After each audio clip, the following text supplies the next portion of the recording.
Some lights float in the sky of a still unknown city with a phrase from someone we do not yet know. We see a red car speeding and a man wearing a helmet with a look of surprise on his face. The same red car crashes into the helmeted motorcyclist seen earlier, hitting him on the right side. Both the motorcycle and the man are thrown far away after the impact, while a type of necklace is flung to a separate frame below. The man falls headfirst to the ground while the motorcycle lands a little further in front of him. We observe the driver of the red car leaving the scene without providing any assistance to the motorcyclist. With his last efforts, he remembers how he lived his life, recalling everything that had happened up to that moment. He talks about the school he attended when he was younger and a bit about his professional life. He remembered his mother and all the efforts she made to help her son, even getting into debt in the process without the help of his now deceased father. Unfortunately, his mother recently died of pancreatic cancer, and the motorcyclist wonders if she would be proud of him. The necklace seen earlier begins to shine more intensely, catching our character's attention. That was a gift from his father, and with his last efforts, he tries to reach the only thing he has left in the world. Right after he manages to touch the object, we see some rays of light even stronger than the previous ones. Suddenly, we shift to a new location where a man with long hair and white robes is seen lying in his bed.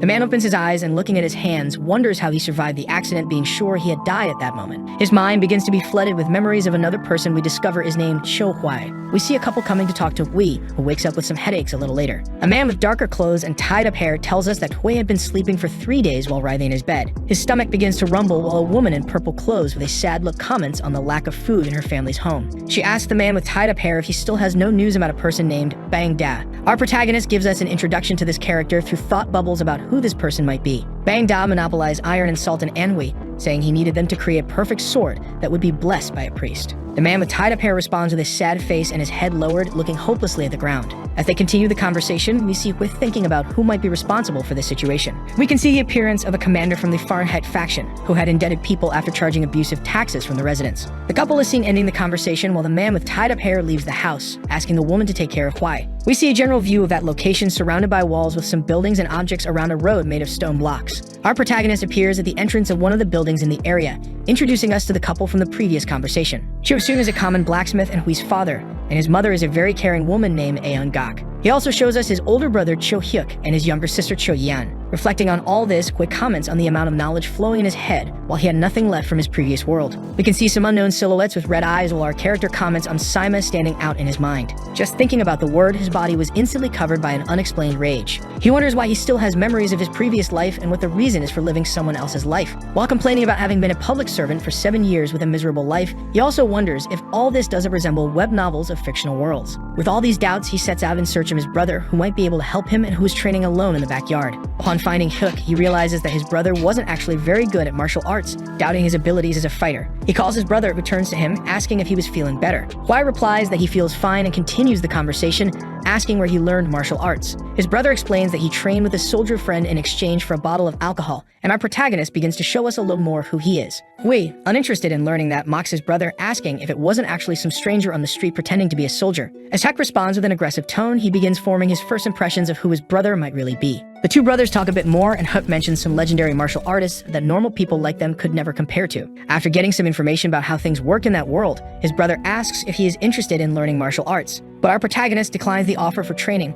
turning his back on his brother and reflecting on how everyone around him seems like an idiot. Looking at the clouds and the nearby scenery, he thanks fate for at least being alive, saying that this is better than almost dying. As he walks forward with a determined look, he says, "Today I start my life as Huai, and I will make sure to survive." 2 months later, Huai tells us a bit more about his new daily life. One of the details is that his father occasionally comes home with some money, managing to buy a few things to eat during the month. The only thing he knows is that some nobles visit his father from time to time, and his family has no idea how he gets this money periodically. During dinner, it's revealed one of the methods his father used, he had borrowed 60 gold coins from a loan shark. His wife asks him how they would ever be able to repay that money, starting a small argument between the two. Worried that the loan shark might kill their family, she confronts her husband, who justifies his actions by saying that without the loan shark's money, they would starve. He asks her to eat a little and tells her not to worry because he will handle the problems with the loan shark. During dinner, we see more of Hui's thoughts, where we discover that besides the lack of food, hygiene is also scarce in their home, as his father belches and picks his teeth, throwing the dirt on the table. His sister tells their mother that she can finally wash her hair. Upset with the reality, Hui asks his father where he could find animal hair that is very strong. His father replies that bear hair could work for him and asks if he wants some from his last hunt. He thanks his father for the help, and we cut to a scene where a ball of hair tied in a cloth appears. With his free time, he decides to create some toothbrushes for his family. With some thin wooden sticks and bare hair, he assembles a few brushes by sticking the hair to one side of the sticks with some kind of glue. His sister sees what he's making and with a surprised look asks what it is. He replies that it's nothing special, asking her to go back home, which turns her surprised face into a pout that he finds cute. After finishing the toothbrushes, he puts them in a small wooden box as packaging and gives them to his family, explaining how to use them. His father is fascinated by what his son made and asks if he plans to sell them. They head to the marketplace with some toothbrushes ready and set up a stall, presenting them to the people around. Selling 250 toothbrushes in 3 hours, they are extremely happy with a profit of 500 silver coins, and the story then introduces the reader to a bit of the local economy. 500 silver coins would be equivalent to 5 gold coins, and after doing some calculations, White tells his father that if everyone helped, they could make 3,000 brushes a day. He continues by saying that if they sold everything and deducted the costs, they would have a total profit of 80 gold coins, enough to pay off the debt to the loan shark. Returning home and sharing the news with his family, his mother is extremely happy, and everyone is seen helping with the production together. The hostile and sad atmosphere of the family that had been presented in the family argument during Chapter 1 no longer exists. Everyone can be seen together, united in helping with the production of the goods with the hope of a better future. But the next morning, when they return to the marketplace, they can't believe what they see in front of them. They see several people at stalls along the road selling the same toothbrushes they created with some improvements made. One of the merchants explains that his brush is set in an iron core, which would make the brush last 2 to 3 times longer than the wooden ones. Putting his hands on his face, Huai laments that his idea was stolen and mentions that back then, there were no laws against plagiarism. Father and son then wonder what they could do from that point onward to earn money and pay the loan shark with only 15 days left. But in complete silence and sadness, they return home together. Thinking about what he could do to make money, Boy considers creating things from his old world, like electricity or even a weapon. But he gives up on these ideas because of some complexities that he couldn't develop quickly and easily. His sister appears, interrupting his reflection, asking if he wasn't going to fetch water so she could wash her hair. While he seems more concerned with making money, his sister is worried about her appearance, which leads to a small argument between them. His brother appears, interrupting the fight and starting his training, which in Hui's view was useless given all the problems they were facing. Yen runs towards her brother Hyuk and asks if he wasn't acting differently than usual. His sister comments that he was able to quickly calculate the number of brushes the family needed, which seemed unusual to her. Hyuk replies that he was also surprised, but that their brother had always studied throughout his life, so it wasn't anything unexpected. Listening to his siblings' conversation, he then realizes that mathematics wasn't something known to the people and wonders if it could be a kind of skill for him. We delve a bit more into what our protagonist knew in his past life, such as the age of technology, which brought the possibility of learning many things. And just by knowing these things, he already surprised his sister, making him think that he might have the potential of a genius living in that place. He then picks up a stick and kneels on the dirt ground in front of him, asking his 2 siblings for permission. As he starts writing some things on the ground, he begins to think about what he could do with the knowledge he had that others didn't. Scribbling some of the words he drew, he discards ideas until he finds the best one, where we see the word economy highlighted. The next day, he meets with his father, who was working at the forge, asking him to pass on the right of succession for the Cho family. His father, not fully understanding the proposal, asks what kind of nonsense he was talking about. He explains that he had some ideas and that he planned to carry them out. Soon asks what the ideas are and comments that the forge couldn't be operated by a child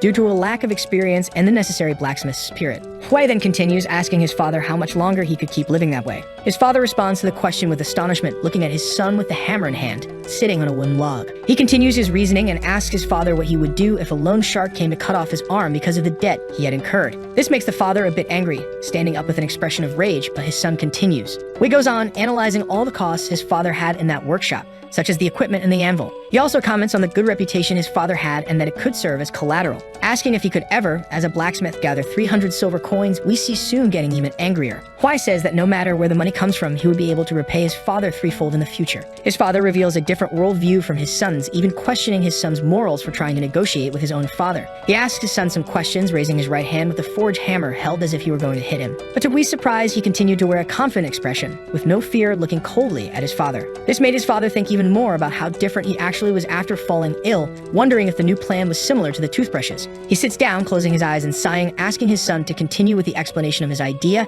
and Huai responds that he wants to have the best forge in Anhui. His father asks a few more questions, and he proceeds to explain his plan step by step. He mentions that he could buy iron ingots for 3 silver coins and that the best-selling item at the forge was the iron plow. His initial idea is to sell iron plows to farmers, reducing the current market price by 30%, which makes his father dislike the idea. Soon explains that an iron plow takes an average of 15 days to make, and Hui continues his explanation. He asks his father if he could forge the iron plow with the ingots in 4 or 7 days. Soon says it's impossible to do that in less time and for less money, because his salary was 10 silver coins per day and 4 days would be 40 coins in total. We see the protagonist explaining how supply and demand work, where he wanted to initially hire 20 people while his father would provide the training. We see some of the roles that would need to be created, such as the charcoal burner, and also how the shifts for his workers would operate. They discuss some initial details about what needed to be done and what the shifts for each role would be, and we can see his father starting to change his mind. What seemed unrealistic began to make sense to Soon, who, instead of being angry, now appeared thoughtful, listening to his son explain how everything would work. Finally explaining the last necessary role, which would be the smelters, he also mentions that he would sell everything by offering promotions and discounts for now.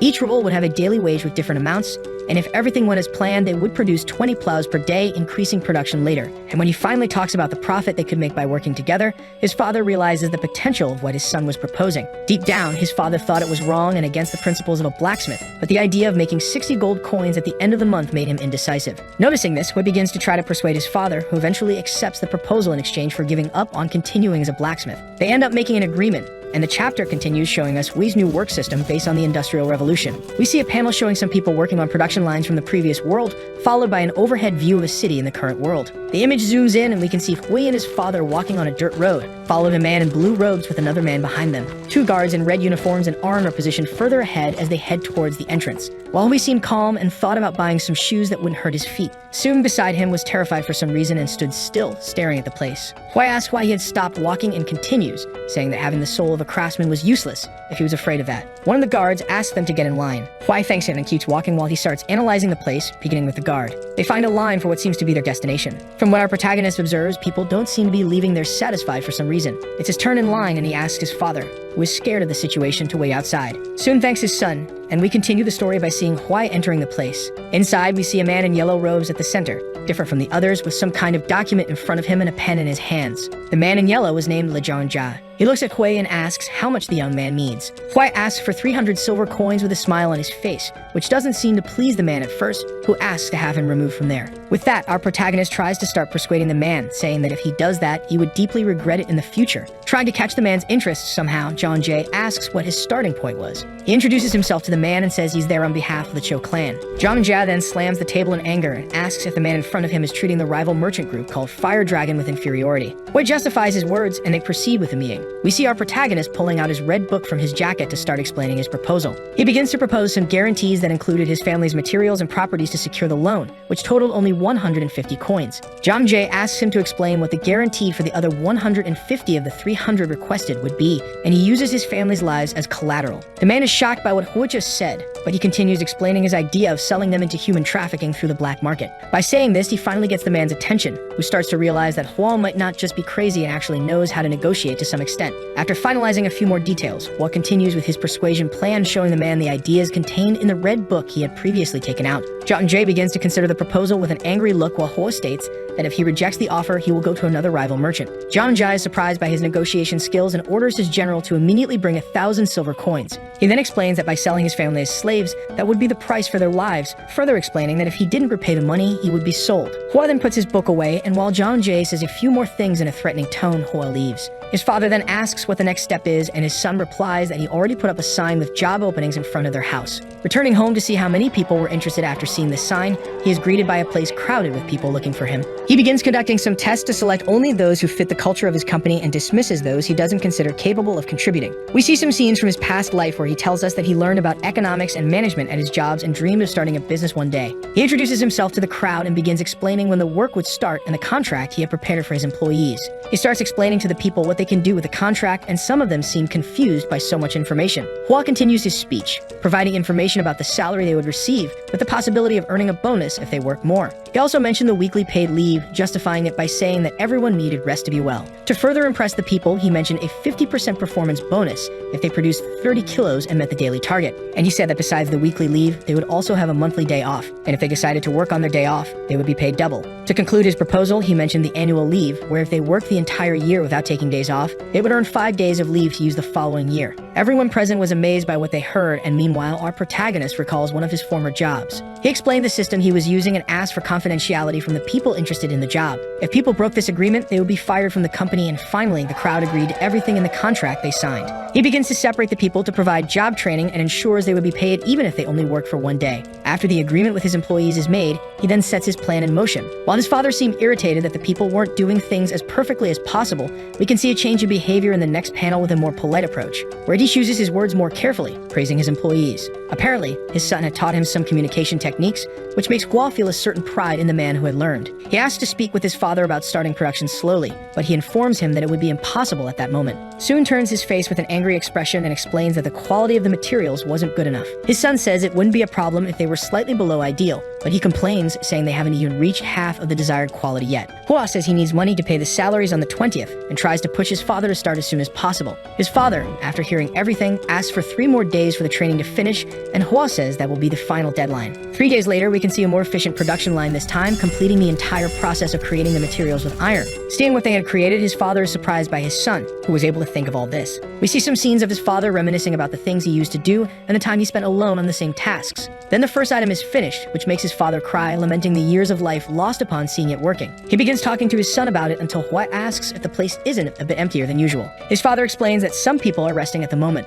That day, they produced 22 iron plow pieces, and in less than 4 days, they had already produced 100 pieces. After 6 months, we see a production line with many more people working together. Hua now appears in a place with several pairs of shoes and what seems to be a black bag in his hands. As he walks, we see the workshop manager, Li Yosong, ahead of him with a daily report in hand. We notice that the company now has more than one building where materials are produced and performance evaluations are still being conducted. They start discussing the management of the company while we can see the current work areas. Hua restructured the Cho clan's workshop into 3 pavilions. In the Daisen Pavilion, we found the most efficient and experienced workers who handled larger and more complex products. In the Sozin Pavilion, there were the new recruits who took care of producing simpler and smaller materials, and a newly created pavilion called Gizin, where they were producing some items and means of transportation, such as carriages and iron wheels. Now we see Manager Li informing Hua that a guest had arrived 2 hours ago and was waiting for him to finish his work. Our protagonist says that he should have been informed earlier and rushes to the location, where we see Zhang Jia sitting and enjoying his tea. Hua enters the room calling the man a god, and Zhang Jia, laughing, calls him my brother, showing us that they had become good friends. Hua comments on the last drinking session they had and asks if the man still wanted to kill his younger brother.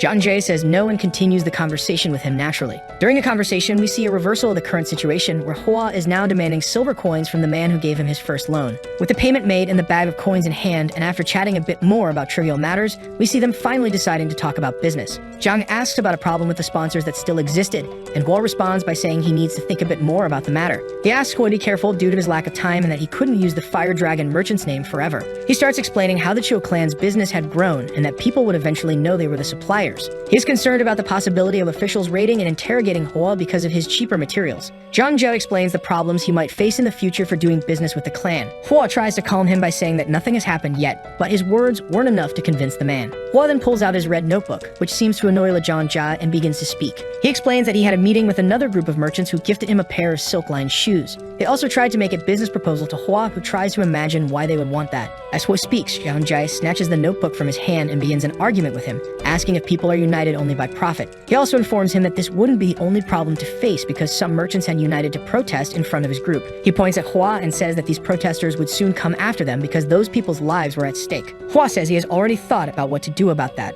which surprises Zhang Jia. They mention a lord named Bang, saying he would be a good supporter to have on their side, but that just one workshop wouldn't be enough to achieve that. Hua then reveals his profit in just 1 month, which once again surprises Zhang Jia, who seems astonished by every sentence uttered by our protagonist. He continues by mentioning that his real fear is dealing with those who intend to bring down the Cho clan's forge. He then tells us about the Iron Blood Group, which had the resources to eliminate their enemies without leaving traces and free from imperial law. Hua dips his fingertips into the tea on his table as he announces his final decision to Zhang Jia. He speaks about a group full of disciples from the generals' clans of the imperial family, and how the mere name of the swordsmanship abode caused fear. He continues, mentioning the chiefs of the great fire clans who had master swordsmen in the high ranks of Jiangmu's hierarchy. Zhang Jia, momentarily incredulous, looks at Hua, who announces that he wants nothing less than the king of Enhui as his new sponsor. We can see, as a few scattered phrases frame the next image, that the protagonist's real goal is absolute domination. Zhang Jia's chair crashes to the floor as he pushes it back, standing up in disbelief at what he just heard, asking if that was really possible. We cut to a scene from a few days earlier, where we find Sang Guanbi in the center of Enhui at the Jiangbong City Hall, where some swordsmen are seen talking. Hua approaches the place and asks a white-haired man what was going on, who explains the reason behind a fight that had broken out. A swordsman in red robes declares a battle with the goal of taking over a brothel. Hua is now witnessing the first real sword fight happening in this world, unlike in his previous one. The two fighters lunge forward, clashing their swords together with a loud impact. We see one of the swordsmen defending some attacks and striking back while shouting. Meanwhile, the other swordsman, dressed in white, delivers a quick blow with his right arm, also holding a second sword in his other hand. Hua is impressed by the scene as he listens to the crowd's opinions about what was happening, noticing that they were not impressed by the fight. He turns his attention back to the fight, which continues with the swordsman in white jumping toward his opponent, delivering a downward slash in midair. Landing on the ground, he continues his attack, spinning on the floor with the other sword aimed at the neck of the swordsman in red. They are interrupted by a third person, causing both fighters to retreat slightly to better assess their new opponent. The swordsman in white asks who this man is, who begins hurling insults at him. We then see a man in a blue uniform with a bandana on his head, telling the two to disappear, which they immediately obey. Hua is even more impressed by all of this, realizing how much he needed that place on his side. We return to a new panel where we can observe the continuation of the conversation between Hua and Zhang Jia. They recall their first negotiation and discuss what had brought them afterward. Hua mentions that he plans to do the same with the Nambone family as soon as possible. Zhang Jia responds, saying that Hua is right in his decision because he was the one who made that forge grow so much in such a short time. He also asks that if Hua succeeds, he not forget his old partner and, in a friendly tone, asks if he won't receive anything in return for that. Zhang Jia leaves the place, bidding farewell to Hua, who wishes him a safe journey back. Someone seeing Hua return informs him that the person in charge of the forge wanted to meet with him. Since the person in charge was his father, he became curious to know what it was about or if something had happened. When he arrives, he kneels and we see his father entering through the side door with something in his hands, asking him to remain kneeling. He kneels in front of his son with a purple box in his hands, which makes Hua curious about everything. He explains that it is an ancient item passed down from generation to generation within their clan, and that it is a supernatural object that belonged to Patriarch Chomangdiuk. Although his father doesn't confirm this, he says that the ancestors of their family's clan wanted the item to be passed on to the next representative of the clan. Soon says that today is the day he decided to pass it on to his son. He continues saying that regardless of what others think, Hua was the one who managed to restore the greatness of their clan, and that he is perfect to be the leader. Hua explains that it was actually all of his father's merit, but he is interrupted as his father places his left hand on the purple box, now containing the item inherited by the protagonist. Hua begins to wonder if this was deja vu because in his past life, his father had also passed the same object to him. His father asks him to always keep the object, which seems to be a necklace, with him until he finds the next person to carry it forward for future generations. This is the mission of those who have received the celestial crimson jade. At that moment, Hua realizes what might explain what had happened to him and why he had managed to swap bodies with an ancestor. We can observe the necklace starting to speak while an aura spirals around it. It seems that more than one voice is speaking as we witness a conversation about the next bearer of the necklace. Hua is startled upon hearing this and asks his father if the crimson jade could talk. Upon hearing this, the object asks if that guy could hear them and how that could be possible. Realizing they could communicate, they rejoiced while his father stood up and began saying that he had also had this strange dream before. He warned his son that the object was not ordinary and that he should be prepared in his heart, to which Hua responded that he would follow his advice. He looks back at the jewel, which says silence to Hua,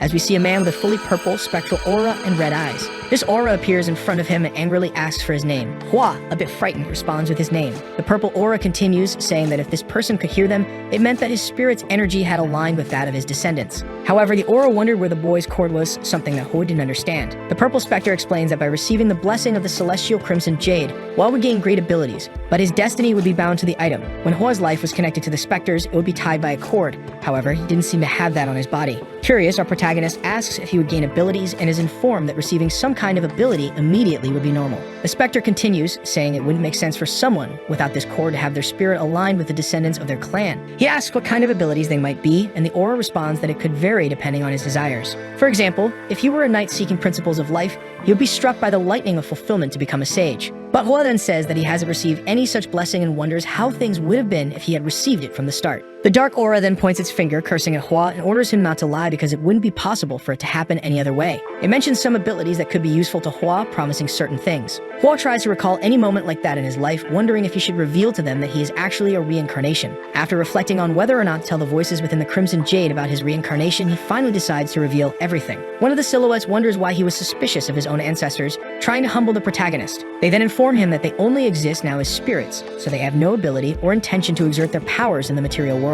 They establish a certain trust between themselves, showing complete openness to this new situation, as they were all part of his family after all. Hua is then convinced and tells them who he is and where he came from, which surprises the silhouettes even more, who express gratitude for what had happened. The silhouettes return inside the necklace as the previous environment fades and everything becomes calm again. We see the protagonist reflecting on what had happened, but he is quickly interrupted by the arrival of his older brother, excited about going on a trip. After a moment of silence, Hua shatters his brother's travel expectations by saying that, in fact, he cannot travel. The conversation between the brothers continues, with Hua saying that he is not going for mere leisure, and his brother promises to behave during the trip. He begs to be allowed to go along, but Hua refuses, saying something to distract him from the subject of the trip. His brother initially falls for it, but soon realizes that Hua was trying to change the subject and resumes pleading to join the next destination. His father tries to help his son Hyuk by asking Hua to take him along so that he doesn't have to bear the responsibilities alone since he is the older brother. Soon, in an extremely polite tone, asks Hua to give in just this once, and we can notice how this character has grown over time. Because of this, Hua asks if he will at least remain silent, and Hyuk affirms that he will, prompting Hua to agree to take him along.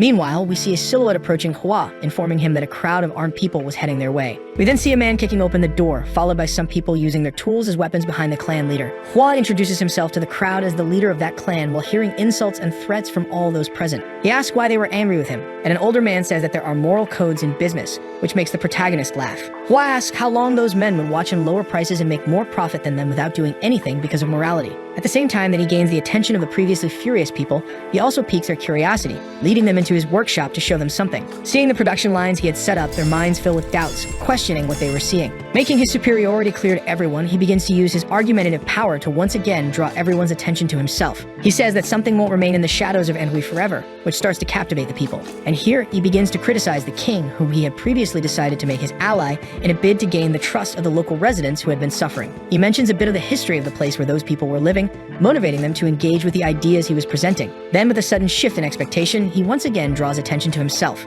He explains what needs to be done to take the next steps, asking everyone to unite with him and grow stronger together. He invites everyone to become the teachers of his workers, saying they would no longer need to work in the roles of a workshop. He pulls his father to his side and introduces him as the master of the Chu clan, saying that he alone was responsible for supervising the men at work. He starts presenting his proposals, highlighting the benefits they would receive and all the details that would seem advantageous to the crowd. Meanwhile, he walks toward a place where something is covered by a brown cloth, presenting it as his new solution. Under the cloth is a sign for the new Manhwa workshop, but this would only happen if they accepted his proposal, which left everyone excited. When they agree, he asks his father to summarize the roles for the elders. Dropping his friendly facade, we now see him with a more hostile expression, saying that this is called a hostile takeover or M&A. He approaches Lee in another location in a new panel, and they begin talking shortly afterward. Hua asks him to move half of his workers to another pavilion, while his manager asks if he's finally planning to develop the carriage. The protagonist says he is absolutely right and explains his plan to build something more technologically advanced that doesn't yet exist and has usability in that world. As they wrap up the conversation, he also asks that everything be prepared for the next day's journey at Hefei. But to his delight, everything was already prepared thanks to his manager being a trustworthy person. He asks how long his master will be away, and the master replies that he doesn't have a set return date because he needs to achieve his goal. He asks about the decisions that will need to be made in his absence, but Hua says there's a book containing some problems that might arise. He gave permission for Lee to read the book, and we see the day pass until it's time to depart. We now see Hua and Huk together, both on their own horses on a road, with Hua struggling with the animals used for transport, unlike Huk. His brother holds in his hands a diary similar to his own but darker in color, which was a record of Murim users from the past 1,000 years. Hua asks if that was really something interesting, and his brother responds that it is. He teases his brother as a nerd in his thoughts, but for some reason, his brother realizes that Hua had thought poorly of him in his head. He says a few things that seem to have been bottled up for a long time and begins to vent, saying he couldn't believe Hua was really his brother. The brother, whom he called innocent and naive, starts recounting some situations that caught his attention. But despite everything, even though Hua was very competent, it didn't mean he was inferior to him. After listening to his brother, Hua is surprised that this conversation is happening and praises his brother for the first time, saying that it seems he has trained a lot. Then Hep begins to recall an old situation that had happened with their family. Seeing the scene of their father being beaten by some bandits, he wanted to protect both Hua and their father, but did nothing out of fear. But swearing that next time he would help and that no one would be hurt. Hua says a positive phrase to encourage him to pursue his goal. With a touching scene between the brothers, we transition to a panel with the Crimson Jade discussing the boy's sharp tongue and his abilities. The Crimson Jade continues talking to itself while Hua listens to the not-so-kind opinions of those present. He tells himself that the only thing he received from his ancestors was that jewel, and even so, their criticism was very intense. Thinking about these things, we discover along with Hua that the Jade can read his thoughts because their spirits are connected. Hua then asks the Crimson Jade if there are 8 of them in total, and if that is correct. 2 silhouettes appear in the background responding to our protagonist by saying that at least he is smart. Questioning whether he is truly intelligent, they begin to recall his previous life, where despite having some qualities, he was nothing extraordinary. Upon hearing this, the Jade says that he still hasn't understood the soul energy he possesses, but that his excellence is due to having reincarnated into another body. They start to positively comment on the things he has built so far, but also mention that he is not worthy of becoming the next king of Mangdiok. Cho Mangdiok was the founding patriarch of the Cho clan mentioned earlier, in case you don't remember, showing us one of the dark silhouettes within the Crimson Jade.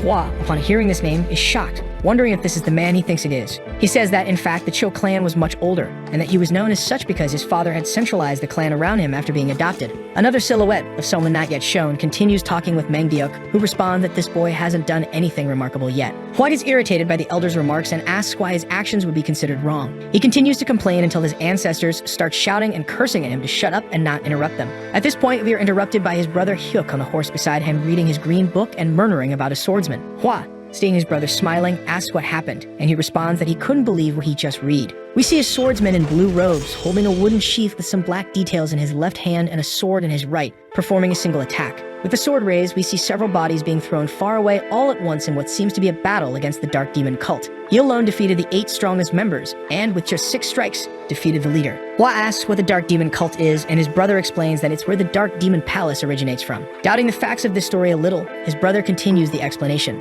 Despite being a martial artist who achieved such a feat, there aren't many records about him. The swordsman's name was unknown, and the only thing that remained was the nickname God of the Sword. No one knew which family he came from or how he had lived his life, as everything was shrouded in mystery, leaving only myths. He also complains that the martial arts master Sima Qian had at least 2 chapters of history about the God of the Sword. There were only 3 pages. The Crimson Jade then begins to ask if the boy had ever wondered why the descendants of the ancient Chou clan were living in poverty. This catches our protagonist's attention, who says he has no idea. He thought that an inheritance from an imperial family should last much longer than that of ordinary people. Then Mangdiok reveals the wealth he had accumulated during his life, which was left behind after his death, more than 100,000 bars of gold. But after this noble's death, much of his clan's history was lost over time and left behind. The amount leaves Hua even more impressed with the man he was talking to, as just the weight of the gold exceeded 375 tons. Mangdiok asks if the boy would like to make a deal with him, and Hua responds by asking what kind of deal it would be. The patriarch continues, saying that they were still powerful, but with their help, the protagonist would have a chance. Hua doesn't understand what the elder is trying to say by telling him all this,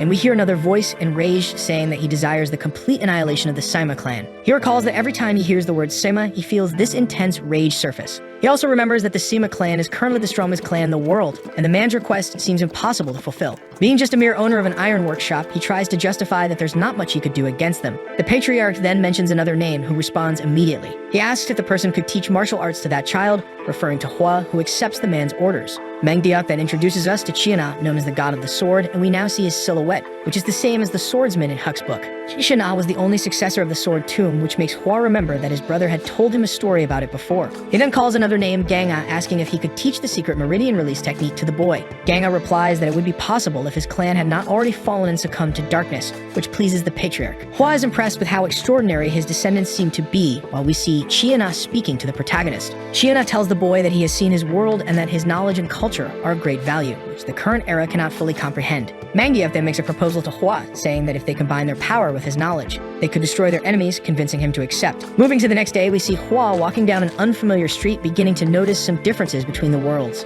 Compared to his previous world, this place was much busier and more vibrant. As he walks through the city with his brother, we see some flags being held by people in a circle in the middle of a location, watching something. In the foreground, we see an older man in white robes also watching what's happening. His brother strikes up a conversation with the man, asking if that was the Beijing Opera. With a friendly expression, the man responds by asking if he was a stranger to the city, as he hadn't seen that happening there before. He informs them that he comes from Bangte Prefecture, which is a place farther away, while Hua takes the opportunity to introduce himself to the elder as well. We see the street play telling a story that doesn't seem important now, but may have clues about what we might encounter in the future. We see the Southern Crimson Jade Demon and the Celestial Sword Warrior. Hua begins watching the play while recalling what he had previously studied about the Celestial Sword Warrior, who was an idol of the people of Anhui. This impresses his brother, and we see a fight choreography happening as everyone watches. Beside them, 3 men in white appear and start criticizing the story being told, stating that it was actually someone else who defeated the demon. The hero of that story was actually the Celestial Thunder Swordsman, and this should have been reported in the martial arts journal earlier. One of the men responds that the fools in that city wouldn't be able to read sacred texts like the martial arts journal, causing the 2 to laugh. The people, upon hearing the men mock their city, become angry but do not challenge them,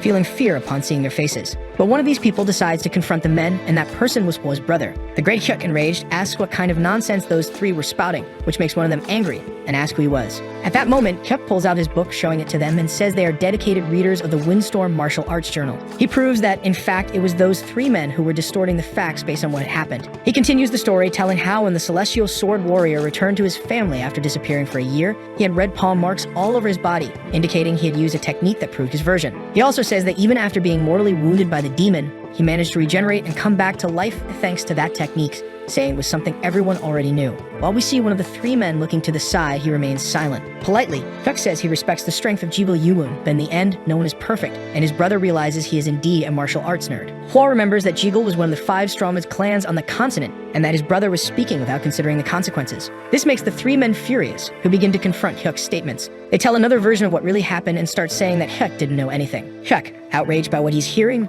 responds once again, countering everything the man said with another part of the story. We see the elder laughing at the situation as if he were proud of Hyuk. The 3 men glare at Hyuk, demanding that he take responsibility for the things he says to people. Hua then interrupts, apologizing for his brother, saying that he was a bit crazy. and that they shouldn't pay attention to what he says as they walk away. We then see the evening approaching and the two brothers sitting at a table with tea served, continuing their conversation. Hua remembers that he had promised not to do anything crazy and to stay quiet during the trip, asking his brother if he wanted to go back home. The protagonist then begins to give a long lecture to Hyuk, who listens with his head down, unable to say anything. We then see Jeonja appear and Hua calls him over to his table, addressing him as Hyungnim. Jeonja approaches, asking what had happened between the two, but Hua says it was nothing serious and asks him to sit down. He asks Jeonja to tell him everything he knows about the Namgon clan, and Jeonja replies that all the information is available in the martial arts journal. But what Hua really wanted to know were the things that aren't told to anyone, like conflicts and cases of corruption that they try to hide. Unfortunately, that kind of information wouldn't be something a mere merchant could have, but he explains that it wouldn't be impossible to obtain. He says there is someone called the Night Butterfly or the Forest Under the Moonlight, who are excellent informants and might have the answers he seeks.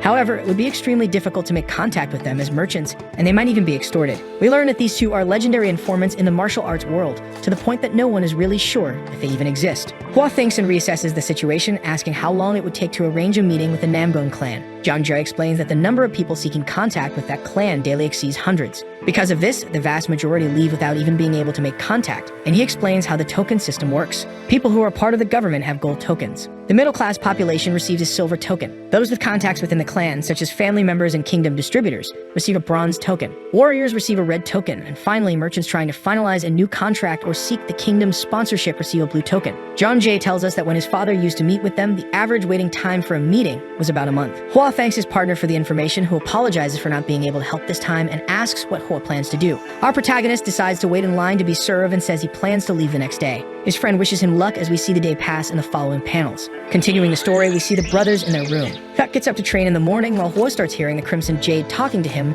while still lying in bed. They ask Hua when they are going to the Sword Tomb, and he responds by asking if they really need to go there. Chiuna appears, explaining that those who do not have experience in the Sword Tomb cannot be taught by him, and scolds the boy. Hua replies that he wouldn't be able to go right away because it would take some time to get there, and he had some unresolved matters in the area. Chiuna shouts for him to be quiet and not to undervalue the teachings of the sword art that he possesses. He angrily declares that he had been the god of the sword and some other things, while Hua visualizes the entire route he would need to take to the location crossing two territories. It would take about 5 months if the journey had no issues, which would end up costing time and money. But even so, he couldn't afford to miss learning that at some point because he saw a certain value in that knowledge. He says he will go as soon as possible to the tomb, which makes Chiuna ask when that departure would be. He responds that he would need about 2 months, which doesn't please the swordsman, who starts complaining and urging the boy to hurry. Saying that there were no other options left, we see a purple energy surrounding Chiuna as he begins to do something with Hua's body. He explains that he is amplifying the energy and taking control of his body temporarily. Hua begs him not to do it, but it's too late, and we see Chiuna complaining about how pathetic that body is. He uses a skill called Innate Ki, and an explosion of energy occurs in the following panels.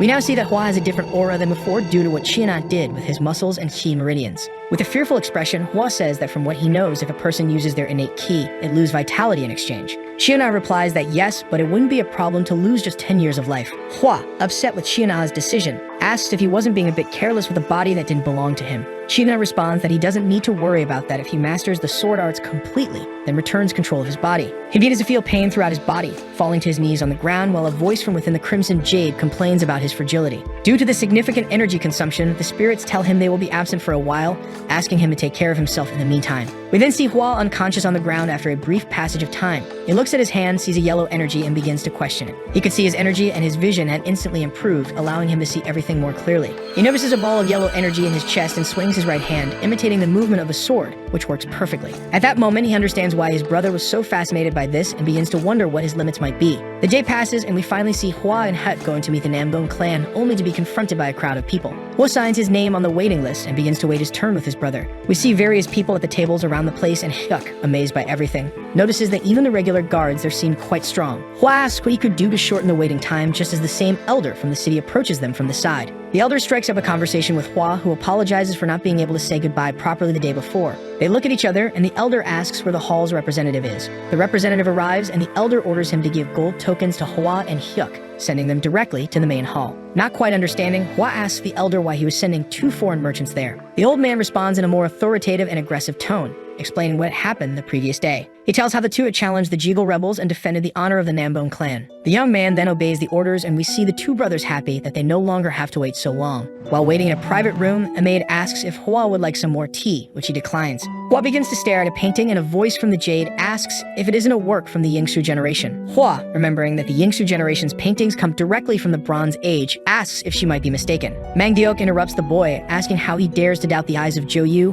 who was a great scholar of Hanlim. Hua apologizes as Zhou Yu continues to speak about the painting, its name, and the techniques used to create the work. During the conversation about the painting, the elder hears Hua say the name of the work and its details aloud, causing him to drop the teapot and break it on the floor. He is quite surprised, and we see that throughout his life, he had never been as astonished as he is now, asking who Hua's art teacher was. Realizing that he had been speaking aloud, Hua hears Zhou Yu say that there would be no problem in responding to the man. He just needed to inform him that he was a descendant of the great sage Cho, which was his nickname in Jianghu, and we see Hua repeat the instructions given. The elder is surprised to see in person a descendant of the great sage Cho Yu, who lived 300 years ago, while we see two new people entering the room. The two brothers enter the room and Hua introduces himself to them. At first, they think he is a disciple of his younger brother, but he explains who he is. Interested in Hua, they begin to discuss among themselves how this man had all of his key passages open and yet didn't appear to be a fighter. One of the men grabs Hua by the shirt, pulling him close, and begins to wonder about a few things that don't make sense in the situation. Analyzing some details about how Kai worked in that world, we discover a few things. At the same time, Hua seems to be a pure master, but his body doesn't appear to be trained.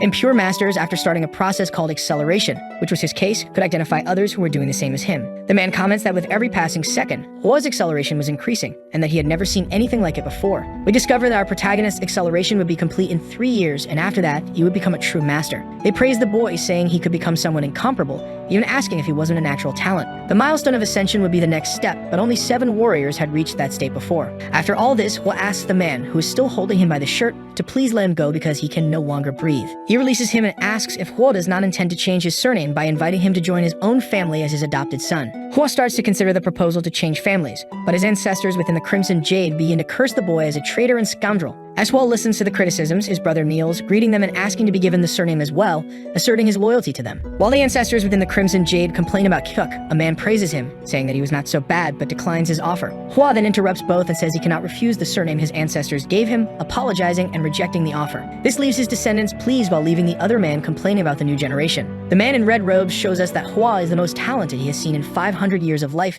deciding to keep him close. He invites him to become an outer disciple, and with the help of his descendants, they end up accepting the proposal in a joint decision. We see the day passing with Hua greeting his new master, who gives him some instructions on what he would need to do from then on. He vows to follow these rules while bowing in the presence of the 3 men who ask him to stand up. They then start asking questions about his spiritual energy without him being part of a martial arts clan. Unable to tell the truth, Hua begins to hesitate, but the man tells him not even to think about lying. He says it was impossible for him to reach that state with a body free of traces of martial arts training. Hua asks for help from the sword god, who does not respond, and the man continues his inquiry. He keeps citing some curious details while launching a shower of questions at Hua, who realizes the excellent perception of those 3 old men. He wonders if he needs to tell the truth to them as well, but the sword god can finally be heard speaking from within the jade. The sword god says he cannot claim to be his direct successor, but instructs him to say that he had a secret specialist helping him achieve that. The old men hear Hua say this, disbelieving the boy's words, which ends up making one of them angry. Hua apologizes but insists that this would indeed be the truth. The man asks Hua to prove his skills by demonstrating a bit of what he knows, which leaves him without a reaction other than denying. They discuss a bit more, and the man explains that everyone needs a master to learn those things. We can see the sword god complaining about the man who spoke incessantly and asking him to suggest a verbal martial duel. He explains that this would be the only way to gain their approval since he did not know martial arts. Hua follows his ancestors' orders, resulting in the start of the combat, where they loudly proclaim what they are doing and planning. They start to imagine and narrate their own actions, which makes the sword god irritated with the low level of the man. After a duel of 4 rounds, Hua manages to defeat the man who is said to be a celestial swordsman. And while the brothers debate whether the boy is truly just a novice, they are impressed by his performance. The man asks them to fight once more in the same style, and Hua asks the elder to take the fight seriously this time. We see that in the second fight, where both are taking it seriously. Hua needed only 9 rounds to defeat his opponent again. A third duel takes place, but this time Hua lets the man make the first attack to gain some advantage. But this does not prove efficient after seeing that after 5 rounds he had been defeated again. They continue this until the old man accumulates 13 consecutive losses and asks for 2 more weeks to train and have his next duel with him. The man departs at high speed for his studies while we see the sword god commenting on what he would do if he knew the truth. We then see his brother appearing unexpectedly behind him, asking what kind of monster he would be after all. After watching what had happened, Huck begins to wonder what kind of person that was. He could not believe that all of his training and effort were nothing compared to what his brother had shown, and Hua interrupts his thoughts, saying he would explain everything to him at the right moment. One of the elders begins to think about arranging a wife for Hua so that he continues in the Nambone Kingdom and considers introducing his granddaughter to him. His granddaughter was known as the most beautiful flower in the Nambone Kingdom, and he could introduce her to him if he wanted. Meanwhile, the old man in white interrupts and says that, in fact, Soso Nambone is engaged, which apparently displeases the other elder. And before the man could finish mentioning the name of his granddaughter's future husband, he says he would not give his granddaughter to a broken monk. The day passes, and in the next scene, we see Hua deep in thought about having to wait there for another 15 days. He needed to leave to expand his business at his workshop and visit the tomb as soon as possible. As he wondered where So Namgong might be, he observed some instruments present in the location where he was. He began playing a string instrument that reminded him of his old guitar from university days in his past life, which is shown to the reader. But as he immerses himself in the sound he is creating, So finally appears, startled by what he had done. She apologizes reflexively, and she continues asking questions about how he had created that sound by playing 3 notes and creating a new harmonic note. She asks him to teach her how to do that, and he agrees, asking only if she could tune 2 more strings of the instrument. They start talking a bit about normal and harmonic notes while Hua teaches the girl step by step. So is impressed with what she is learning, while Hua also seems to be enjoying spending this time with her. In the background, her grandfather is pleased to see his granddaughter smile for so long, as it almost never happens. The girl asks if she can try what she just learned, and Hua realizes that she is actually more talented in music than he is. Sosa's grandfather asks Hua what he thought of his granddaughter, and he responds by saying she was as beautiful as the rumors suggested. Embarrassed after saying that, he informs that he is leaving because he needs to meet his master. The day passes, and we cut to the evening, where we see Hua trying to talk with the spirit of the sword god inside the Crimson Jade. He asks more about what happened to his body, and the spirit informs him that it used the celestial great sword cultivation technique on him. Hua seems apprehensive for not fully understanding everything, but the sword god manages to calm him down little by little during the conversation. Our protagonist discovers that this technique was compared to a divine art, or even to the origin art of the last martial god. The sword god explains a bit more about everything, and says that since the internal energy was forcibly injected into him, the side effects would appear soon, showing us that since it was extremely difficult to achieve, if Hua were to meet someone the same level,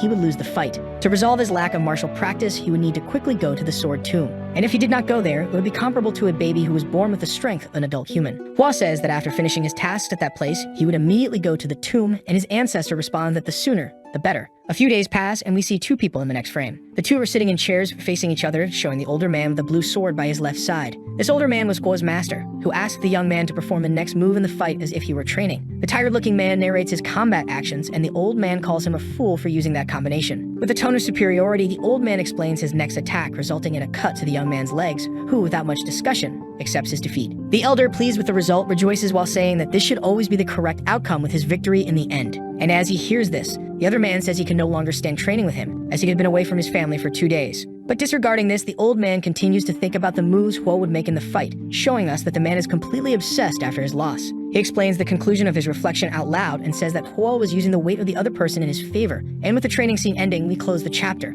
It was obvious that he was saying he would establish a new merchant group, as they should not hesitate while they still had the sword plaques in their possession. His employee seems somewhat doubtful about everything that had been said and shown. The boss then asked a question about the profit of the Fire Dragon merchant group and was told that it would probably be the same or close to that of the workshop. He then revealed that the gain was double because the team had earned 1,000 gold coins from an investment of 60, which was an insane profit compared to the expenditure for the return. His employee then questioned him because he was a sworn brother of Mr. Jung, but was told that from his part, everything was already done, and that loyalty was enough up to that point. In the business between merchant groups, there is the rule of equivalent exchange, and that agreement, which only benefited one side, could not be maintained. The man had always warned him about this, but Jung never had the goodwill to make an attractive offer, so this would be the end of the joint business between the two. Furthermore, this company would only tolerate losses because of the ingots, and as long as they had the iron mines, there would be no possibility of loss or money deficit. The boss then told his employee that he wanted him to take over the merchant group, leaving him very confused. He then argued about the company's earnings and the distribution of items from the workshop. The employee frowned with a very thoughtful and tense expression. He then asked his boss for the sum of 1,000 pure gold coins. This request left the boss quite confused, but the employee explained himself as he had already calculated the profits 5 times and made several estimates regarding the products and iron ore they had, in addition to adding coins. And if the items produced in the manufacturing pavilion were completed, the sales expectation would be 700 gold coins. The boss responded by saying that he had forgotten about the weapon production warehouse. But that was because he himself had ordered the armaments to be of good quality, and with the knowledge of the best masters, it would take a while. The master then immediately asked his employee, after these arguments, the value would cost at the end of all preparations. The response was an absurd amount of 5,000 gold coins, but this was close to his estimate. The employee's boss didn't even seem surprised by all these values, even though they amounted to nearly 60,000 gold coins in a year. The leader then said that the new business could already be opened and was asked what kind of venture it would be. He then opened a large document. His employee quickly noticed that it was a map of Hefei, while his master thought about the small carriage they had previously been asked to develop. That thing was called a bicycle by him, and then he ordered that once ready, 500 of them should be immediately taken to the warehouse.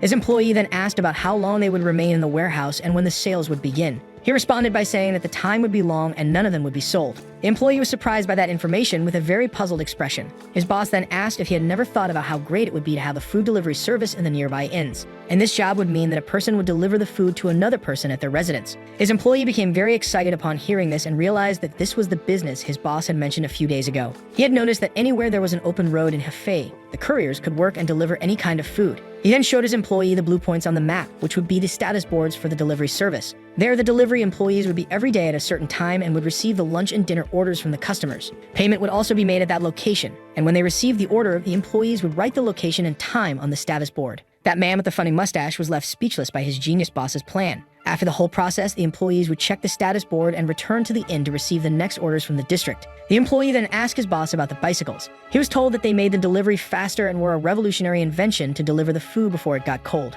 He was impressed by that and also asked about the 8 red points on the map. Those dots would represent all the inns. The employee then thought that the new type of business had no competitors because the bicycles would not be sold to other companies. But the production costs would be very high, and they would probably need to employ hundreds of people for the delivery service. Your boss says that they would make customers order even with the high price, leaving him quite confused. All the food there was tasteless and really had no flavor. Salt and sugar were very expensive and spices were rarely used along with a limited variety, making everything completely bland. So the boss immediately asked his employee to buy a large quantity of sugar and salt from Jangnam, leaving him confused. They were going to create a new dish that customers would fall in love with and buy, even if it was very expensive. The man's employee was very confused about all this and asked if he should prioritize the business instead of the workshop. He was told that he could indeed do so, and then he immediately said he would do his best. The wonderful flavor of the modern era would be presented to the people of the Central Plains. On another day, the sun rose in a beautiful place, in the territory of the Nambong clan, which had a huge staircase and many trees. This man in blue was the leader of the Nambong clan, Nambong Beg. Upon reading a scroll, he was impressed and doubtful about something.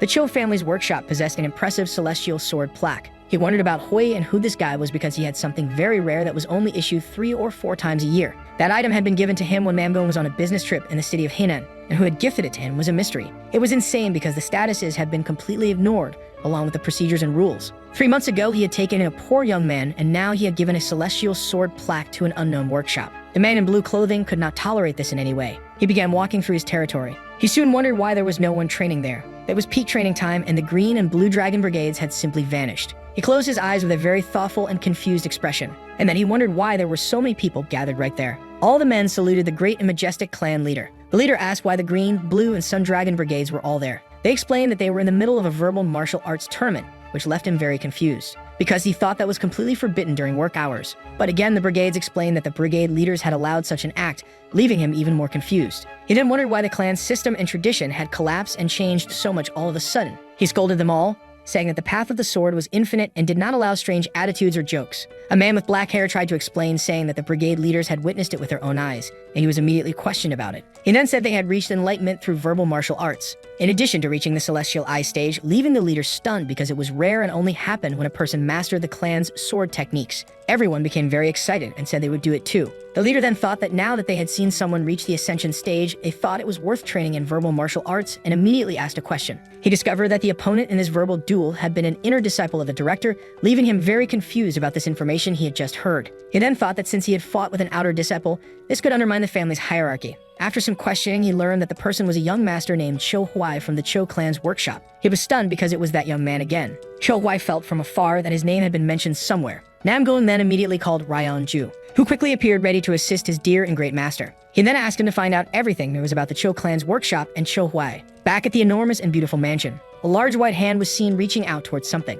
That old man then said that finally his huge busy friend had come to see him. The patriarch of the Nambong clan, Nambong Su, remained completely silent, not saying a word. He then said he had read the reports related to the verbal martial duel from 3 days ago. The two agreed that the results were very unbelievable. He had used a lower quality technique, the 3-element sword, and combined it with other styles, making it appear very elaborate and difficult, according to the old man. It had been by far the most perfect use of the weapon he had ever seen, and it was a level he had never reached until then. The visitor then asks if that young man belonged to his Mount Hua sect, as he was the Violet Dawn Sword Saint, the strongest warrior in the entire kingdom. The old man with gray hair then responds, saying that was not the case. This leaves him quite confused because he still did not know who he was. The man then lets out a deep sigh and says that he will understand sooner or later, and he hopes for his ascension as well. The man congratulates him on everything, making him very happy and cheerful. There among so many houses the sun rises, a person arrives and greetings are given. Comments about the swordsman of Hua are heard around, and even that Hua Siu Mayong was nothing more than a mere useless scoundrel. He is surprised because he didn't know that all the heroes of the Jaegil clan would be there. A man asks him if he is well. This young man is the young master of the Jaegil family, Jaegil Woon. Once again, greetings are given to Hua Siu Mayon, and the one who greets him is the young master of the sword. Quickly, Hua Siu Mayon goes to greet Miss Namgong and compliments her a lot since it had been a long time since they last met. Jang Ho then scolds him because his frivolity seemed to have not changed at all. Hua says that since they were there, they would probably have a beautiful reception banquet. Jang Ho thinks that if it weren't for the clan's orders, he wouldn't even want to meet those fools who did nothing but spit on the name of his precious father. He then says that they would all leave immediately after eating. The man with the hair asks what that man in brown wants, and he is told that he wants nothing. Quickly, the girl thinks about the young Master Cho. The discussion becomes frantic because the young man didn't want to reveal the secrets of his business. The man gets very angry because no matter what he did, the tips for opening his establishment were not given, and this could ruin all his plans. That man says he doesn't know where the young man is from, but he could see through all his intentions. Another person arrives, and it is the brother Jung who is greeted. He is very angry with everything that was happening in that place. The boy with black hair is impressed because the old man really worked very quickly. Jung scolds him because it was very difficult to find him, and on top of that, he had decided to start a business without informing him about anything. He tries to explain himself, saying it just happened. But this is tremendous irresponsibility. Because this had never happened in the history of business, a deal had been closed in complete silence in the dead of night. The other brother argues that business should not be mixed with personal matters. The two argue, but the businessman had already given his family members some chances to consider a new negotiation. All the money of the month amounted to at least 6,300 silver coins, and the man should know how significant that amount was. He's perplexed because his brother knew how much he earned working together with the workshop. No real family member takes 6,000 like that from less experienced people. To the boy in white clothing, these seem like the actions of a thief and not of a true brother, immediately being interrupted because his family member worked very hard to acquire materials. He reaches his hand inside his long white coat and pulls out something very bright and golden, leaving everyone there very impressed by all that. Jung is quite disappointed because the deal had truly ended. The man who started the discussion quickly apologizes to the young master for having been very rude earlier. Someone arrives with firm and heavy steps and immediately asks who that young man was and why the clan's plaque was in his hands.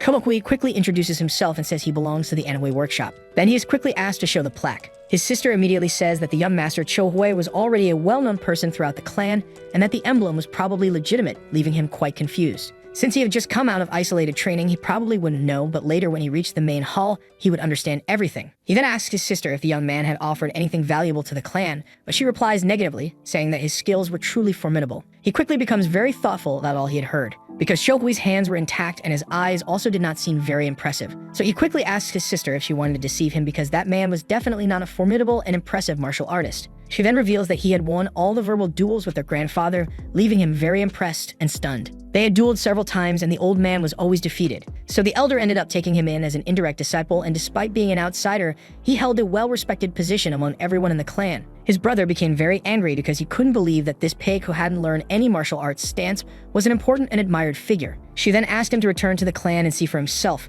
but he immediately reprimanded her. Cho Hui thought that since something was happening with his brother, it was best to stay around. He then said he would assume the credibility of the plaque presented, confirmed by Miss Soso, and would leave at that moment. Jung said he had been watching him for some time and felt honored to be in his presence, but he was quickly scolded for his greetings and words as Hui was leaving. He then asked what he could do for the interrupter. The man said that the plaque Hui possessed represented the name of the clan, and having it in his possession could not simply be ignored. Chun defended himself, arguing that the plaque was genuine and that Soso had already confirmed it. Jang Ho was representing the patriarchal name at that moment, and the young man would have to prove his worth. The very cute girl was impressed by this affront. The man with long hair remained silent, not saying a word. The other man with loose hair also stayed quiet with everything happening in front of him. A remarkable red orb appeared, shining brightly, saying that the child was quite interesting. And he was truly worthy of being proclaimed a true swordsman because it was very difficult to reach such a skill level at that age. No one had received such praise from the elders until now, and he seemed to like the boy a lot. He would thoroughly enjoy the destruction, leaving Cho Hui very confused and worried. The young man desperately needed to be educated by Jang Ho. The elder was quickly reprimanded as these types of behaviors were not tolerated there, but everyone was told to stay quiet because this was his true desire. He wanted a verbal martial fight right there without interruptions. The orb instructed him to say only what it said and not to add anything unnecessary. Shokui questioned him as the sword arts of Nambong focused on power and serenity, something the man did not exhibit. He also mentioned that his opponent was trained in acupoint blocking techniques, and while in the shadows he couldn't train any more martial arts. Although it was common for a swordsman to train their visual perception, he should not be so dependent on it. Jang Ho was impressed because his opponent knew all of that. He said that for the blocking arts, when you unleash power, you must be born with the necessary talent to feel it. There was a reason why finger arts were rare in Jianghu, and aside from not matching the Namgong family, it also required a tremendous level of talent. Jang Ho became very angry with a furious expression after hearing from his opponent how talented he was. He immediately ordered the boy to shut his mouth. He was then retorted by Cho Hui, who said that he was too obsessed with unsheathing his sword, causing his arm to be in that state. Zhang then asked what was wrong with his upper limb and was told that the right one was somewhat larger. The muscle in his shoulder was swollen, and when the acupoint at the gate of the cloud was developed, this was a typical trait of an obsessed swordsman. The marks of a rock that stands strong even during long storms were evident. He thought about unchanging rocks, the entire path of a great dragon that punishes the corrupt world while watching it, enduring all creation, was the path of the rising dragon.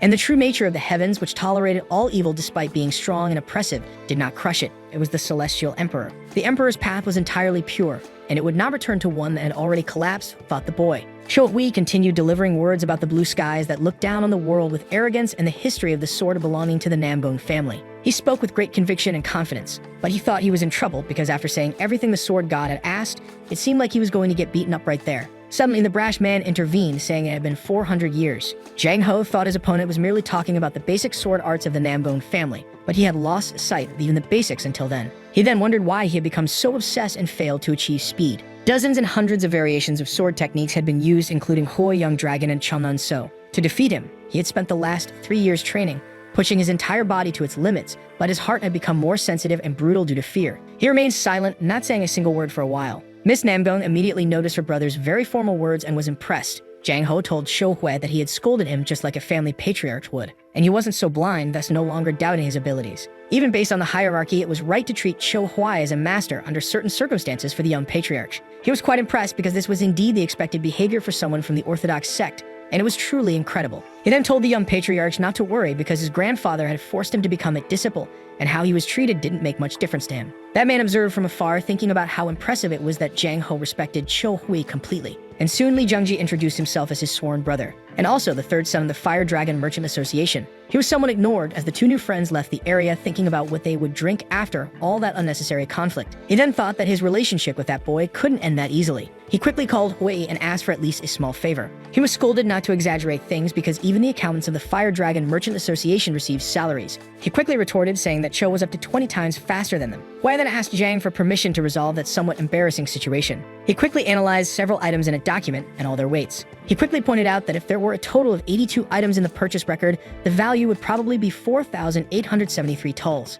His friend then thanked him for the information provided. Hui immediately asked about the increase in purchases that month and whether there had been an increase in demand at any location. But it was all just for stocking up because the value was well below normal. He quickly became angry with that man because he was very greedy, and for that reason, he remained a mere useless merchant. He mocked him and said they would meet again soon, and ran out of that place towards the door. The person who had been watching everything saw how ridiculous and ugly it had all been. Zhang Ho arrived and politely invited his new friend to the table. But soon, Hui was interrupted by the man because of what had happened a short while ago. He didn't understand because, once again, there was something to be resolved. There were 82 items with different weights, as well as over 36,000 kilos of things and 30,000 rolls of fabric. He was questioned about how he had done the math so quickly, as it seemed like he was a calculation king. Even in the Jagle family, which had spent a lifetime learning arithmetic from a young age, there was no one who calculates so quickly mentally like him. Many questions were asked, such as the method he had used and whether any object had been used. This left him very confused because that wasn't what he had done. He wanted to explain everything, but it was modern mathematics and the man was treating it as if it were a superpower, even though it was something simple. Since he needed to give an answer somehow, he decided to try and ask his friend a question. This left him quite puzzled and confused as he thought about how to multiply the number 5 by nothing. But he hadn't considered that nothing could be some number before one, feeling even more lost, because it was a strange logic for the non-existent to be a numerical representation. Moreover, numbers were based on something that exists, and nothing did not exist. Shou Hui told him to just forget about that fake conversation. But the man became desperate, asking him to explain how all this would work. He quickly said that since it couldn't be multiplied, it remained the value of a simple nothing. He became even more confused because, in his logic, the number 5 would remain. His friend sighed deeply at all the stupidity he was witnessing in front of him. He then called him an airhead, making him even more confused than before. He tried to explain that it wasn't important to know any of that. Zhang Ho provoked him because of his lack of skill in explaining things, saying it was definitely arrogant as it ignored other people's intelligence. This left him quite confused because just seconds ago, he was the perfect example of an honorable sect member, and suddenly he had changed. The man with long hair explains the existence of fanatical groups that only focused on the sword method, believing all other methods were useless.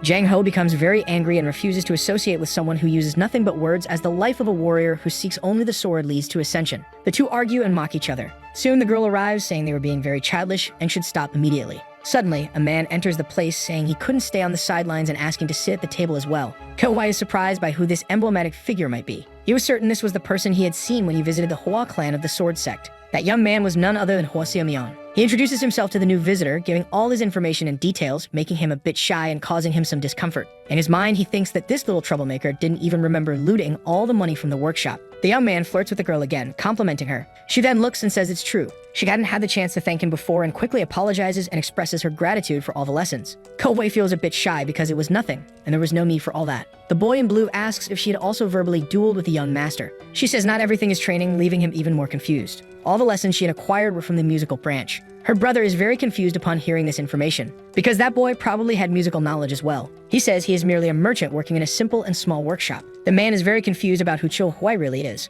considering all of his achievements, wisdom, and skills, meaning that man had been the greatest gain he had received in Hefei. A somewhat golden object is seen there suddenly. It was the Yellow Phoenix fan of that clan, and it signified a beautiful invitation to the boy. Out of nowhere, a hand slams down hard right there. Jang Ho is very angry about that invitation, leaving his friend quite confused. The reason for his anger was that the young master Cho held the clan's emblem and was not a fragile outsider who could be easily controlled and manipulated with cheap tricks. He is immediately challenged on his words, as the law did not forbid invitations for visits, and this was quite common at that time. Jang Ho becomes even angrier, even wanting to resort to aggression, and has to be restrained by those nearby. Cho Hui says he appreciated and was grateful for the offer, but he probably couldn't accept it at that moment. This made the inviter regret it all. Jang Ho remains silent for a few seconds, calming down a bit, and he says that the atmosphere had been ruined due to some people present, so he would buy his new friend a drink another day. But if everyone was satisfied, they could leave and it didn't matter much. Most would accompany his brother. Cho asks if there is any urgent matter, and he quickly receives the information that next month they would participate in an event in Huazhen. He had heard of this before, and it happened once every 3 years, featuring a lot of art and participation from various clans with several different areas. He is impressed with what he just heard.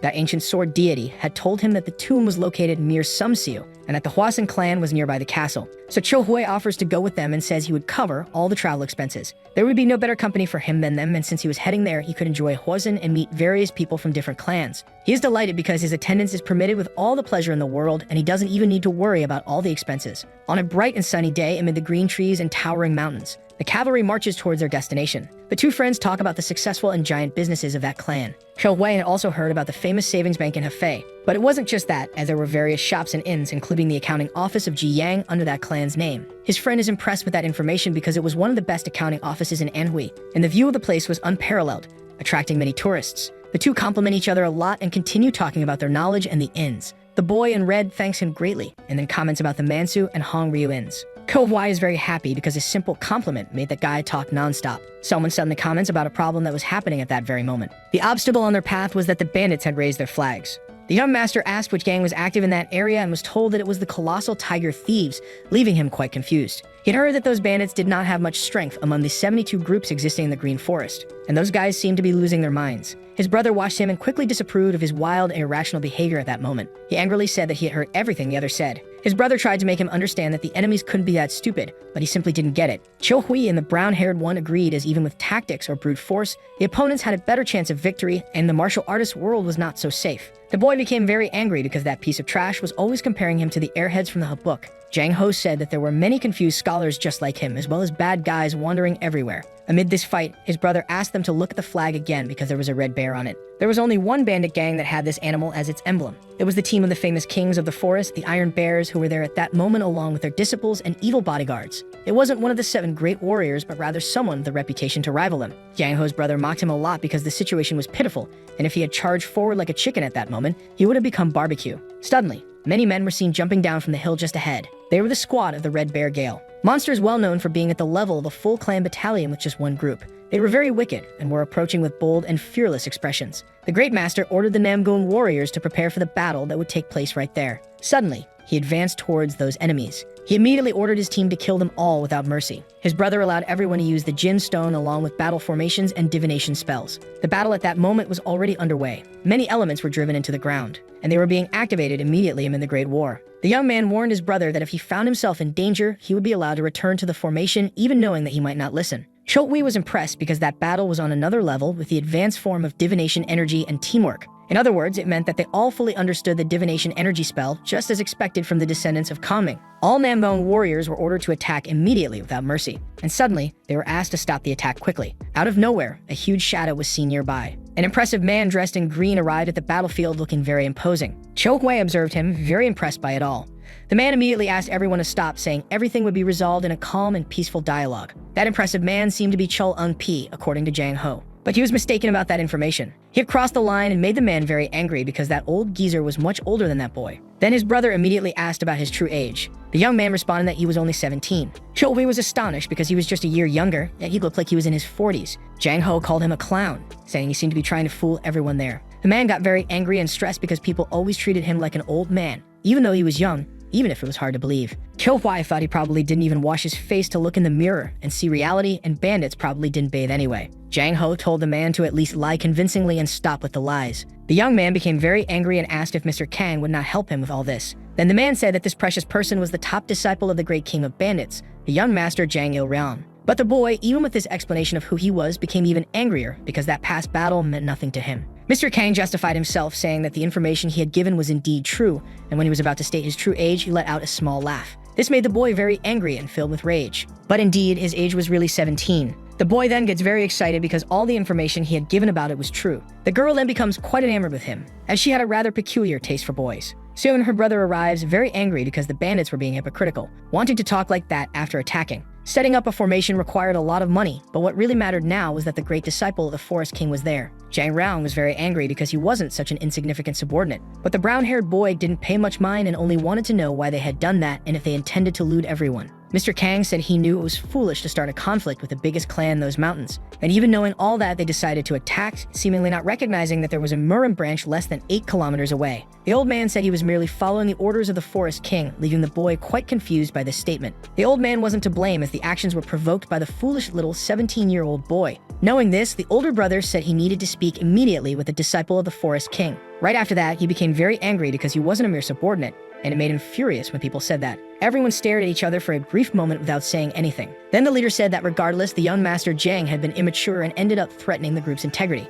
They had been lucky because otherwise many people might have left injured or dead, and the Murim world was definitely no joke. The young master Jang tried to explain, boasting about the clan, saying they were proud and honorable, but they probably wouldn't want to talk and would prefer to fight, as that was their instinct as troublemakers. Jung Ho joined the conversation, saying that the warriors plundered women and children equally, being wicked and deserving of destruction. Everyone looked at each other for a brief moment without saying a word, and then the young master Jang Ho called for a mega fight with an emperor's attack. Chilhui thought he wouldn't be able to stop them, and he quickly suggested a brief conversation, only to be completely sidelined. A question was posed to the young master, which seemed rather prejudiced. The most important rule in the 200-year-old bandits' code was that they should not raise their swords against those outside of Murim or the Merchant Guild. Mr. Kang immediately told the boy that those opponents didn't care about the rules and probably didn't even know such a code existed. After all, they acted this way because presenting themselves as wicked would generate motivation, as they couldn't send children to fight against strong warriors right away. The young master quickly said that all those pointless discussions should end because those roots of evil hadn't changed at all. Jang Ryong mocked him, calling him a big shot. He then said that if there was a single group of truly honest merchants in Jungwon,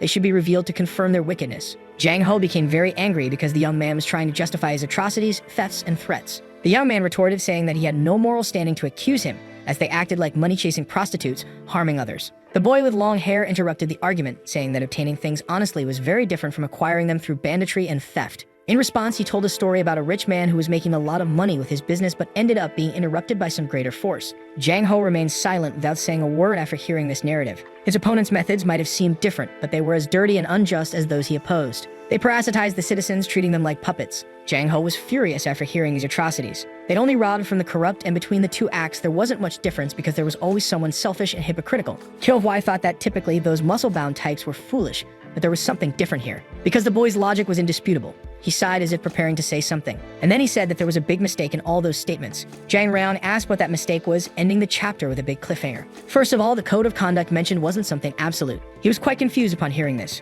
But he had said that the rules written 200 years ago were still considered true.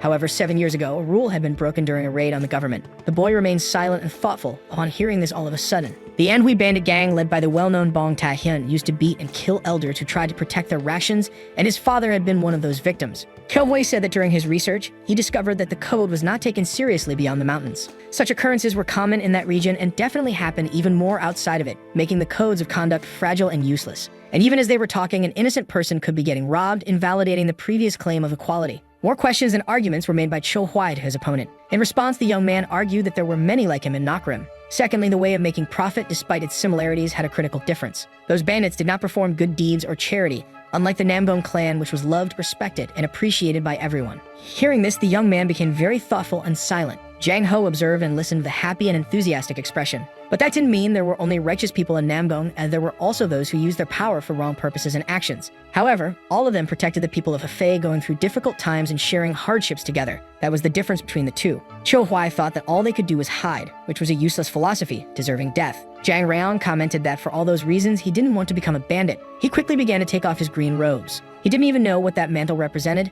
The leader had given it to him, and he only accepted it because it seemed sturdy. Surprisingly, he ordered Mr. Kang to inform the elder that he no longer belonged to that useless group of outlaws, leaving him shocked and perplexed. The young man then took a firm step forward. He immediately asked what he needed to do to become a warrior of the Nambong clan and switch sides. Mr. Kang became very angry because the young master had thrown the mantle disrespectfully on the ground and was about to abandon them. Jang Ho thought it was all nonsense, but the bandit was determined in his decision. Cho Huai thought that even with that physique and muscles, a young man was still a half-baked bandit. The boy in blue wanted to slip away, but Jang Reong was determined to join the Nambong clan. He quickly declared that he wished to be accepted into the group at any cost. Jang Ho stared at him silently without saying a word. He then revealed that bandits never stopped being bandits, not even with goodwill, no matter how much they wanted to. The boy became very angry upon hearing this and said he had never bowed to his former king 9 times on his knees. Jang Ho said that if he could obtain an official document from the Forest King or a letter of recommendation, he would consider his entry into the group. So then immediately said she would recommend the boy, making her brother very angry. The young man celebrated and asked her to write it quickly before the man changed his mind.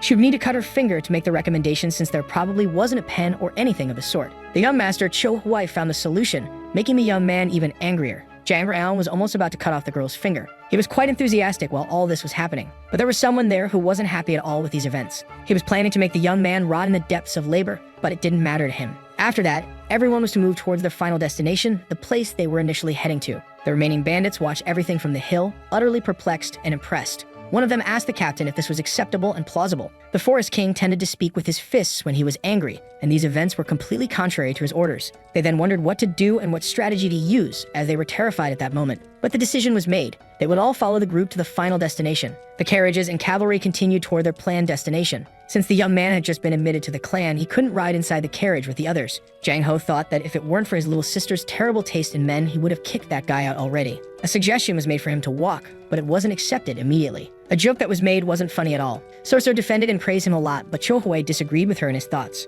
She tried to learn more about the new member of her team. He had 7 siblings in total, and she quickly asked if the second was Li Rian. The parents of these boys had been quite lazy in naming them, as the youngest was Chil Rian. But not all of them were boys. The third one, for instance, was a beautiful lady. And probably, she wasn't around, because in fact her surname was Bong and they called her Jang Sam Bong. The boy in blue laughed a lot at this immediately. The 2 young men realized that someone had noticed and agreed with each other. One of them quickly asked why the previous attack had happened and if there was a decent reason for it. He then asked for a favor, leaving them quite confused. He really wanted to participate in the event they were heading to, but he probably had no chance. So for that reason alone, he had caused all that commotion, and he apologized for it, with Cho Hui thinking hard about that useless little bandit. His brother soon arrived, saying that the boy was now the young member of the Nambong clan and should treat everyone with respect, understanding its importance. He then asked the ages of the group and was told that except for Soso, everyone there was much older. He was about to call them brothers since he was now a member of the Orthodox faction. He started to tease Cho Hui, who got very upset. He then mocked Jang Ho, making him furious and threatening him with his sharp sword. He also teased Jagal, who became even angrier. But the only one who wasn't bothered by all this was Soso. Night fell, and the sky was already filled with many stars. 15 days after all those events, the cavalry finally seemed to reach the final destination of their journey. Soso woke up feeling quite sleepy, saying she longed for a nice warm bath. Jagal mentioned that they were almost at the first meeting point, leaving his dear friend confused by what he had just said. He then explained that because the Hwasun clan was so large, if too many people arrived at once, it would turn into chaos, so everything had to be organized. His brother confidently affirmed that they were already there. They commented about the yellow flag of the Hienmu, and they would probably have to travel with those muscular lunatics. The new member of the team was impressed by these men, as even in the mountains there were no people like them. They wore golden bands along with yellow clothes that shone brightly. Ahead of them was the young master of the Habak Pang clan, a new king of the sword, Pang Gak, philosophizing about the symbol of a man, which in his opinion was the strength he possessed. The spear, in his view, was just a subclass of the sword. Feints and false movements were cheap tricks used by the weak. 3 years ago, he had lost to Chong So unjustly because he hadn't used his full potential and due to his opponent's underhanded tactics, which was his motivation. Lieutenant Jagal and Nambone had arrived, putting the crowd on high alert. They arrived with an imposing presence at that location. The boy wondered about this virile man. The man approached him and offered an arm wrestling match, leaving him quite puzzled. He accepted and quickly heard provocations from his opponent. It was all nonsense, according to him, as he furiously struck a nearby tree. The tree fell to the ground as branches and leaves crushed into the soil. Its trunk would be the ring for their match. The two were already ready and eager for the battle. The crowd gathered around the trunk to witness the spectacle up close. Jiggle and Shilhui commented on the antics of these fools, and Soso was impressed by the silly fight. The fight was finally underway and about to begin. Both put in a lot of effort, giving their all. Something shone on the boy's golden fist. This gave Shin of Wang much more strength than usual. The boy was very angry because his opponent had just used ki, calling it cowardly. All of the boss's employees were disappointed in him. They couldn't believe it and were quite disheartened. He then asked for a rematch but was refused. Hui and the purple shining orb were impressed because the boy was a descendant of the Airheads. Throughout the many Marin clans, there were few that focused specifically on brute strength, and right there was a fine example. Hui wondered whether brute strength was more important than internal ki. There was no concrete answer to this question, and that's why it had been the longest debate since the beginning of verbal martial arts. The main focus was the balance between both factors, which was why they could not surpass the great, impressive, and talented Shaolin. Moreover, their biggest problem lay in their inferiority complex towards spears. Thus, they had an unhealthy obsession with the sword martial art. Based on the information Hui received, he thought that all those techniques were just baseless rumors without any foundation. This was confirmed as Zhang Fi of the Chak Nation had trained his whole life to fully understand the use of the spear. It was a fact that swords had numerous advantages, but there were even more powerful weapons. The reason so many clans used swords in Jianghu was that most styles originated from techniques using the fist, and a spear was unsuitable for that. Even with this information from the purple orb, Hui remained in great doubt. He thought that if a man called the god of the sword didn't believe in his own weapon, it would be hypocritical and make no sense. But that wasn't true, as the fist technique had revolutionized things, leaving aside the bows and arrows that were quite popular and widely used. Jiang Sanbon and the Shaman clan incorporated his Tai Chi into the spear because it was impossible to harmoniously incorporate it into the sword. This all meant that the sword wasn't actually the most powerful weapon. It only had fame due to cultural effects. The boy with the headband asked Hui if he really thought that little sword was better.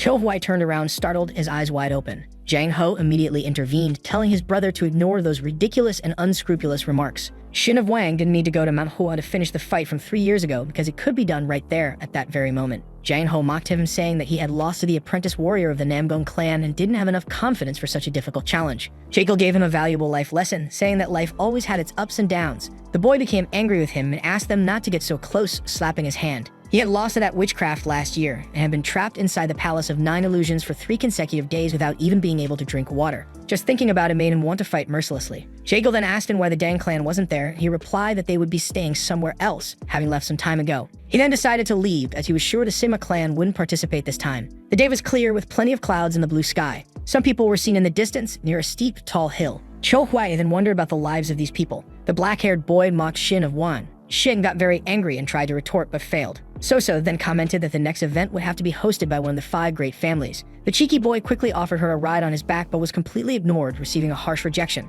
They then started a general comical fight. Jiang Ho watched it all with great disappointment, calling them idiots and weaklings. Then he quickly ran towards the top of the large hill. Shin of Wang said it would be a great battle. So everyone started running, not wanting to lose first place. The stairs were immense and very steep, leading to the top of the tall mountain. Hui and Jekyll were impressed by what they saw. At the top of Mount Hua, there was an old man welcoming them and expressing his heartfelt gratitude and hospitality. Jekyll Woon then introduced himself, paying respect to the elder of the Mount Hua clan. The elder remembered the boy, as did anyone who had witnessed the event 3 years ago. He then invited them all in to rest after their long and tiring journey. Many people were there at that moment. Everyone greeted each other with great respect and harmony. Hui distanced himself from them and went to another corner of the place. He walked around with lightness and calm, surrounded by the large trees with pink flowers. He thought about how small, elegant, and peaceful the place was. The plum blossoms endured the dry, hostile cold, and when they began to bloom, it marked the beginning of spring with a unique scent. The boy in blue soon arrived, also praising the place greatly as he imagined things to do there. Hui was surprised to see Jiang Raon drinking alcohol, even though he was only 17.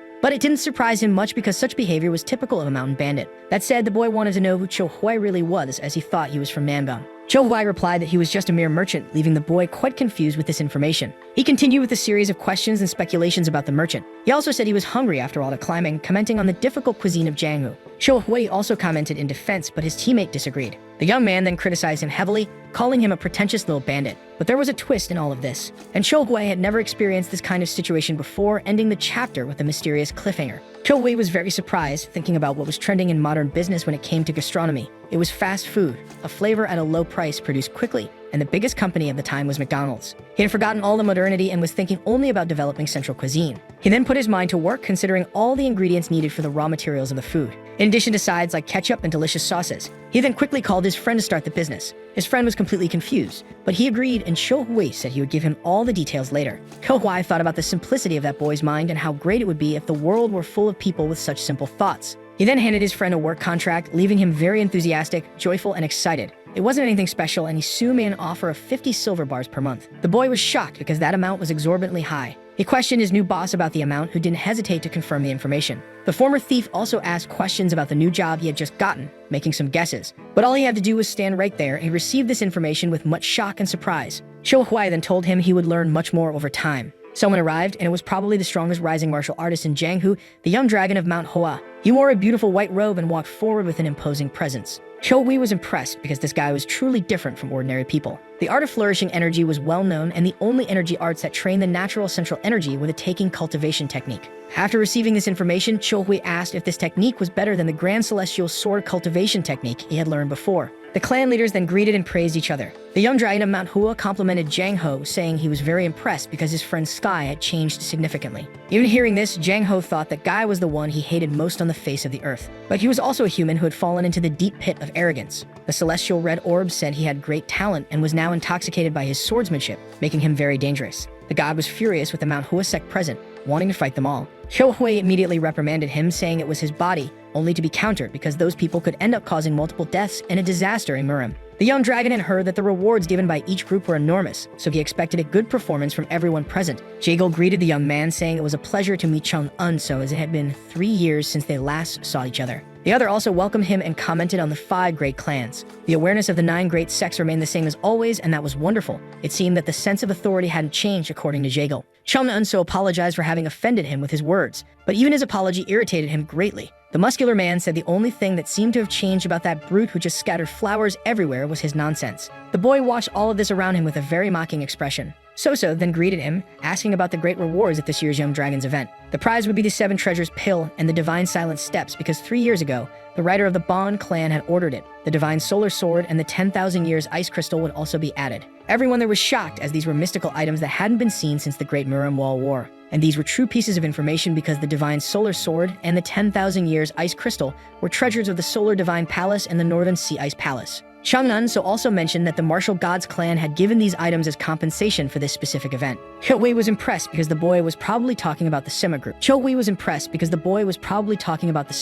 Someone quickly asked about the participation of that organization with a tone of desperation, but was promptly answered in the negative, as they wouldn't participate this time as usual. Everyone there felt relieved by this information. Changnan so thought about the fear that people had of that clan and how they might think they could surpass the Huasan group. Cho Hui interrupted these thoughts, saying he understood everything. He harshly criticized the boy for his arrogance and intolerance, saying that a demon should not be allowed to grow in that sacred land of Taoism. The boy turned around, listening to this with anger in his eyes. That had not been said by Cho Hui. He simply couldn't resist the influence of the sword god who controlled his body. It seemed that the influence of the demon lord had reached the Mount Hua sect. The boy became even angrier upon hearing this from that pretentious young man. That amethyst demon god was the first to appear in Murim's history, and was also the celestial leader of the diabolical divine symbol of ultimate evil. The honest sects called his martial arts the amethyst demon technique and considered it a curse because his body emitted an impressive purple light in the ring. But the sudden appearance of the Mount Hua sect's secret arts seemed similar to the demonic technique, too familiar. Rumors had spread in absolute secrecy. The Mount Hua sect had even gone to different sects within Jianghu to verify the so-called divine technique. After a thorough examination, the wise senior Iliang confidently stated that the technique was undoubtedly original, well-crafted, and contained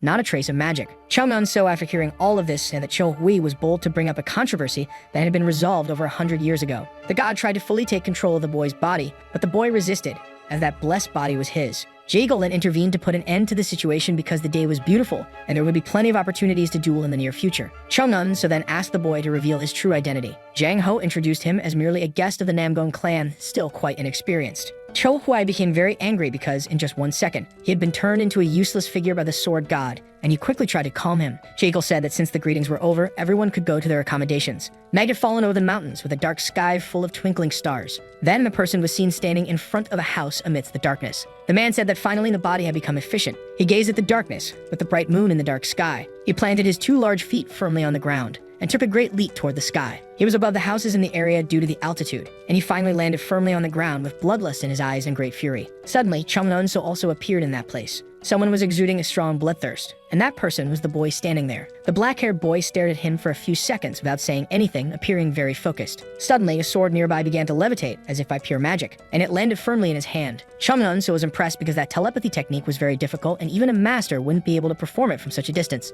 The boy with the sword then ordered him to prove that his strategy was truly worthy of a god. This made the young man furious, to the point of gritting his sharp white teeth, and since his opponent wanted to see so much, he would make sure to show him without hesitation, thus ending chapter 21 of this work with much suspense and doubt. As expected, Chungnunso was using his life force to conceal his kai, deceiving everyone under the heavens. And his nature hadn't changed. The technique was definitely the fourth form of the twin flame. He became very angry, wondering how that little man knew about the trick of the twin flames. He wouldn't be able to block the blade using only the fourth form. The black-haired boy began to extend his hand, preparing his precise strike. All the magic bullets began heading toward his opponent. The powers of the celestial floating sword and the heavenly sword meteor were being used at that moment. Chungnunso observed everything with total despair and anguish. His eyes expressed immense rage and anger. He then used his technique, the style of the 24 blossoming blades and 1,000 concentrated aromas. Despite all his magic, his opponent's attack was closing in. He looked at it in desperation and was hit hard in his body. His opponent had destroyed his twin flames, and now he had every reason to fight against his true self that had been hiding. He declared that the sword of Manhwa would not be evil. The black-haired boy was still uncertain about this. Meanwhile, he did something with Chungnunso's body. The blade's magic was drawing closer. Chungnunso screamed in extreme pain and despair from the attack. Now he probably wouldn't be able to fight against the will of the god, and the divine truth of the body they hailed had to be revealed immediately. Chungnunso screamed even louder at all of this. Then the black-haired boy ordered him to reveal himself immediately. His eye was purple like a glowing berry shining brightly. He shouted loudly for his opponent to shut up and cursed at him like never before. And then everything was revealed. It was an evil spirit, and warriors who supposedly dreamed of a peaceful life were devoured by those desires. The boy's clothes began to tear apart amidst so much blue magic. His eyes turned white and his blood was visible all over. Then, his body was held by the black-haired boy. He looked toward the front of the house where there was a huge purple shining orb. He then leaped from there, breaking all the tiles on the ground, leaving the place as if nothing had happened. The head of the Mount Hua sect of the 28th generation, the amethyst sword saint Dan Yang, was writing something on a scroll. Suddenly, he heard a strange noise. He broke out in a cold sweat and widened his eyes, looking tense and startled. He immediately ordered the presence of whatever was there to reveal itself. He lowered his head and tried to think for a moment. Something was wrong with that internal energy. The mental form shift was a legendary state that altered one's opponents. Dan Yang knew he had to recognize this sage. Suddenly, he widened his eyes again in alarm. He then had a vision of the black-haired boy killing Chungnunso. He was desperate, wondering how a sage could do something so despicable. But the boy didn't want to hear that from a man who had infused demonic energy into his own disciple. The boy stared at him for a few seconds without saying anything. The boy told him that no matter how much he cultivated Taoism, he was still human and could be influenced by immoral desires as well. He tried to use his magic to grab two swords nearby. One of them began to levitate like a light feather and quickly moved toward the one who was attracting it. The boy said that if that old man were truly from the Tao clan, he should end his greed and suffer there for the rest of his mediocre and useless life. But instead, he dared to corrupt future generations as well. The old man's face twisted in agony as the intense blue light shone on his face. His veins had been destroyed just from the energy infused by the sword of the saint. The boy was like a god and could not interfere with the mortal world. Now this was a human affair, as an immortal was interfering with all matters. The boy was not a god as the old man thought, and he said it wasn't wise to meddle in such affairs. However, he claimed he had earned the right to do so because he had taken that body and would ask his junior once more if he was capable of giving up the demonic energetic desire. The old man was stunned and asked who in the world that being was. And then he heard nothing but a loud shout saying, "Die."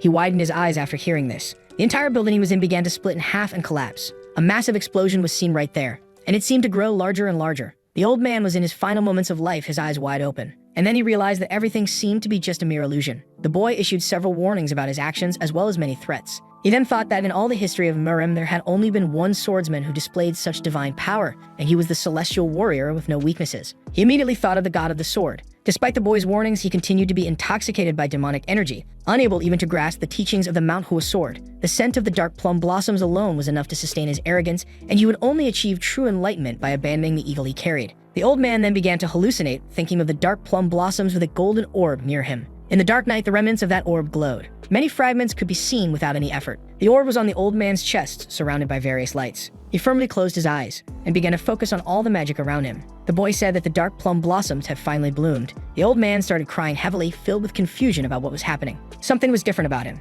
It seemed like a new beginning, with nature honoring the general. His ancestors' teachings from Mount Hua, practiced for the last 300 years, had finally darkened the plum blossom. Now his transcendence was clear, and could start anew. Dan Shi and Yang asked if the boy was truly the god of the sword, ending the chapter with suspense. The boy stared at him without saying a word. The old man thanked him for his teachings and for saving the Manhwa sect, but no one was there to hear him. The boy had vanished, leaving someone else in his place. The old man's hand reached out toward that person. He then apologized to Chung So. The night had fallen with a bright moon shining in the dark sky. Meanwhile, in that quaint little house during the night, God was the pride and dignity behind a single word. He had destroyed the Manhwa sect with just one sword and defeated Chung So and the group leader with sheer willpower alone. The boy wondered what an army could do against the sword god, who could bring an entire clan to its knees with just one blow. He needed to persuade that divine being never to roam the earth again, because if there was a demon in Mount Hua, it was Xiuhui's demon. In that place, amidst a mountain and trees, the old man proclaimed that the young dragon gathering was beginning. Jiang Ho was very optimistic and wondered where Chung So was. The newcomer then arrived, bothering his new brother. This made him quite angry, as it seemed disrespectful.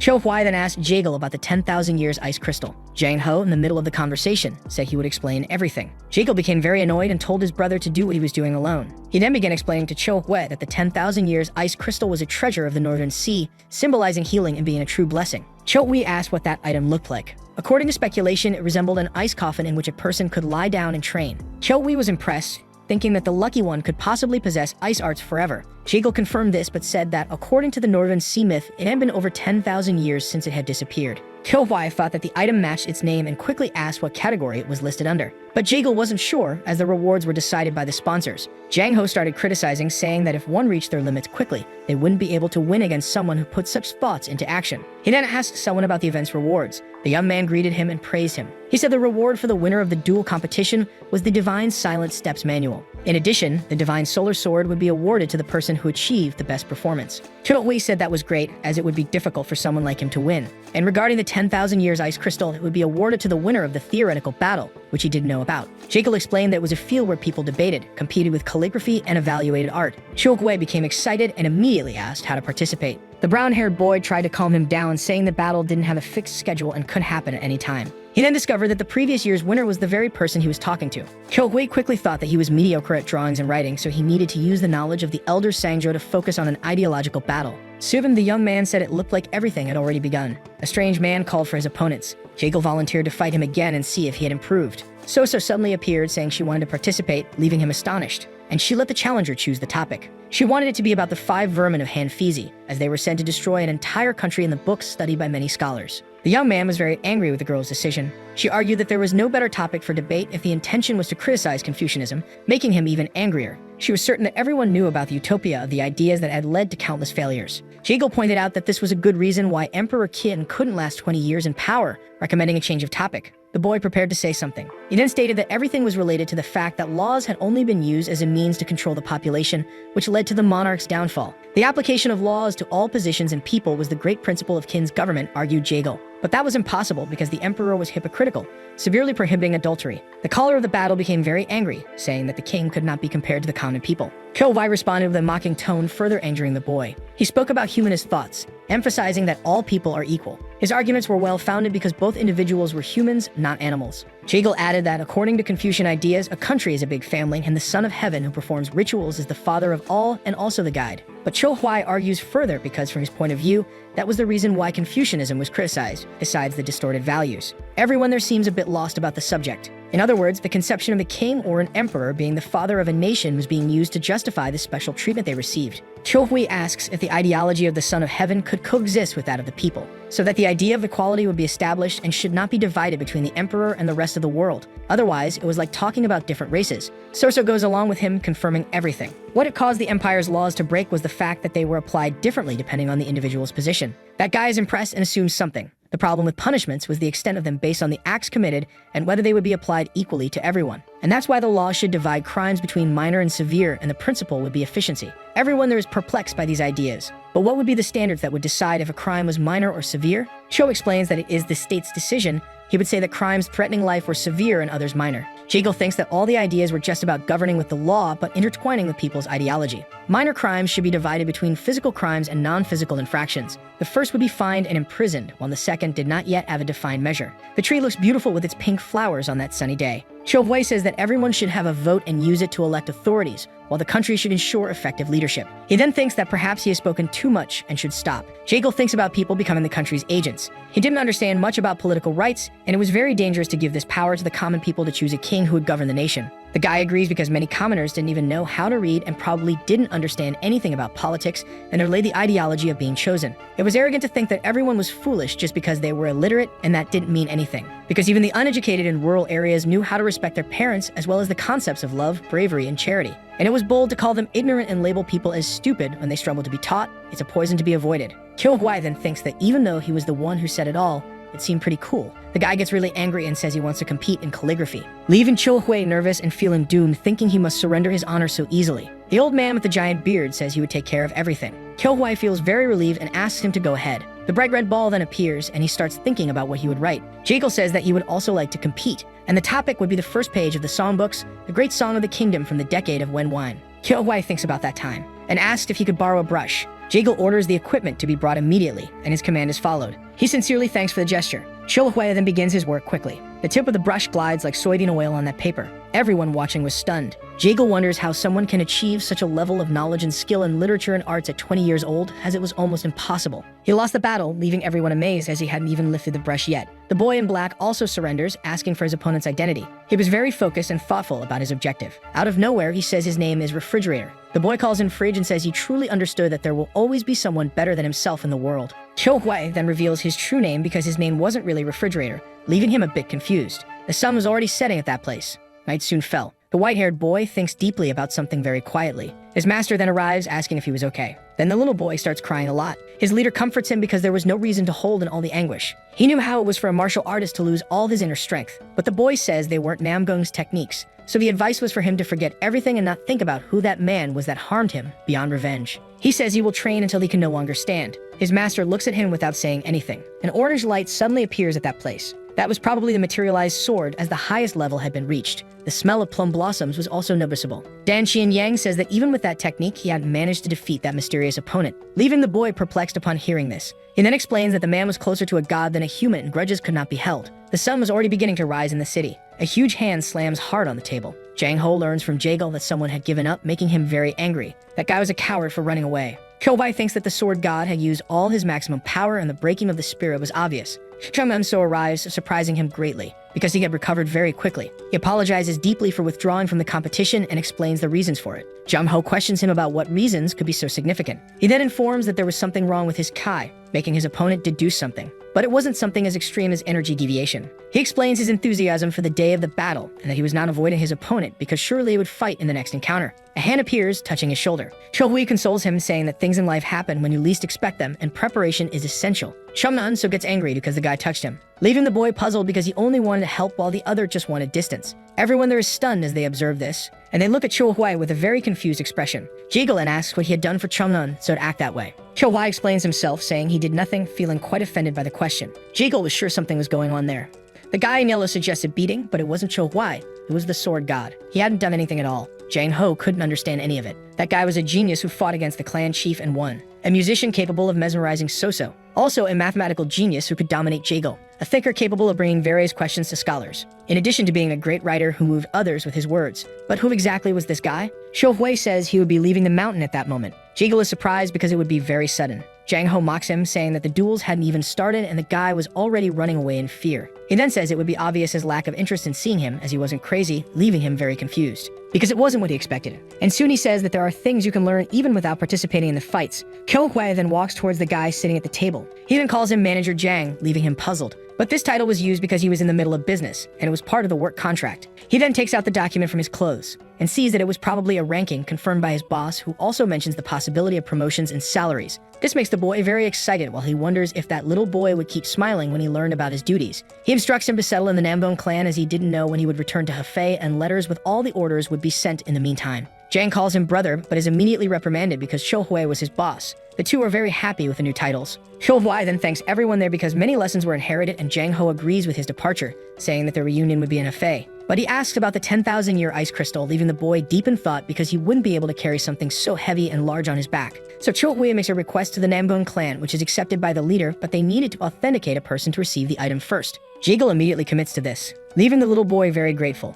amid the high mountains on a cloudy day. He was in Shaanxi in Gangwon County. He calls upon his sword god, because the divine being had been silent for 3 days, and it would be very difficult to know where the sword tomb was. Suddenly, a foot stomps on the ground with extreme force. 3 intimidating men are spotted. Cho Huai runs, very scared and tense, but those guys were very familiar. They looked like the Red Bear Wind Squad.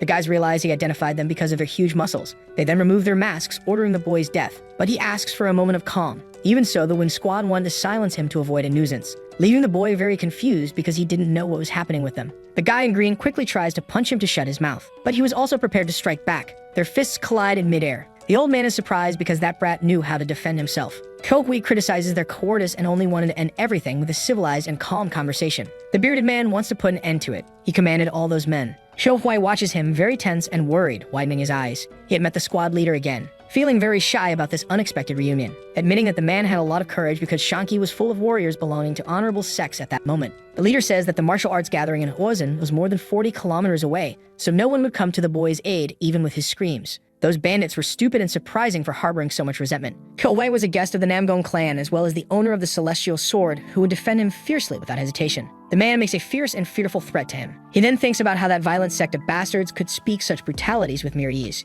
He quickly asks the old man if all problems would disappear by killing him. He tries to talk to them, bringing up plausible topics because that proposed resolution method was very rash. An employee asks his boss when he would put an end to all that boy's chatter. He quickly throws a silver coin toward the ground. The guy in green notices it and quickly runs toward the coin. The sound of money is enough to stimulate those bastards' brains. That guy with an axe gets angry at the boy's antics, but he quickly runs after another coin that had been thrown. They all receive a massive scolding and moral lesson from the boss. Cho Hui had a golden coin as his trump card. The leader tries to control his desire for that money but can't hold back. Cho Hui quickly throws the coin to the man. Then he asks what he wanted at that moment. The boy immediately says he would give all the silver coins he had if they let him continue his journey in peace. The leader agrees to all of it and his employees quickly question him about payments. They are all impressed by the amount of money there was. Cho Hui then quotes a saying from Confucius, stating that the revenge of a virtuous man does not last more than 10 years. He feels a bit regretful because it had only been 3 days since he disrespected all the philosopher's teachings, never knowing what life would bring him. The divine being suddenly starts questioning him out of nowhere. He quickly asks for permission to lie down right there, and the foolish guys with the money allow it without thinking twice. But those idiots would certainly see him again. He then begins walking toward his destination. The divine being declares that he would never again take control of his body. He had been listening to everything like a pervert and should rethink the balance of power. The boy then asks him if he was sulking because everything he said could have caused an uproar. But the divine orb simply responds that they should head toward the Autumn Valley. The boy feels a bit confused about the path, but all the instructions are quickly passed on. He wanted the divine being to use his body so they could fly there faster, but he is given a negative response. Feeling very sad, he reluctantly accepts the decision, hanging his head low. The mountain he had to climb was huge. He makes an immense effort to reach his destination. It was definitely beyond limits, and figuring out how to climb it efficiently was quite a mystery. The divine being soon urges the boy to hurry, as the sun was about to set. He gets very angry because all of it seemed like a form of revenge just because of a few insults, and this suffering was intentional. He is quickly scolded by the god, receiving a harsh moral lesson. He then starts thinking about all that money, and gains more motivation to climb the hill. One of his feet slips on the smooth rock, causing him to tumble down the hill, screaming loudly. He finally falls to the ground there, and realizes he had returned to the start again, feeling very angry and impatient with this. So he plants both his hands on the rock again with all his strength, and begins climbing the hill, his anger transformed into motivation. All that rage was the fuel for his ascent. Finally reaching the last inch of the hill, he finally reaches the top of the mountain as the sun is setting. He wonders if that is the high grave of the sword. The divine being responds affirmatively, stating that whether he would obtain something there or not depended entirely on the boy, also offering him advice. All that information suggested that someone was right there and some traces still remained. The boy feels a bit confused, but the god explains that the things he discovered in the high tomb of the grave were marks of blades with true essence. Cho Hui says he's just a normal person, thinking his divine being wanted him to become a supreme master just by looking at a few scratches. He gets very angry because whoever made those marks should be highly respected beyond mortal standards, as the boy was saying. He then asks if that being was a god or something like that. He is answered affirmatively, as those blade marks were the true legacy of a divine being that even as the leader of the sword, he had never imagined defeating him. In Mirim, the word perfection didn't exist, but the god's swordsmanship was perfect. The question was how the son of a mortal man could demonstrate such mastery. Cho Hui then asks how good he was. He looks at the ceiling of the cave he had entered, and is told that he would have no chance. The sword god then asks if he was capable of reading ancient languages because he had made a copy for scholars, and no one had been able to understand it. Cho Hui is very impressed by what he sees, because on the walls were written various formulas and physical calculations with constant fall velocity and gravitational force depending on weight. The person who had left those traces was undoubtedly from the modern world and also Korean. The sword god is perplexed because the being belonged to the same world as Cho Hui.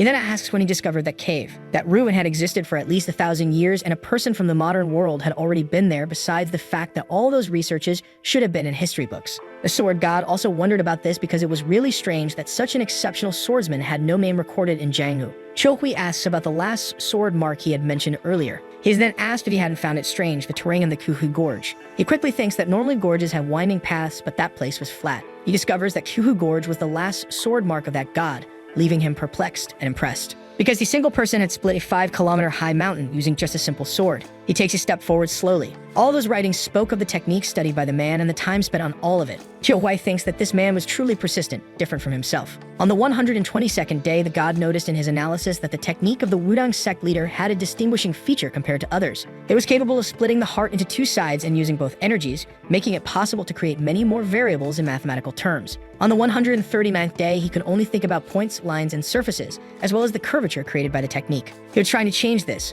but his muscular strength wasn't keeping up, making him doubt himself until he realized the cause was the limit of amplitude. On the 181st day, he pondered about physics and whether there truly existed a human body capable of using these calculated values. What remained was to train his own body to be able to apply these formulas. On the 487th day, he realized how weak the human body was, trying to see how many attempts it would take to hit the points he had marked in front of him. The exact number was 7,264,220 attempts, taking 2 years to discover, concluding that a weak body would be incapable. After reading all of this, Qiuhui is impressed and astonished, doubting the mortality of the man. On the 4,685th day, he realized how foolish he had been to remove factors that physics could not explain, concluding that Taoism and Buddhism existed because only through physical training was it impossible to gain complete control of the body, requiring the study of the mind. Only in that world could he divide his body as small as particles or become as vast as the universe, finding peace. Only in that place could swords, lines, and all the movement of physics and figures be perfectly manifested. He realized that the boundaries separating the world and the mind had disappeared because even without eating or breathing, he did not die. On the 6,932nd day, his body was already capable of reproducing all physical forms perfectly. He could see the essence of everything like Neo in the Matrix, as if he understood all the laws of nature. There, whether he was still human or not became a question, as he could feel the constellations taking an interest in him. Qiuhui feels something in his body. It was an energy that gave him visions. The sword god is astonished because it had taken him 7 years to see the meteor, and the boy was sensing the star's magic so quickly. It was the supreme technique of the meteor sword. The divine being remained perplexed because the boy had sensed that meteor energy in just 15 mere minutes. Being capable of such feats meant that Qiuhui already had the final intent of the supreme technique imprinted on his soul, and he was far beyond being a simple genius. This was the fate that the heavens had reserved for him in advance, and the god was merely the bridge for this to happen. Unknowingly, Qiuhui fell into his mind's world for 3 consecutive years, and this was the birth of the little sword god. Outside that place, the sky was blue and cloud-filled. In the beautiful and grand city of Hefei, the young master of the Jum Juxin clan mansion is seen there, waiting for a man on horseback who was already approaching. He then asked him to remain calm and cautious, because the celestial carriage was worth a lot of money, and it was necessary to handle it with care.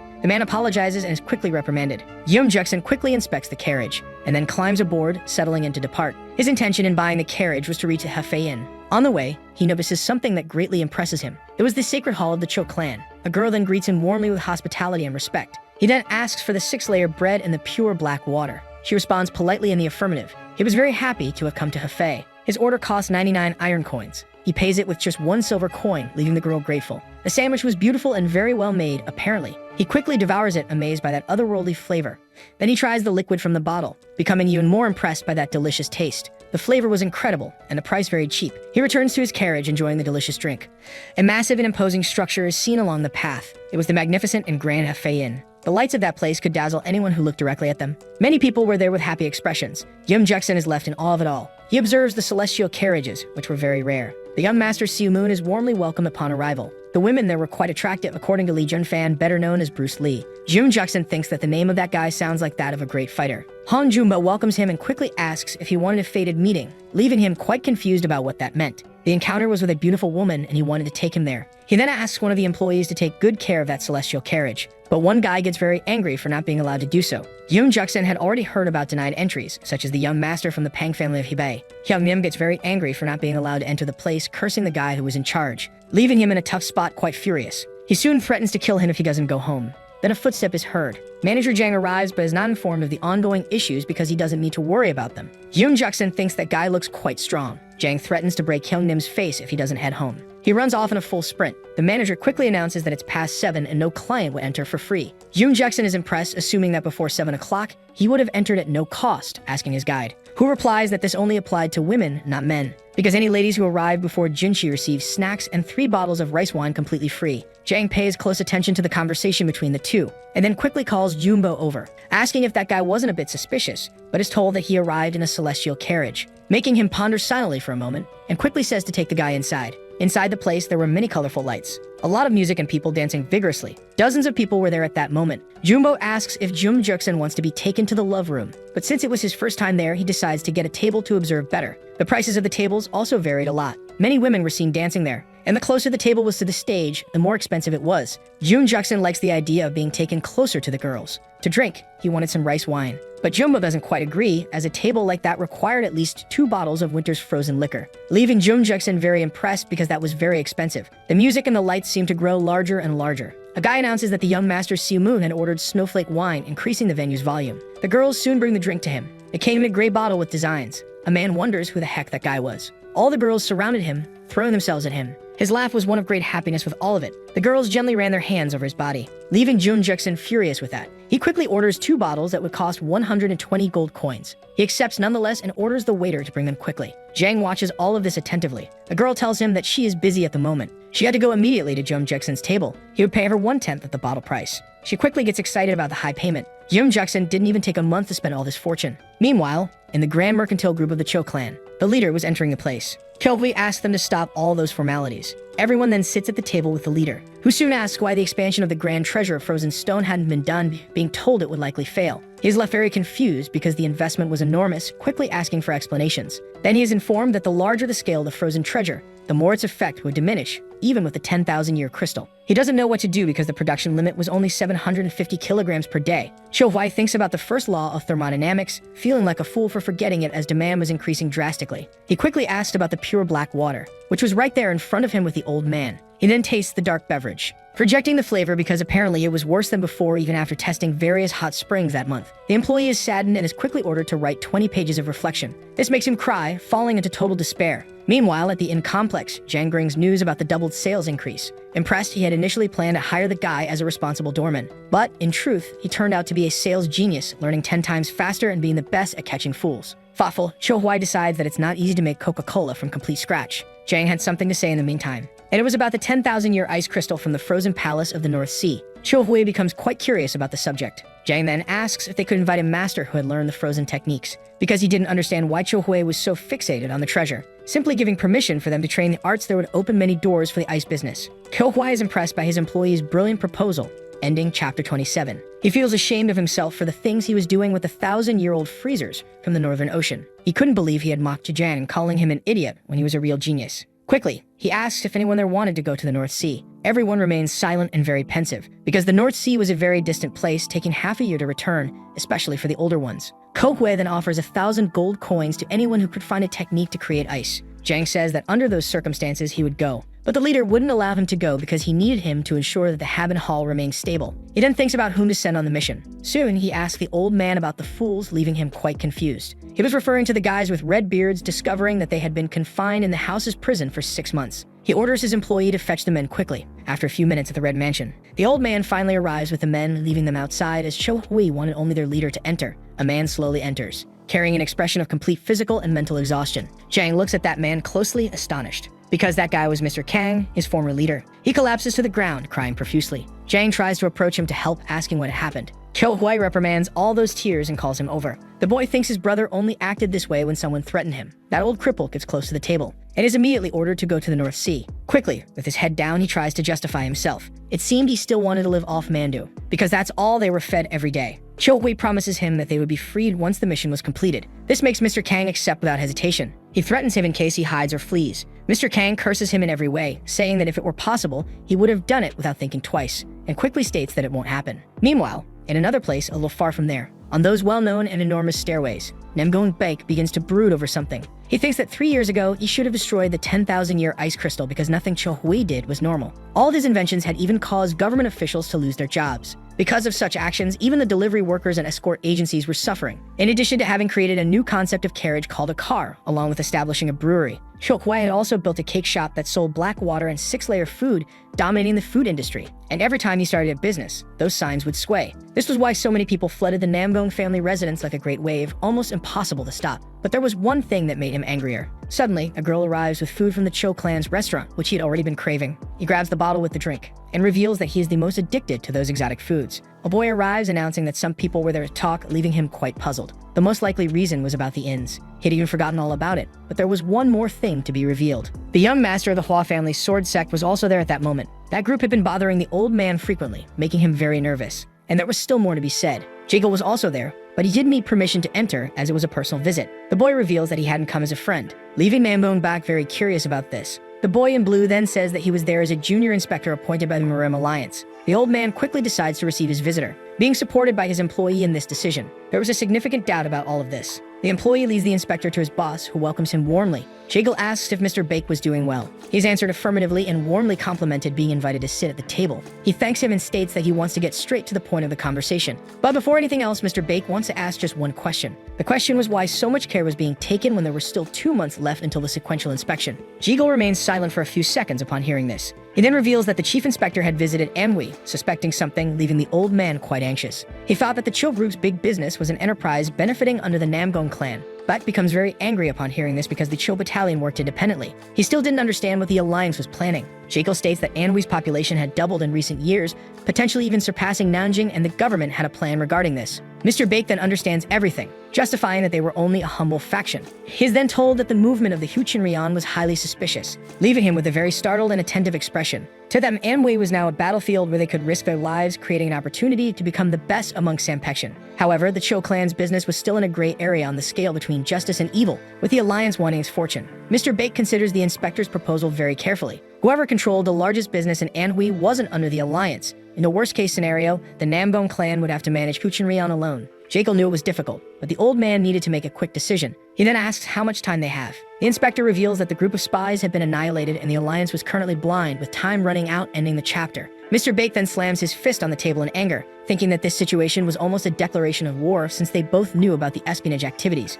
He then says that he will call Cho Hui to decide the matter immediately, being told that he had already been summoned by the alliance and would arrive soon. Feeling very pensive and with a worried expression, someone was there in front of the temple. It was the leader of the Just Sky along with Cho Hui. The two meet with another person, who quickly calls them to follow him inside. The leader wishes all the best for Cho Hui, leaving him a bit confused, but grateful nonetheless. That temple was grand and beautiful. He then enters, finding himself face to face with several important men. He then nervously thinks about how rare it was to have them all gathered there. There were the head of the Namgong family, Namgong Su, and the young master Namgong Jiang Ho, along with Namgong Xiong Chan and the leader of the Namgong clan, Mr. Beck. Together with Namgong Wu and Jekyll Woon, he pulls out a large document to read, announcing that the alliance wanted to declare something to Cho Hui, and concludes everything he wanted to say for the moment. Cho Hui realizes that they wanted the Cho family's business to be placed under the Namgong clan's control, monitored and overseen by the alliance. This organization, which called itself Righteous, was no different from a gang of bandits, and there was something the alliance elders were misunderstanding. Jekyll is confused, and Cho Hui explains that they had judged him based on the current situation in Kangho,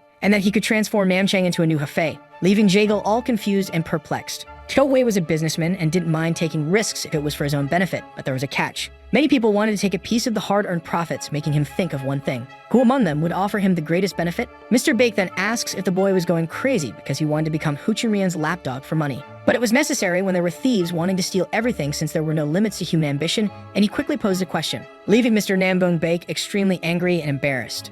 It was revealed that 3 years ago, Hefei's population was around 86,000 people, and now it had grown to 170,000, making the boy ask the same question. He becomes quite nervous after the same question as before. Cho Hui reveals that if the elders wanted him to, he would back down because he was definitely also one of the Namgong, but he had no intention of belonging to either the just or the evil alongside the alliance. This leaves the bearded man deep in thought after these words, because few people in the history of Kangno had managed to do this, and they all had something in common. Cho Hui says the man is absolutely right because he had already heard this from a close acquaintance. The sword god soon appears, revealing some information about becoming stronger to the boy. Upon hearing this, his eyes turn white with ambition, and he shouts that he will follow this path to become the strongest of all. His voice could be heard from outside the temple. Everyone there is surprised and frightened. Now he could see all the laws of physics that existed in that world, and it had become ingrained in his brain. At first, he couldn't accept the duration of the joyful moment of realization because it felt like only a few minutes had passed. But when he woke up, his clothes were worn out, and the sword god quickly revealed that 3 years had passed. He was very happy for the boy, calling his modified body the desired body of the sword lord, despite his eye issues. Many white lights could be seen by him in that hall. This was the state in which his eyes were embedded, those of a warrior spirit. Except for a martial art like the plum blossom technique, this phenomenon was definitely for those who had reached the unfathomable level, making the old man wonder how that young boy could have reached this state. The gray-haired man says that the boy is no ordinary apprentice. Even if he were a disciple of Mu Jimeon, it would be madness to claim, so he asks if the inspector feels the same, leaving him quite confused. He says the boy was at the unfathomable level, making Jagle perplexed, because even among the best mind's sects, there were only 4 places with someone at this level. The old man advises him to find someone to try and change the boy's mindset. He says he will return to the Alliance immediately, leaving slowly toward the door. Mr. Bake asks Shou Hui what Nambo means to him. The boy with the extremely white eyes thinks for a while, and says it is like his uncle, whom he feels grateful for when he covers for him when he messes up, thinking he's an idiot. The bearded old man asks what they thought about giving the boy a respectful position within the family hierarchy. Very tense. The Namgong clan leader takes a deep breath and says there is one condition to be fulfilled in these circumstances for Mr. Bake. The condition was a genuine marriage with a woman from the family. Everyone there falls silent, staring at each other without saying anything. Jang Ho then says it would be impossible for his father, because Sosa was hopelessly in love with Jang Il-rian and even cooked for him every day. The old man thinks a bit more, remaining silent. He then says that Somi was still in auction, but this makes everyone there very angry. Jang Ho reveals that she had just turned 19. Shou Hui, very nervous, disagrees with all those decisions because he didn't want to be tied down, leaving the old man very confused and pensive. He says he would never do that in his life. The old man says that if he didn't want the position, he would have to return the celestial sword plaque. This makes him very angry, as it would be blackmail, wanting him tied to them. The old man questions why he had said before that Namgong was like his family. He could continue doing his business without the group's ambition and still have their support in difficult times. Shou Hui then thinks there's no way out. He accepts the hierarchical position, but does not allow the marriage. This leaves the bearded old man deep in thought, remaining silent. He then orders the elders and other members to be gathered, because the family rules would be changed immediately. Shou Hui asks to leave the place, slipping away toward the door. But suddenly, someone approaches him and reprimands him for leaving at that moment, ending the chapter. Ko Hui had not seen the visitors the old man had mentioned, as he was in a hurry. He then discovers that all those powerful people from Anhui were at the location because of his hotel, leaving him quite confused. What was wrong was that the children of rich families were squandering their fortunes there instead of focusing on their studies. Many engagements had been broken due to the bachelor parties. Upon learning this, Shou Hui's eyes widen in shock, justifying that they had not forced anyone to spend money on expensive drinks and that it was their own choice to do so. This response makes the old man very angry and nervous. He asks Shou Hui to close the place for a while so they could get rid of those visitors. Shou Hui agrees and decides to stop all operations for half a month. This leaves the men there very stunned because he didn't need to shut down all of his businesses, just the hotel. All the establishments were well loved by everyone who protested against this. The businesses wouldn't be closed individually as it would demoralize the employees. The old man tries to offer a solution for these things, leaving Shou Hui quite angry because the Nambong family would not pay for salary increases or compensate for the losses. Everyone there remains desperate of the closure of the establishments. Then the man in blue asks the name of that limited cloud carriage and if he could get it soon. This vehicle was the Grand Celestial Cloud Car. Shou Hui says it would arrive in 2 days, leaving the old man quite astonished. He asks the other man where the visitors are, and he is told that they are at the Blue Dragon building. He then says he will return after practicing the release and control of his energy, leaving the other old man deep in thought about what the Namgong family had become. Someone nearby was sitting on the stairs next to a carriage. It was Jagle, reflecting on his failed plans in Hefei. Shou Hui was very strong, even though he was almost his age. Besides that, he was just a businessman, full of knowledge and excellent calligraphy, hardly seeming like a real human. Jagle becomes very angry at the existence of this impressive person. Suddenly, he arrives looking very suspicious. He was furious because he had been stabbed in the back right after paying Jagle 20 gold coins. Someone nearby is heard calling for help, but Shou Hui wanted to hear the guy's excuses first. He says he cannot make any decision on his own while belonging to the Alliance and only does what it commands. Shou Hui bets that his plan was to continue disrupting his businesses, but he is quickly reprimanded as Jagle is still an inspector. He imagines that there's nothing a mere employee can do except obey his superiors. If he did everything Shou Hui asked, the problems would be forgotten, and he asks if he had thought about the things previously discussed. Jagle responds that he could not do it. The proposal was 200 gold coins per month to be the vice president of Cho's businesses, much more than he earned at the Alliance. When Jagle was about to reveal the problem, he is interrupted by someone who arrives with heavy and firm steps. It is Jang Ho calling Master Shou Hui, saying he would like to learn from him, leaving him quite confused because he thought things were already settled. But now he was an elder of the Nambong family and was expected to teach the younger ones. Jang Ho could not believe that someone his age had reached such a level, and it was very impressive. Shou Hui remains silent and thoughtful for a few seconds. The boy in blue says that he has much to learn and asks not to be underestimated. A sword of God's orb appears, telling Shou Hui not to ignore the sincerity of a swordsman. He agrees with everything, leaving the boy quite excited and enthusiastic. They go to a battlefield. The boy holds his sword firmly in his hands. pleading for his master to teach him, who calls him closer. He tries the Emperor's sword with a direct double slash, along with the Supreme Monarch's earthquake, but Cho Hui dodges these strikes very easily, leaving the boy very surprised and frightened by this teleportation, thinking it was an illusion. Cho Hui quickly charges at the young man, who fights bravely once again. The battle between the two is intense and thrilling. The boy defends himself bravely with his sword, but a strike hits him, causing him to bleed from the mouth. He's very impressed because his opponent had dispersed the Emperor's earthquake so easily without any difficulty. He probably dispersed the technique just by observing the flow of his Kai. If not, there were no plausible explanations for it, raising doubts about whether such things could be done by humans. Cho Hui charges at him again with full force. The battle becomes intense and contested once more. He attempted the same attack again. Jang Ho positions himself with his palm raised, then trying the final strike with the Emperor's talon and sword. His master quickly arrives, telling him to stop because he could not use those abilities in his current state. Cho Hui observes him closely without doing anything. His eyes begin to shine brightly. Jang Ho watches him nervously and fearfully. Cho Hui begins to move his sword rapidly, swinging it toward his opponent. Suddenly, a blue light with an explosive appearance is seen right there. Jang Ho tries to move toward the boy bravely, but is soon halted, groaning in pain and agony. Everyone there calls out for Jang Ho, the junior swordsman. After the smoke clears, a shadow is seen. It was him, with blood dripping from his mouth. He asks what technique was used and its name. Cho Hui had used the celestial sword's flow trick, calling the weapon galactic meteors. Many comments are heard around the fighting ring. The elders discuss the genius of both boys. What they would call Cho Hui, having defeated the genius Jang Ho, was a mystery. The two elders are quite confused during this conversation. No one, even with their extraordinary eyes, could explain or describe that impressive man. With just one move, he had managed to defeat the family leader, which meant his talent was not limited to normal martial arts. There was something in his swordsmanship that did not belong to Kang Ho, making a precise description impossible because such a thing had not existed until then. The old man says that he is the man from the Green Sword Manual, and asks if the other could withstand and defend against the boy, receiving an uncertain response. The young man's swordsmanship was simply flawless and without defects. Namgon Baek becomes very angry because no one had ever been praised that way by the master. That technique considered every move his opponent could make, allowing him to control the direction of the battle, forcing the enemy to defend. If he truly performed like that in earnest, he would be the true sword god. The old man says that the boy is far from being a genius. He's more like an immortal like the three immortals. The mustached man thinks the boy is certainly a strong candidate to become the next immortal, unable to escape his fate. Celestial Meteor Sword, a weapon that could reach the heavens, was an arrogant name, yet still an excellent technique.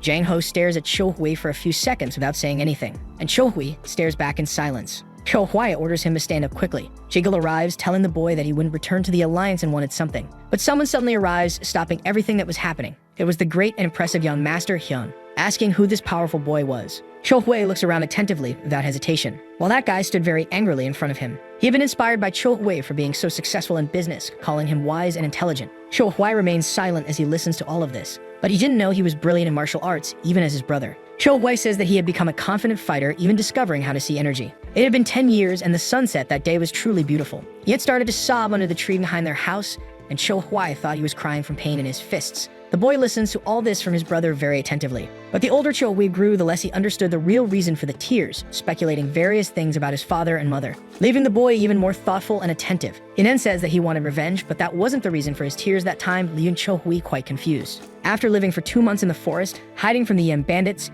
he had become extremely weak after falling ill. The boy becomes very angry upon hearing this from Cho Hui, with his eyes full of tears. That brother has actually had a hole in his stomach. A scene of a tragic attack flashes through his mind, making him cry like a defenseless child. He hadn't been able to protect his younger brother and sister, and if it happened again, he would never forgive himself, so he trained every single day. Cho Hui then thinks that everything had happened because of him, and shows that he is now perfectly fine, with no scar on his stomach. He asks if Cho Hui was really his brother, but only he knew about his baby-like cries. Either way, he questions how such martial art could be possible. Cho Hui lets out a small laugh, leaving him very confused as he hadn't understood yet. He then says that he is a true genius. Since his brother was so proud, he was already leaving. Because Cho Hui was taking things too far, making many enemies, but he says he would feel relieved with Hyun protecting the house, being called a shameless little brat. The older brother remained the same without any change. Cho Hui returns to what he was doing earlier. He apologizes to Jaegal and orders him to continue, being told that the conversation should also be had with the Nambone family leader. They would already be at the clan's temple. The group leader asks when it happened. Jaegal says that he would not return to the Alliance and would join the warrior Cho Hui,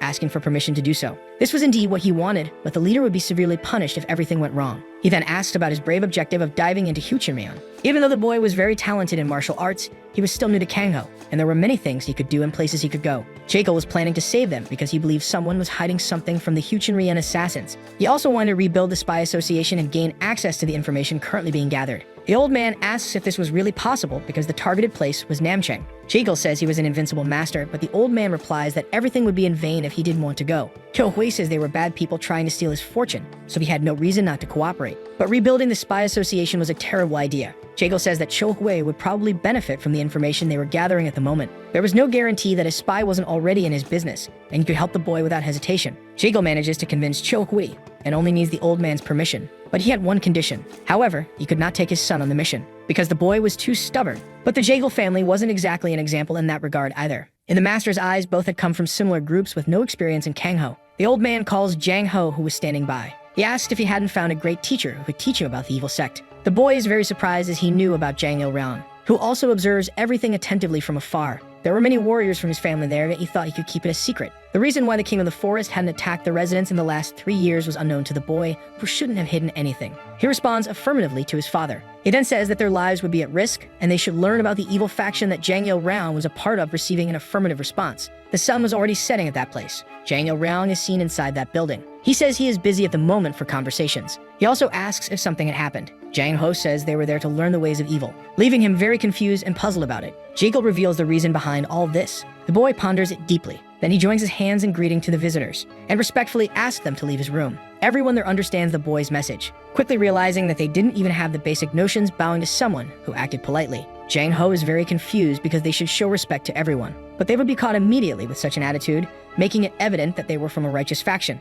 Jaegil thinks he is on the same level as Namgon Jang. Again, the boy greets him with his hands. Automatically, everyone there also shows respect. Feeling very embarrassed afterward, Jang Il-ryang suggests that they give up because good manners were already ingrained and could not be fixed with just a few practices. Hui reveals that some people were planning to take the business by force and should be stopped. Jang Il-ryang asks who it was, discovering it was Huchinmyeon. He becomes very angry upon hearing this. He quickly decides to help them in just 4 days, especially Jang Ho-hyung Nim, who should no longer say the name of the technique out loud during battles. He was revealing his moves to the enemy like a fool. He feels very sad because it was really cool. There was a wicked bastard who maliciously threw a weapon while pretending to greet, and he was the best example. Jang Ho-hyung Nim wonders how a martial artist could be so shameless. The affection-sucking puppy had a pitiful face, draining the energy of those who hugged him out of pity. And you should be cautious of a man who pretended to be disabled, as hundreds of masters had their heads crushed by his ambush. Hui says there was no normal person because they were all crazy, receiving the response that regardless, the evil sect had a main trait, and that was stabbing in the back. The masters of the evil sect had cold hearts due to surviving in this harsh world, and in that place, many strikes would be taken. Now he would deal with Jaegil Hyung Nim. He was not authorized to use the fan that way, nor to use his eyes to pass off the energy of a polite man. He is very stunned by this information. However, he couldn't announce that he came from a prosperous family, being noble and well-educated. All those people had difficult lives and held different thoughts about wealthy folks due to the hardships they endured. Jang Il-ryang takes a deep breath at that moment. Then he mocks everyone there, telling them to go back home. This makes everyone there very angry. Someone who drew their sword after being insulted was considered righteous 80% of the time. A true member of the evil sect would never be bothered by such a small insult and would simply observe coldly. Hui thinks he was born to be one of them. Jang Il-ryang wields a sharp knife that gleams brightly. What he had just said could be considered a compliment in that world, but probably those boys wouldn't be able to hear anyone speak about their parents. At the start of their training, they were supposed to face each other and say everything negative they could think about one another, and if they reacted, they would instantly lose. Jang Ho tries to insult Hui, who retaliates by talking about his mother. The two do this again. Jang Ho becomes very angry upon hearing the boy speak about his mother. Hui doesn't need training for this. It's child's play for someone who has read every kind of insult on the internet. Naemun Hyung Nim should just keep his mouth shut and pretend to be any ordinary traveler.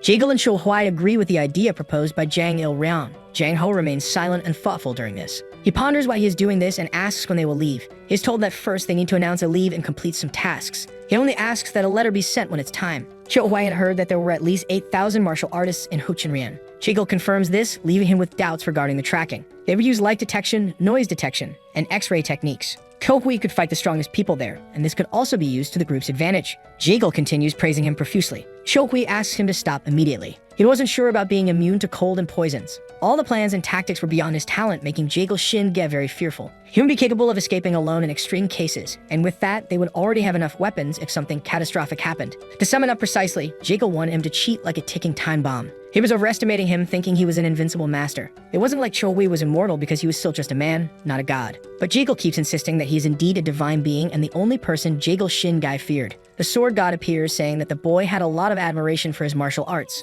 Ko Hui takes a breath and remains silent for a brief moment. He then says that the boy is misunderstanding something because he is not invincible, leaving him very confused and prompting him to ask further questions. To be honest, his transcendence was a bit strange compared to the techniques of other transcendental masters who had practiced their methods for years. They use external energy to keep their balance steady, maintaining calm minds along with a philosophy of fair battle. However, in Cho Hui's case, he hadn't spent much time or worked hard, and he currently had only 3 things mastered. And for that reason, everything Jaegal Woon said about being omniscient and invincible based on his techniques only showed that he was essentially the only semi-transcendent. It seemed there was just one strategy based on having complete faith in Cho Hui, which could definitely fail. But he thinks it's a misunderstanding from the Nambong elders, so he can make them take responsibility. He then orders Jaegal to keep the honored guest there for about 7 or 15 days, maybe even a month. This makes Jaegal very angry because it made no sense. He is told in return to go to Namchang then. He could give him 4 days, nothing more, and even curses the mercantile corporation. Kyo Hui says he will try his best. Far from there, in that enormous temple, the family head is seen among various plants. The two meet, greeting each other immediately with much charisma. He then asks if the meticulous outlaw training had been completed, and Cho Hui affirms it. The leader bets that he wouldn't see his careful friend for a long time. He stares at him silently and still for a few seconds. Then he asks if the master believed his martial art was truly at a transcendental level. The leader is quite taken aback by the question, as the technique was undoubtedly morally correct. He might have hesitations after entering a state of complete egolessness from the grave, but Cho Hui had achieved transcendence through a different method. Moreover, he had never studied scriptures or learned movement techniques. The chief is curious to know the explanations for what he had witnessed during the battle. That time, the only thing Cho Hui had done was move quickly, dodging attacks. He says he will explain that later and asked about his position in the Namgong family, inquiring if he could learn something. He discovers that as an elder, he could learn all the martial arts of the family, except for the clan head's secret technique. So he respectfully requests to be taught the Nambong group's martial art. He wanted to learn everything that was allowed, including the basics. The old man with the long beard thinks that the boy wanted to wander through Kangho with his martial arts and should be happy about it, but there was a catch. He agrees to teach him personally, making Cho Hui very grateful. Suddenly, his feet start moving very rapidly. These were the steps of the celestial wind, the first skill, followed by the 6-wheel wind and the dodge wind as the second. The third was the great gigantic gale. Next, the fourth would be the lightning wind. Ko Hui observes everything attentively, his eyes shining brightly. To finalize, the celestial wind steps of the Nambong family culminate in the king wind. Suddenly, Cho Hui begins moving his head quickly and moves with great caution and mastery. He accelerates his movements with each passing second. Suddenly, a massive cyclone emerges from his movements. The chief is impressed seeing the dodge wind, as it was a technique meant to escape a dangerous situation, creating chaos for opponents. But that skill could also be used as an attack. Cho Hui finally plants his feet firmly on the ground and observes all the damage he had caused, perplexed. He then apologizes for the destruction, but is quickly reprimanded by the master, who asks if that was truly the dodge wind. He was correct, immediately questioning how it became so different from what he had taught. Cho Hui then explains that he had eradicated all unnecessary movements and added different methods to enhance perfection, but he couldn't explain it properly. His feet begin moving with mastery once again, at only a tenth of the original speed. The master thinks all of this is impossible, as it seemed like he was witnessing an entirely different skill. He questioned whether some of the world's best techniques could be as perfect as that, as he had studied these skills his entire life. Cho Hui thinks that after applying physics to the technique, the movement had become like that of a figure skater, but it used a lot of energy and should be avoided unless necessary. The family head says he shouldn't like the idea of changing the original skill, but admits he doesn't feel that way. He then asks if Cho Hui could show everything slowly again, and Cho Hui agrees. He immediately begins his masterful movements. It seemed as if he was in multiple places at once, but suddenly, the chief asks him to stop, wondering how such movements could connect. Cho Hui explains that he couldn't clarify it unless he first explained physics to the old man. He says it was just a habit and that he wanted to learn the next technique quickly. Now, 4 days after all these events, a loud noise is heard in the area. The elders wonder what it could be in front of them. It was a new Nambong being forged based on a tradition of 400 years. They said that the sky was infinite without end or limitations, but it felt as if the limit could be seen, making it seem like the sword was the greatest in the world. This was one of the martial arts of the Nambong family, and an ordinary man could never replicate it. The elder becomes angry when called useless by another, who retorts, ordering him not to judge by worldly standards, as he could feel something coming from that man, something very powerful. The other elder is quite confused by this. He is then informed that it was something impossible to see with the naked eye, shattering all beliefs like those in Jungwon. He is left astonished by all of this, but that elder was absolutely certain that the boy was definitely the next immortal. A golden sword is drawn from its sheath. Cho Hui expresses gratitude to the master for showing him everything about the family, except for the secret techniques. The old man clenches his fists tightly and thinks that he also wanted to show him the form of the emperor's sword so he could perfect it properly. A hand is then placed on his back. The elder tells him that it cannot happen under any circumstances. Cho-hui asks to leave as he is very tired. Permission is granted as he had done enough up until then. The day remains beautiful with many clouds in the sky. That enormous and beautiful temple is in sight. Cho-hui is inside, observing a large map. A man brings Jaegal to him. The two are expected to sit down at that moment.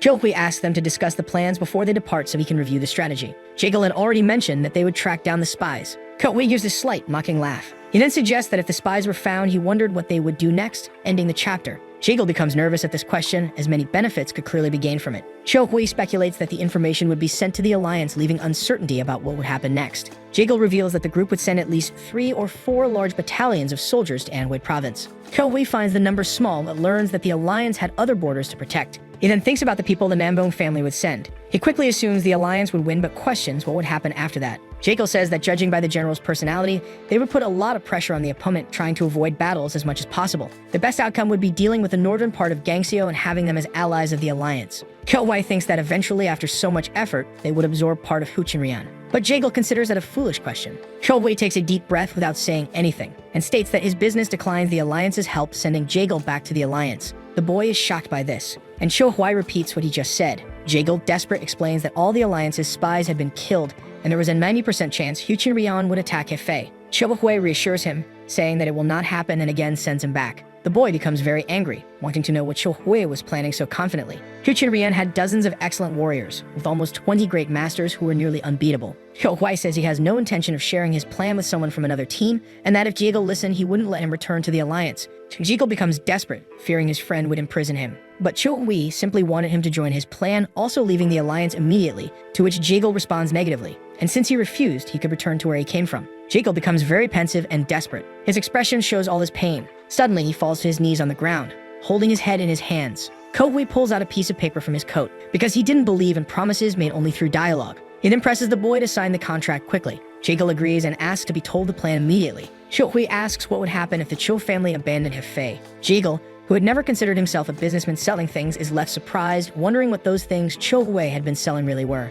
But Cho-hui explains that he was only trading in culture. Jaegal wonders what kind of business Cho-hui is talking about with such arrogance, as he feels unqualified to make such a statement. The culture that had been established in the people was irreplaceable. Those who experienced it would never forget, and it was the only place where that was possible. Cho-hui was planning to sell this culture to Gangseo without falling under their command. The power of Huchinrian was terrifying, but if they posed any threat, the businesses would leave. The people of Gangseo could live well in their lands, but the martial artists would not withstand it. As long as they controlled the culture, no one would lay a finger on the Cho family's businesses. Not even the Mirim Alliance could. Cho-hui planned to destroy that entire place, forcing Huchinrian to kneel like little dogs. Jaegal imagines that Cho-hui must have a good reserve for this. He is surprised when he hears about 100,000 silver coins, but seems to underestimate the family's business, because in reality, Cho-hui would pay everything in gold. After learning this, the boy's eyes widen in astonishment, wondering how much Cho-hui earned per month. Everyone believed that the hotels and restaurants were his main businesses, but it was the Anhui Forge that held that position, because it provided weapons for the army, earning a profit of 55,000 gold coins,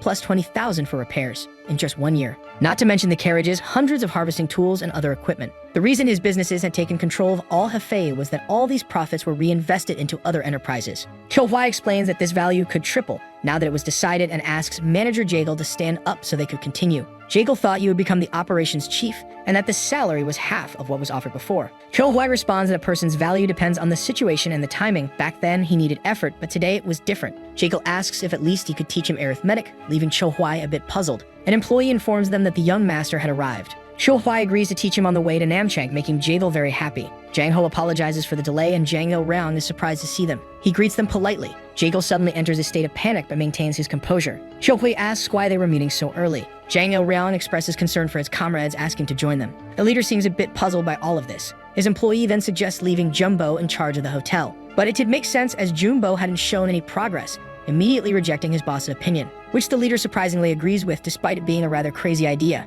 It would all be like the Avengers. Jaegal asks what that means, but he rushes off, wanting to spend a lot of money. The day is beautiful, with many clouds in the sky. A person is seen at the top of a beautiful building.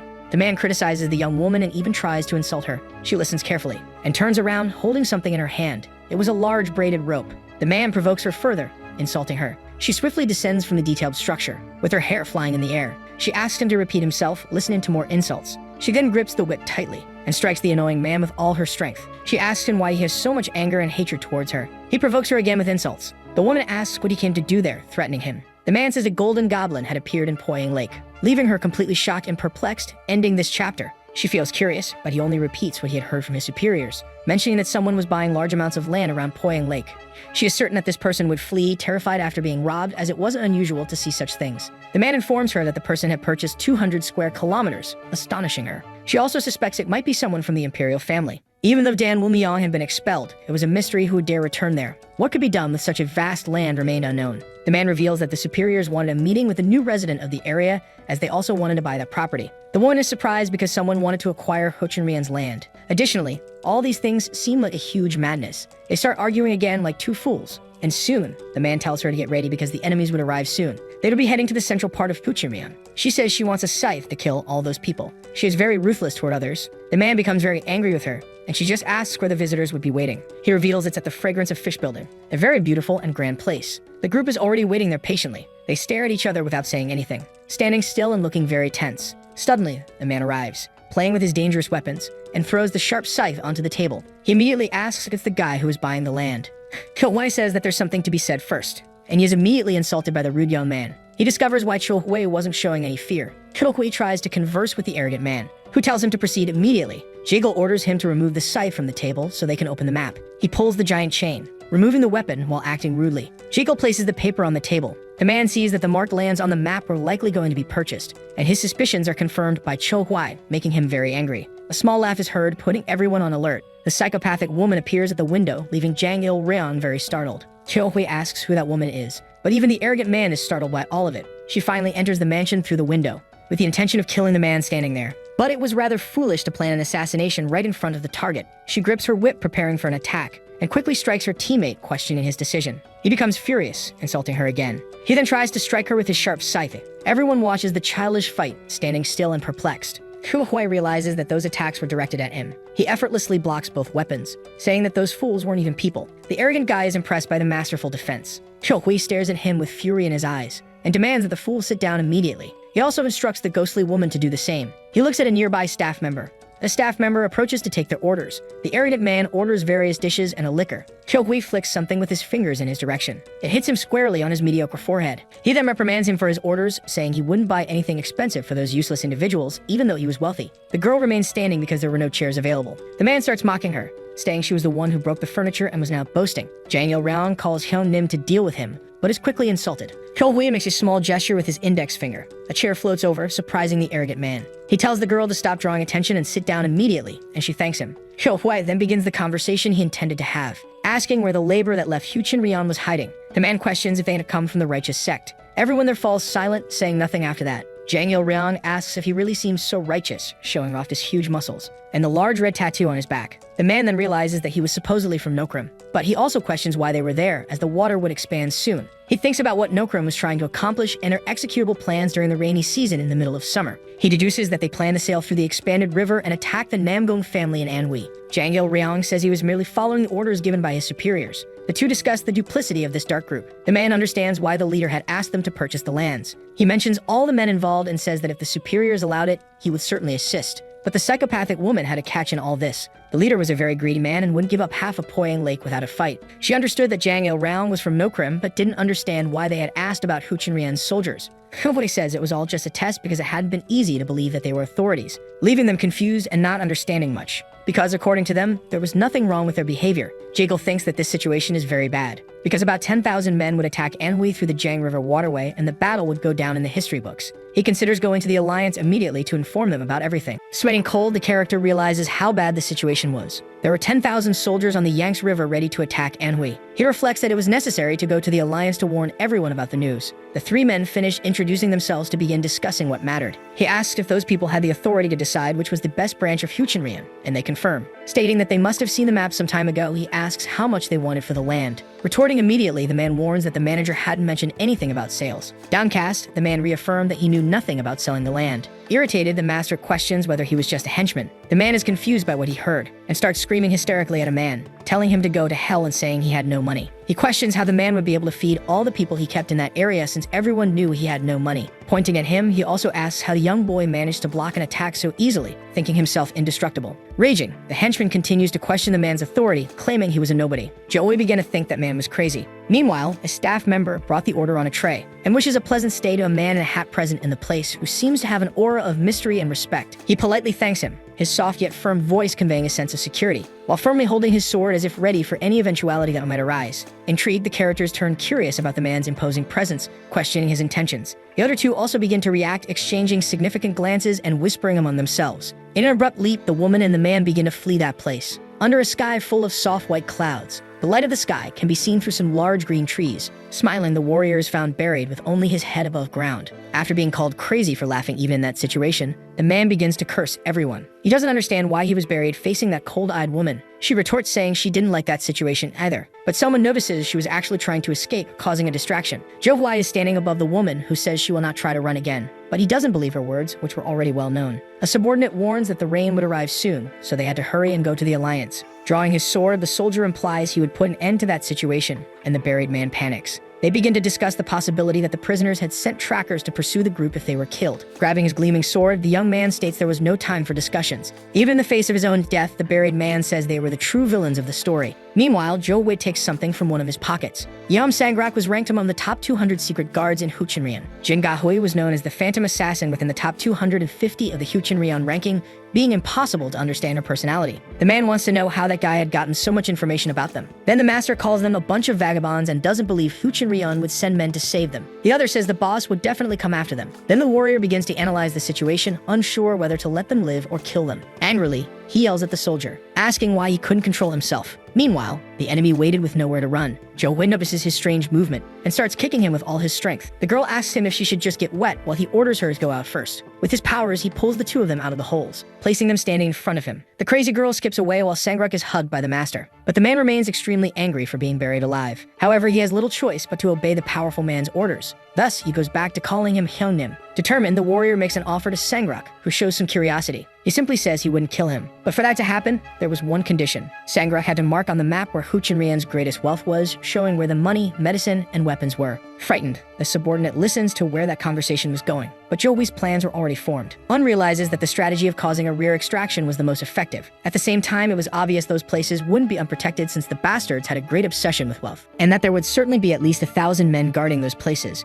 With a smile on his face, the warrior doesn't even change his expression with so many unnecessary worries. He informs that his target was not the soldiers of Huchinrian. He only wanted to destroy the properties and the wealth. The man asks how he would manage to do that while ignoring the soldiers. Jo-Wei retorts that they have the strongest unit. A sword is shown, highlighting its power. After learning martial arts with the Namgong family, he understood that all the sword's attacks had a large area of impact. That's why he wanted to use that instrument at long range, and began to demonstrate all the power wielded by the sword, which flew in the open sky, leaving a trail of blue light. The man was perplexed by everything he was seeing. It was the blue heaven and earth sword that flew in the sky. Capable of wiping out many people in a single attack, it returned to the master's hands, who, with no fear at all, asked if that distance was sufficient. Attentively, the four observed all of Jo-Wei's movements. The black-haired man couldn't believe how he could be so powerful, even being the same age as him. Amazed by the levitating sword, the young ones guessed it might have covered a distance of more than a kilometer. All dressed in red, the crazy woman returns. She starts writing down what they are doing. With a bit of hair on her face and a dark look, she asks if something had happened. Sweating a lot, Sang-rak no longer knew how to react to the powers of that indestructible man. Since there were only 4 evil masters from the evil faction who had reached the indestructible level,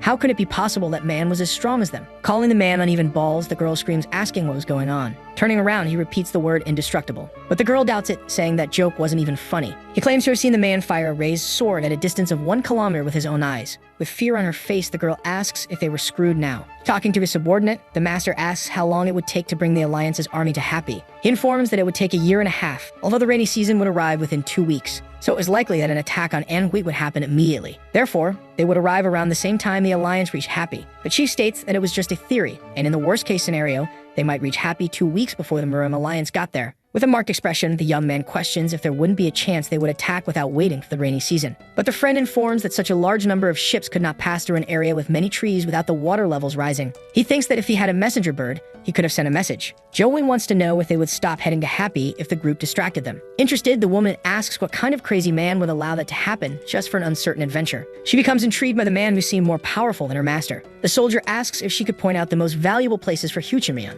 but she would accept it under one condition, some kind of offer. Excited, the warrior realizes the girl understood how to do business, so he offers her 100 coins, emphasizing that they are gold coins. Showing genuine interest in the proposal, the girl starts pointing to the river, showing that the tombs for heroes were the places where all the wealth they received from the fish market was stored. She talks about a mountain called Five Lands to the east of Manhwa. Perplexed and irritated, the man begins cursing the girl who betrayed her master. With his powerful sword, the warrior states that Sangruk should share what he knew, and he disagrees. He begins to show the power of his combat instrument, which left the man very afraid, as he states that since he had no use, it was better to die right there. He begins walking toward the enemy, who demands that the other tell him everything he knows. With no way to escape, he starts pointing to the most valuable locations on the map. He gives valuable tips even without having the full information. The warrior wonders if a difference of 50 rankings means anything regarding how much information they had. Sangruk asks for 200 gold coins for more of what he knows. But the man doesn't care about that and already has his magical sword drawn. He points with his finger, generating a spark, and several strikes hit the man's back. He doesn't like the attitude, but has no way to defend himself. Once again, the two are kneeling on the ground.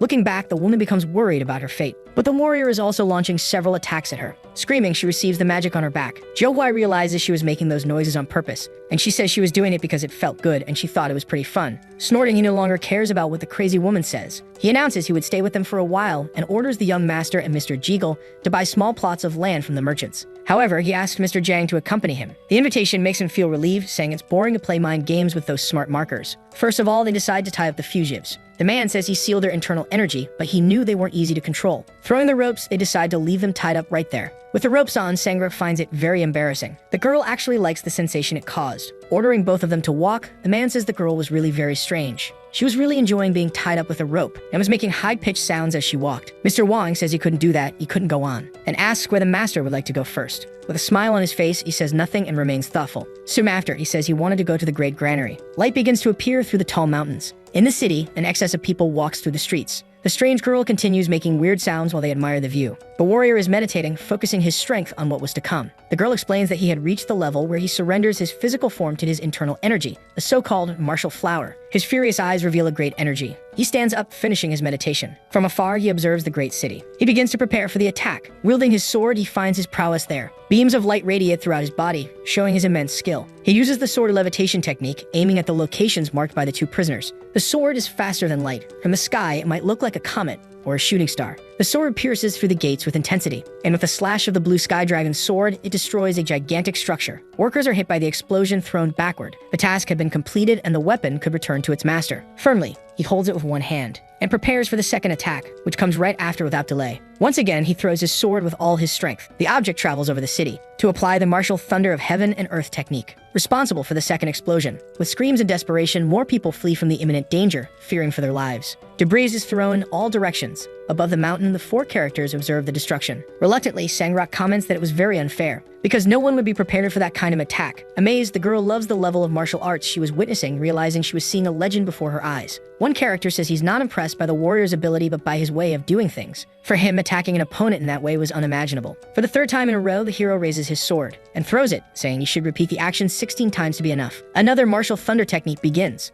More pieces of stone and wood are launched, showing the destruction caused. The city was now engulfed in flames. Deeply lamenting, Sangruk said it was unbelievable. But the warrior didn't want to waste any more time and was already heading to attack the next important location. Reluctantly, the man says it would be the mountain in Anhui, where all the wealth of the Iron Fist King was stored. The Iron Fist King is one of the other kings of Huchin Rian, and true to his nickname, has ruled the evil faction with only his fists. He alone holds control over the lives of people who cross the Jiang River. With a wicked smile, the protagonist says this could be a more difficult fight. Nightfall comes quickly. The characters carefully observe the indicated location. In formation, the guards were already prepared for a possible war. Jo-hwi then gets ready. Planting both feet on the ground, he unleashes his technique. The sword radiates through the air and heads toward the tower. With an infinite sky, a net-like rain begins to form. The soldiers didn't stand a chance. Extending his hand, the hero controls his power. Furious and determined, his strength becomes even greater. He decides to prepare a meteor shower, while the guards struggle to shoot flaming arrows. However, this form of defense is completely useless, and it ends up hitting only some pieces of wood. Someone starts shouting furiously inside the castle. Sangruk says it was the Iron Fist King, but he is struck by Jo-hwi with a slap, saying he had no loyalty. He responds again, saying he shouldn't be loyal to that man. The warrior threatens to tell the king that he was the one who gave up the valuable information. Enthusiastically, the protagonist says people thought he was the head of the Namgong family. Shouting for Namgong's Su, the king says he was a cursed rat, And how could a swordsman who aims to become transcendental act in such a cowardly way? Assuming the words were insults, the warrior said he had no reason to fight the man. Wanting to protect Zhang Ilryang, he didn't want to fight a battle that would lead nowhere. He orders Mr. Wang to take that idiot to the inn where they would find Mr. Jiggle. Worried, the subordinate asks what he was planning to do, and warns that the Iron Fist King was known to be as famous and strong as Emperor Nokrim, and the two could be capable of surpassing him. Patting him on the back, he says Wang didn't need to worry about him. The protagonist says he is Zhou Wei. Mr. Wang tells him to take care, and takes the prisoners to the Zhou clan's inn. With firm steps, the hero slides down the mountain, and with a push, activates the fourth technique, the lightning wind. He starts running quickly and aggressively. He points his sword at the burning wood. An explosion is caused by his action. Wood flies in all directions. The Iron Fist King orders the people to block the man with their own bodies. With weapons in hand, the soldiers obey the order. An intense battle begins, and the flames spread through the temple. The kingdom's soldiers are at a disadvantage, since the protagonist is very powerful and continues to spin debris wherever he goes. Observing everything, the king prepares for battle. He launches the Fire Iron Fist technique, creating 9 projectiles of the Fire Sky Dragon. Zhou Huai realizes the enemy's strength and challenges him, asking how long it would take for him to stop. Far from each other, the explosions continue. The king considers him a very strong warrior while also being despicable. He asks the assassins for help to stop him from causing more destruction. They leap from an exorbitant height. Zhou Huai realizes the men are after him. They spot him, and the leader orders the assassins to capture him. But the man is too fast, and with one jump, he's already back at the top of the mountain. But the enemies chase him, led by the king. When they reach the top of the mountain, they see that the man was already below them. With great speed, he descended and was already in another location. Pointing his sword, he confirmed that he needed to control his impulse. With a burst of power, he pierced the temple roof and destroyed another building. Countless flames begin to rise, and the debris continues to accumulate. From above, they observe the city's situation. Furious and with malice in his eyes, the Iron Fist King descends the hill uncontrollably. Without hesitation, the assassins begin to follow him. The man gathers all his powers to attack the youth, but he can't find the boy, until suddenly, he notices blue energy. The boy was already back at the top of the mountain with his sword. Shouting, the king announces that he was above them. Showing a smile, he prepared for the next attack, striking all the assassins.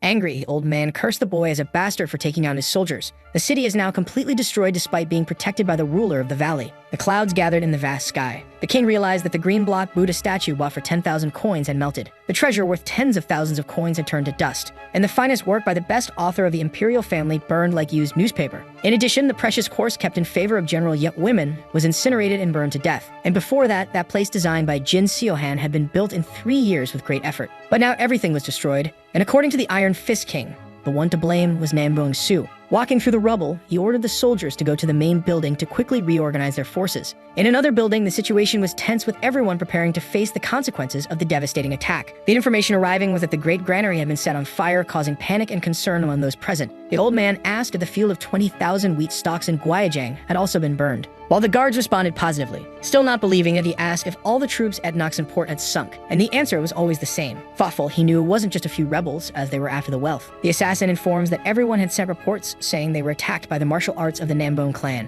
With fury in his piercing gaze, the old man doesn't believe the words of the man, feeling a deep distrust. He thinks about the Namgong family and their obscure motivations for doing that, questioning their intentions and what they truly desire. He asks for the reports that had arrived in their hands, demanding clear information about the situation and recent events. The assassin reluctantly hands him a paper as if fulfilling an obligation, but with a disdainful air. The paper is opened in the same second, revealing crucial information that could change the course of the conversation and the battle. The message from the 1st Division reports 32 injured and 0 deaths, with the entire Great Sir area burned, and names the Blue Sky Swordsman as the suspect. The report from the Phantom Assassin of the Yangtze River reports 75 injured and 2 dead, as well as 8 ships destroyed. And the old man starts connecting the same name mentioned by the Iron Fist King, Namgong Su. He couldn't believe that a martial artist could act in such a lowly manner. He understands that for those degraded orthodox ones, honor is more important than their own lives. Finally, with curiosity, he asks how much they had lost. And the man informs him they lost 200 gold coins. With some tension, the old man believes that the power of a transcendental with that honor was enormous. Raising one of his hands, he asks everyone to continue waiting for the rainy season and orders rumors to be spread about the Blue Sky Swordsman. Even with the losses, it still seemed like a good thing to the man. He thought that spending 200,000 to destroy the man's honor would make him feel better.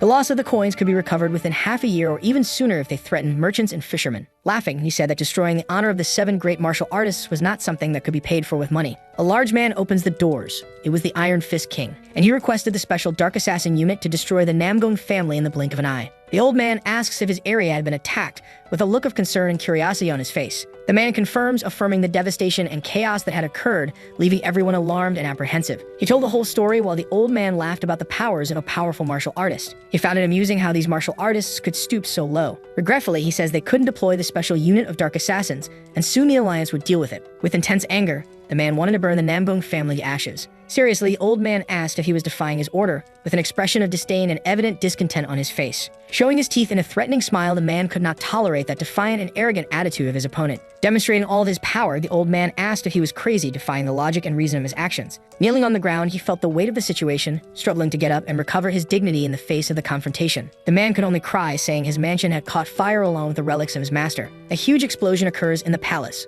While the debris was falling, he reflected on a possibility that could change the course of the battle. He thought that the Blue Sky Swordsman might be a feared and respected adversary for his exceptional and powerful skills. A blue light filled with energy and intensity tried to reach him as if it were alive and wished to connect. His eyes were already focused on it, ready to react to any movement that might arise in his path. Then he launched several dark daggers, cutting through the air with precision, aiming to strike his target with devastating force. To reach the dragon fang of the thousand tribulations, the Iron Fist King warned everyone to be ready because the roof was going to fly off. The dark forces were chasing that power, determined to capture it at any cost, without hesitation or retreat. A mysterious sound seemed to be coming from far away, echoing through the air and stirring everyone's curiosity. They all went after it, driven by ambition and the need to understand the origin of that intriguing sound. They were above the roof, trying to observe in the darkness, searching for any sign that could indicate what was happening. An intense flame caught fire near where they were, illuminating the area with a vibrant and threatening light.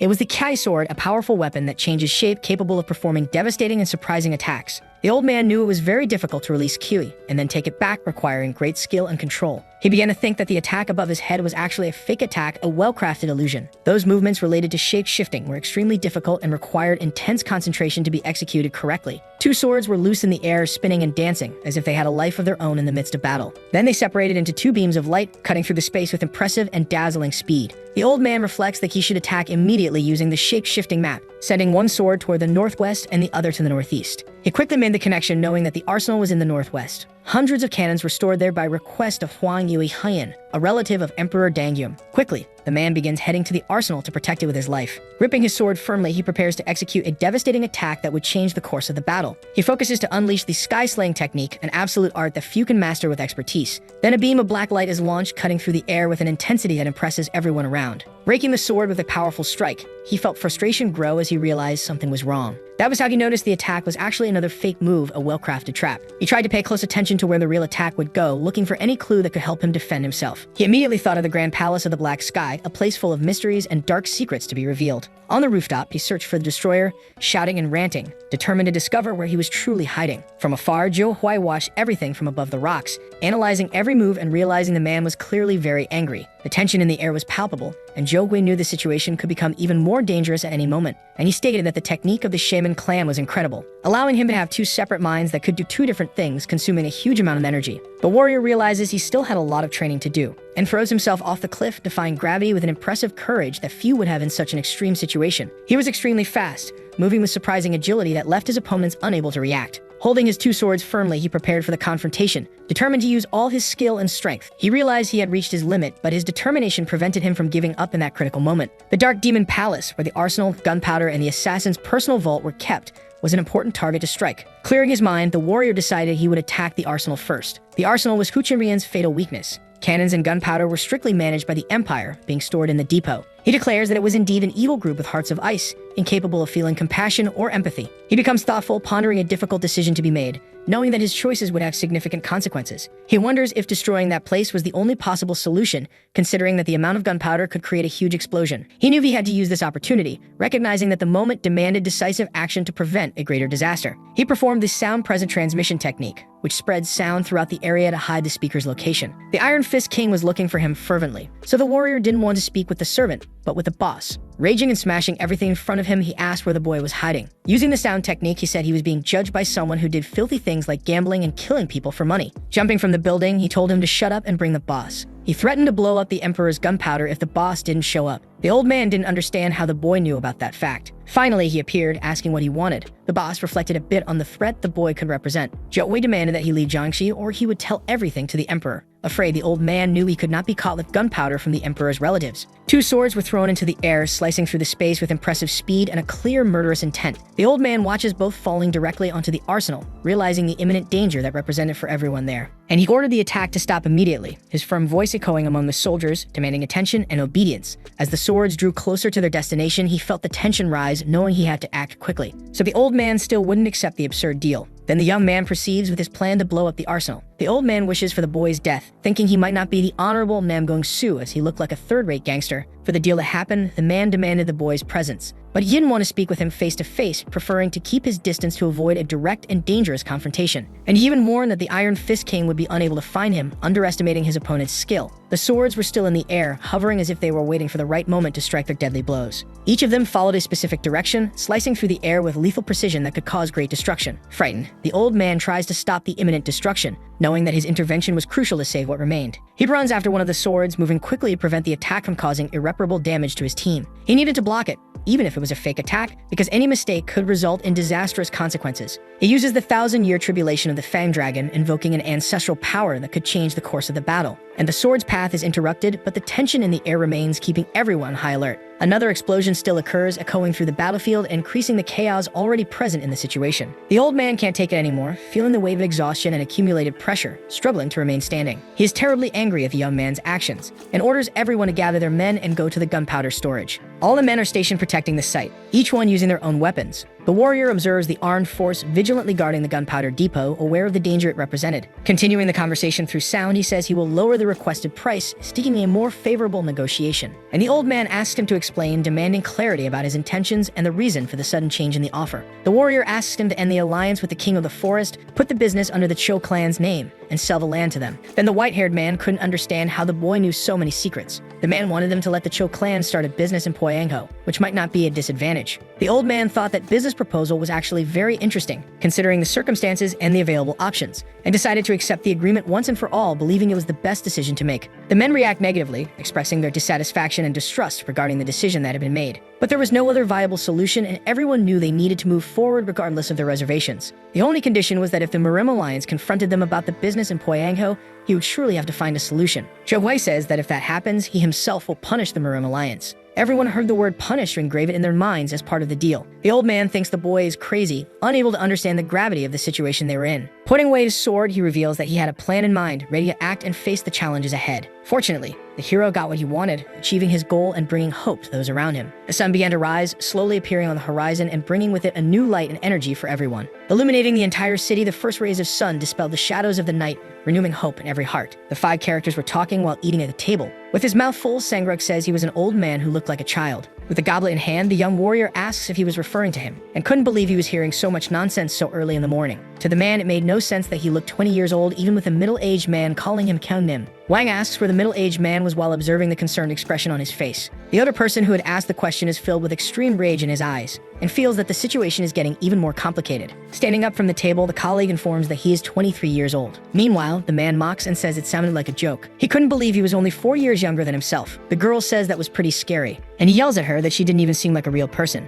then asks if the blood even reached her face because of how pale she was. Footsteps are heard, and the young man realizes that someone was getting closer. It was Zhou Hui entering the room with his long robes. He argues with the young man who greets him upon seeing him. He throws several papers tied with a string onto the table. They were pamphlets that began to be read. The man starts to reason about what it was about. They were documents regarding the lands of Kuchinryeon. Even though the money was with someone else, he had acquired the lands for free. The man thinks he must have talked to the stupidest person in Gangho. At the Nambong family house, the leader cannot understand the notes scattered across the table. He begins reading all the papers, trying to understand what had really happened in the last few days. They were reports containing crucial information about recent events and their implications for the family. He starts to reason through the rumors about who could have caused such devastation. He begins to think that even the Nambong family could be in danger. The character reflects on his situation, questioning what he should do in the face of growing uncertainty. He expresses his doubt about whether Huchinryeon is taking action as rumors spread rapidly through Anhui. The tension rises as the conversation reveals that the situation has become a widely discussed and worrying issue. Another letter arrives to be read, and everyone in the waiting room becomes anxious to know its contents. The nervous and apprehensive attendant showed it to everyone in the room, hoping the message would bring good news. It was a letter from Jang Ho, and upon opening it, he was shocked by the information it contained. The words revealed dark secrets, and the tension in the air increased, leaving everyone restless and apprehensive, and he starts cursing someone right there. The conversation reveals that everyone in Gangho knows about the Namgong family's influence over the Zhou clan. They discuss the possibility of starting a business, mentioning the need to share profits with Huchinryeon. One character expresses regret, taking the blame for the complicated situation the family is facing. Determined, he declares that he will go to Namchang, demanding that everything be ready for his departure. The frustration is evident as he questions the suggestion to simply remain calm in the face of the situation. The manager is instructed to prepare everything, emphasizing that only the clan leader would go. The scene shows a panoramic view of the city reflecting the sunlight over the river. Two characters converse in a pavilion, one of them asking the other about the possibility of people living so close together. Not understanding the comment, the other questions what it meant. He asks about the maximum height and number of floors that can currently be built. The friend replies that resources would be unlimited, allowing for an ambitious and impressive construction if desired. She then asks if the building will be used by people, trying to understand the purpose of the proposed construction. With a smile, he confirms that yes,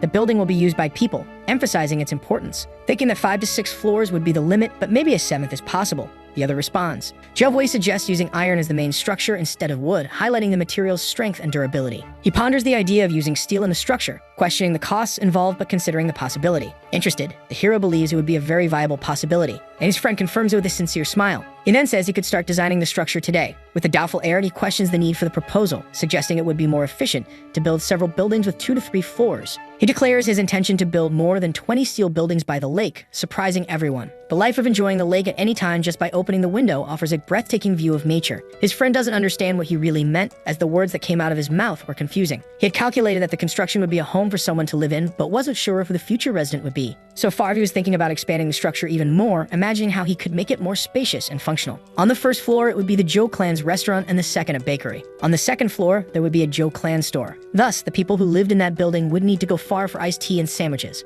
The man thought that this housing concept was revolutionary, and he was sure that people would want to live there even if it was expensive. Facing Lake Poyang, he wanted to contribute to increasing the property's value. But the hero wanted to decide the price only after the construction was complete. His friend realized how much of a businessman he was, and that there would be no other man like him bringing the concept of a residential complex. A man with a long beard explains that the files he was examining could not be explained by him. It explains that the hero not only conquered Hefei, but also dominated the entire Anhui province, considerably expanding his power. The actions he carried out in Jiangxi deeply frightened those who knew his story. The most impressive thing is that throughout the whole process, the gains went to him and the Zhou family. What he liked most was that there were many talented people close to Zhou Wei, and he started naming them one by one. The man added that he had the most talented people under his control. He was sure that he was the reincarnation of Zhou Mengdiak, but the warrior didn't know what that meant and calmly asked if the young man had no intention of forming an army. Trying to convince him, he warned that Murim was too small for his powers. The boy thought he was telling him to become king, and continued affirming that the more powerful he became, the more attention he would attract. Sitting down, he asked if he was referring to the Sama clan, but he stated that as long as they were in the same world, the Zhou clan would also be pitiful.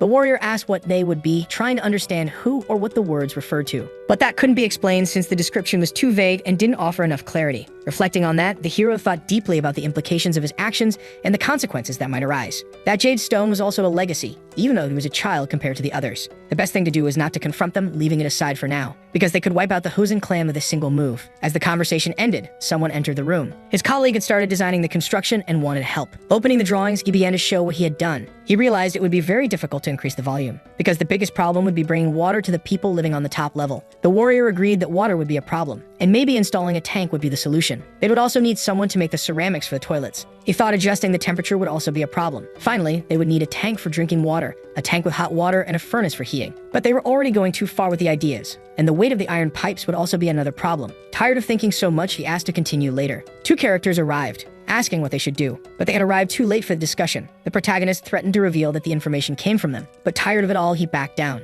Then the man shouted, saying he should be more serious about it because he was dealing with 2 lives. The warrior didn't care about the 2. At that moment, the man was already very irritated with the whole situation, and he didn't want to argue about it anymore. He told them both to get on their knees, and asked if they wanted to live. Desperate, the man began to scream that he wanted to stay alive. He told them to write something on paper. They were a ranking system for the industry. They would become employees. Tired of being kicked, the man said nothing. They would earn very little for the work, but with a bonus. The character said he could spend that money on just 2 drinks. But there was no way to refuse the offer since he wanted to live. They were supposed to bring him the most famous techniques related to construction. Cursing the man, he accepted. With hair covering her face, the woman asked what kind of work she would do. The man asked what she could do for them. Amazed, she said she could kill someone. But the warrior didn't want to hear about that. He asked if she hadn't climbed up to the roof and watched the lake. The man said it was one of her hobbies. Jiaowei turned her hobby into a job. She would stay alert to strange things and report everything she saw. Laughing, she said it was the easiest thing to do. Back at the temple, the old man wanted to know what the man was doing. They didn't know who the person who attacked was. Assuming he was an unknown martial artist from Murim, the old man asked if he belonged to the Namgong family. But it would be impossible for someone to reach such a high level in such a short time. Something was still very suspicious.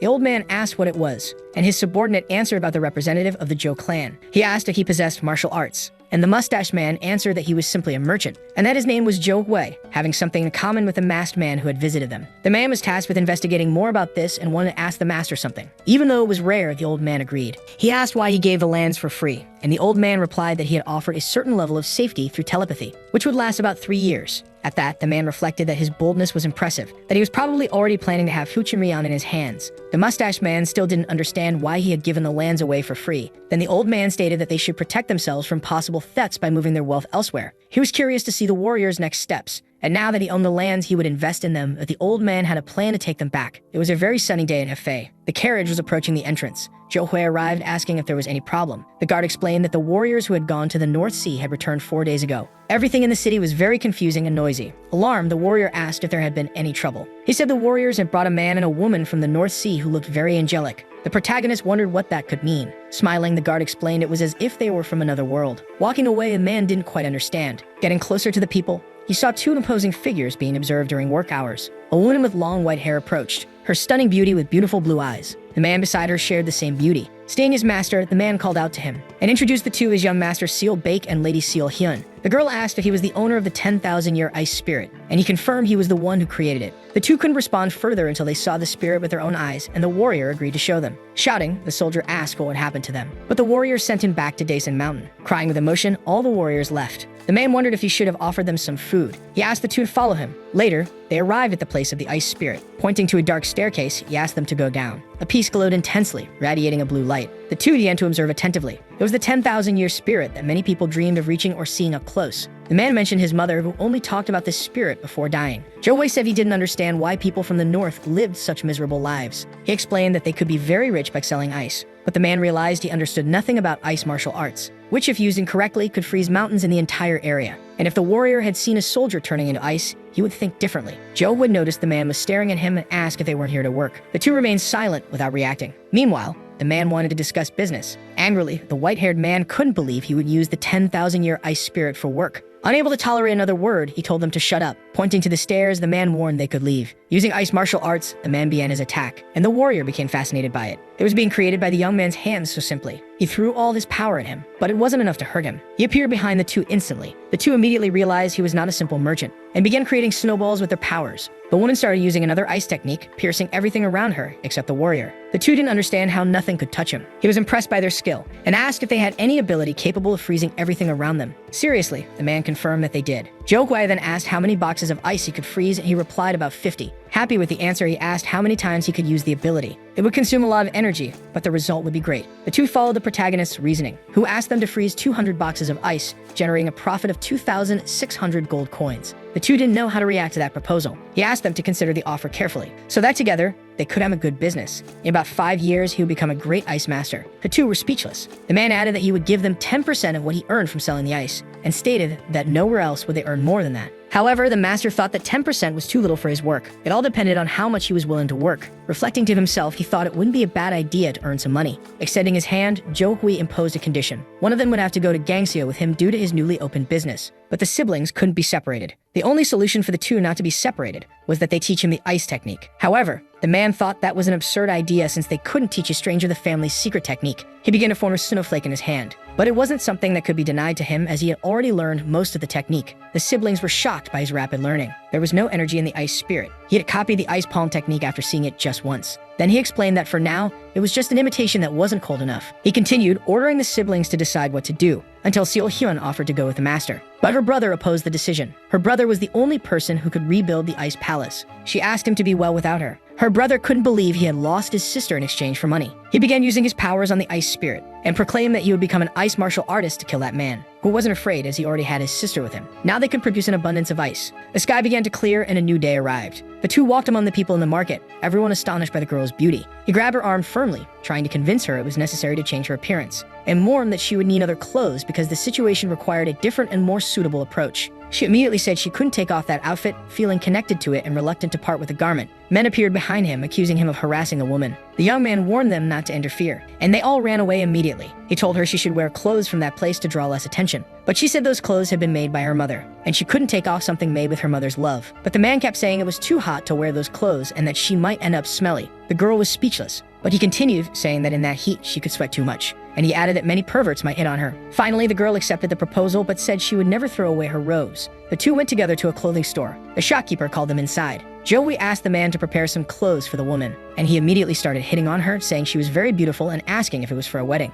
Immediately, the man rushed to fulfill the customer's request. He brought some samples in his hand. Touching the fabric, Joey asked for something made of cotton and darker. Smiling, he returned with a dark fabric in his hands. The man carefully examined every detail of the girl's outfit, looking for something that wasn't right. He told the girl to change clothes because he believed a new appearance could make all the difference in the situation. With her new clothes, she reappeared feeling more confident and ready to face whatever came her way. The two looked her up and down, evaluating the transformation and commenting on how the change made her even more impressive. The clothes matched her skin tone and hair very well. However, the warrior didn't believe that her new appearance was enough to face the challenges to come. He asked the man to bring something to cover her face as he wanted to conceal her identity for personal reasons. The girl said she really liked the new outfit, feeling more confident and excited about the transformation she had undergone. But the man asked her to wear something on her face. It was her first experience with someone buying clothes for her. In the Joe clan, the situation was different. It was already morning and the warrior had just woken up. He was eating delicious noodles, savoring each bite and enjoying the texture and flavor it provided. And he drank all the broth, enjoying the mixture of flavors that made the meal even more pleasant and comforting. He noticed the taste hadn't changed at all, maintaining the same quality that had always delighted him in his meals.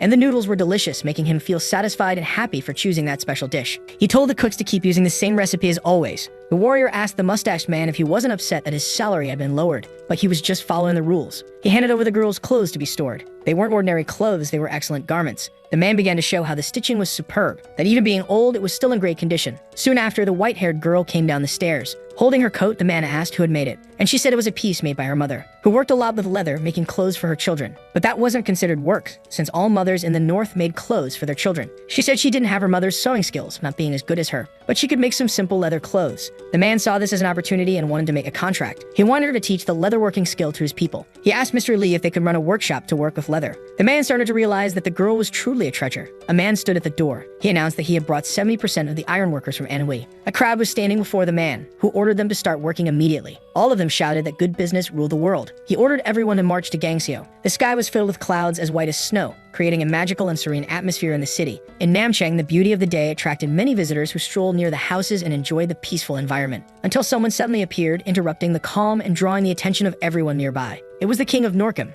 Chul Unpei, arriving with his entourage, bringing with him an aura of authority and respect. He asked for someone to come out and show their face. A door was pushed open forcefully, making a loud noise that echoed through the hallway and caught everyone's attention. And a warrior quickly came down the stairs, asking why his master was there, visibly concerned about the situation. But the master pulled the warrior by his hair, showing his irritation and displeasure with the young man's reckless attitude, asking if there was any place in Gangho where he could get news. The man said nothing, remaining silent while carefully observing the situation around him, and asked the old man to listen, hoping his words would finally be heard and truly understood. The black-haired man couldn't take the beating anymore. The man threatened to strike his weak spot that hadn't healed yet, since he was the one who had given him that injury. The crazy girl was staring at the horizon, lost in her thoughts as she contemplated the beauty of the surrounding scenery. And with her sharp gaze, she saw the two men fighting, battling intensely and passionately amid the confusion. The old man noticed something strange in the situation, feeling there was more than just a fight between those men. They were two people who had just arrived, bringing with them a different energy that caught everyone's attention. And one of them had the emperor's sword. The man called him by name, and was shocked to see that it was Namgung-su.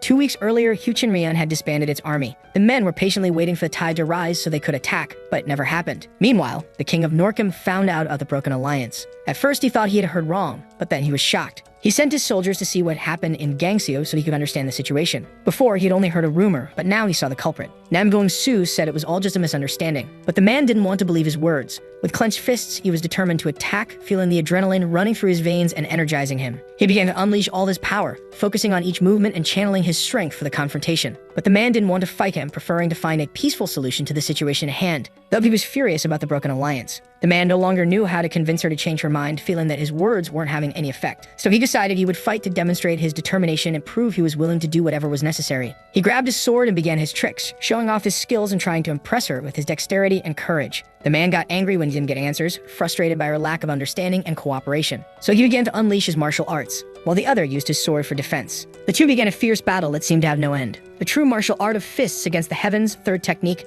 9 battles against paradise, the fighter prepares to advance. Blue sky ocean style, warrior's sword technique. Roar of the illuminated stone. The swordsman counterattacks immediately. A barrage of sword thrusts clashes head-on with a flaming fist that charges forward like a rocket. A great blue and red explosion covers the surroundings, launching debris in all directions. The pressure doesn't stop. Both opponents continue unleashing blows one after another. With a swift sword movement, another technique is seen from the sword master. Emperor's form, third deep technique. Ruling blade.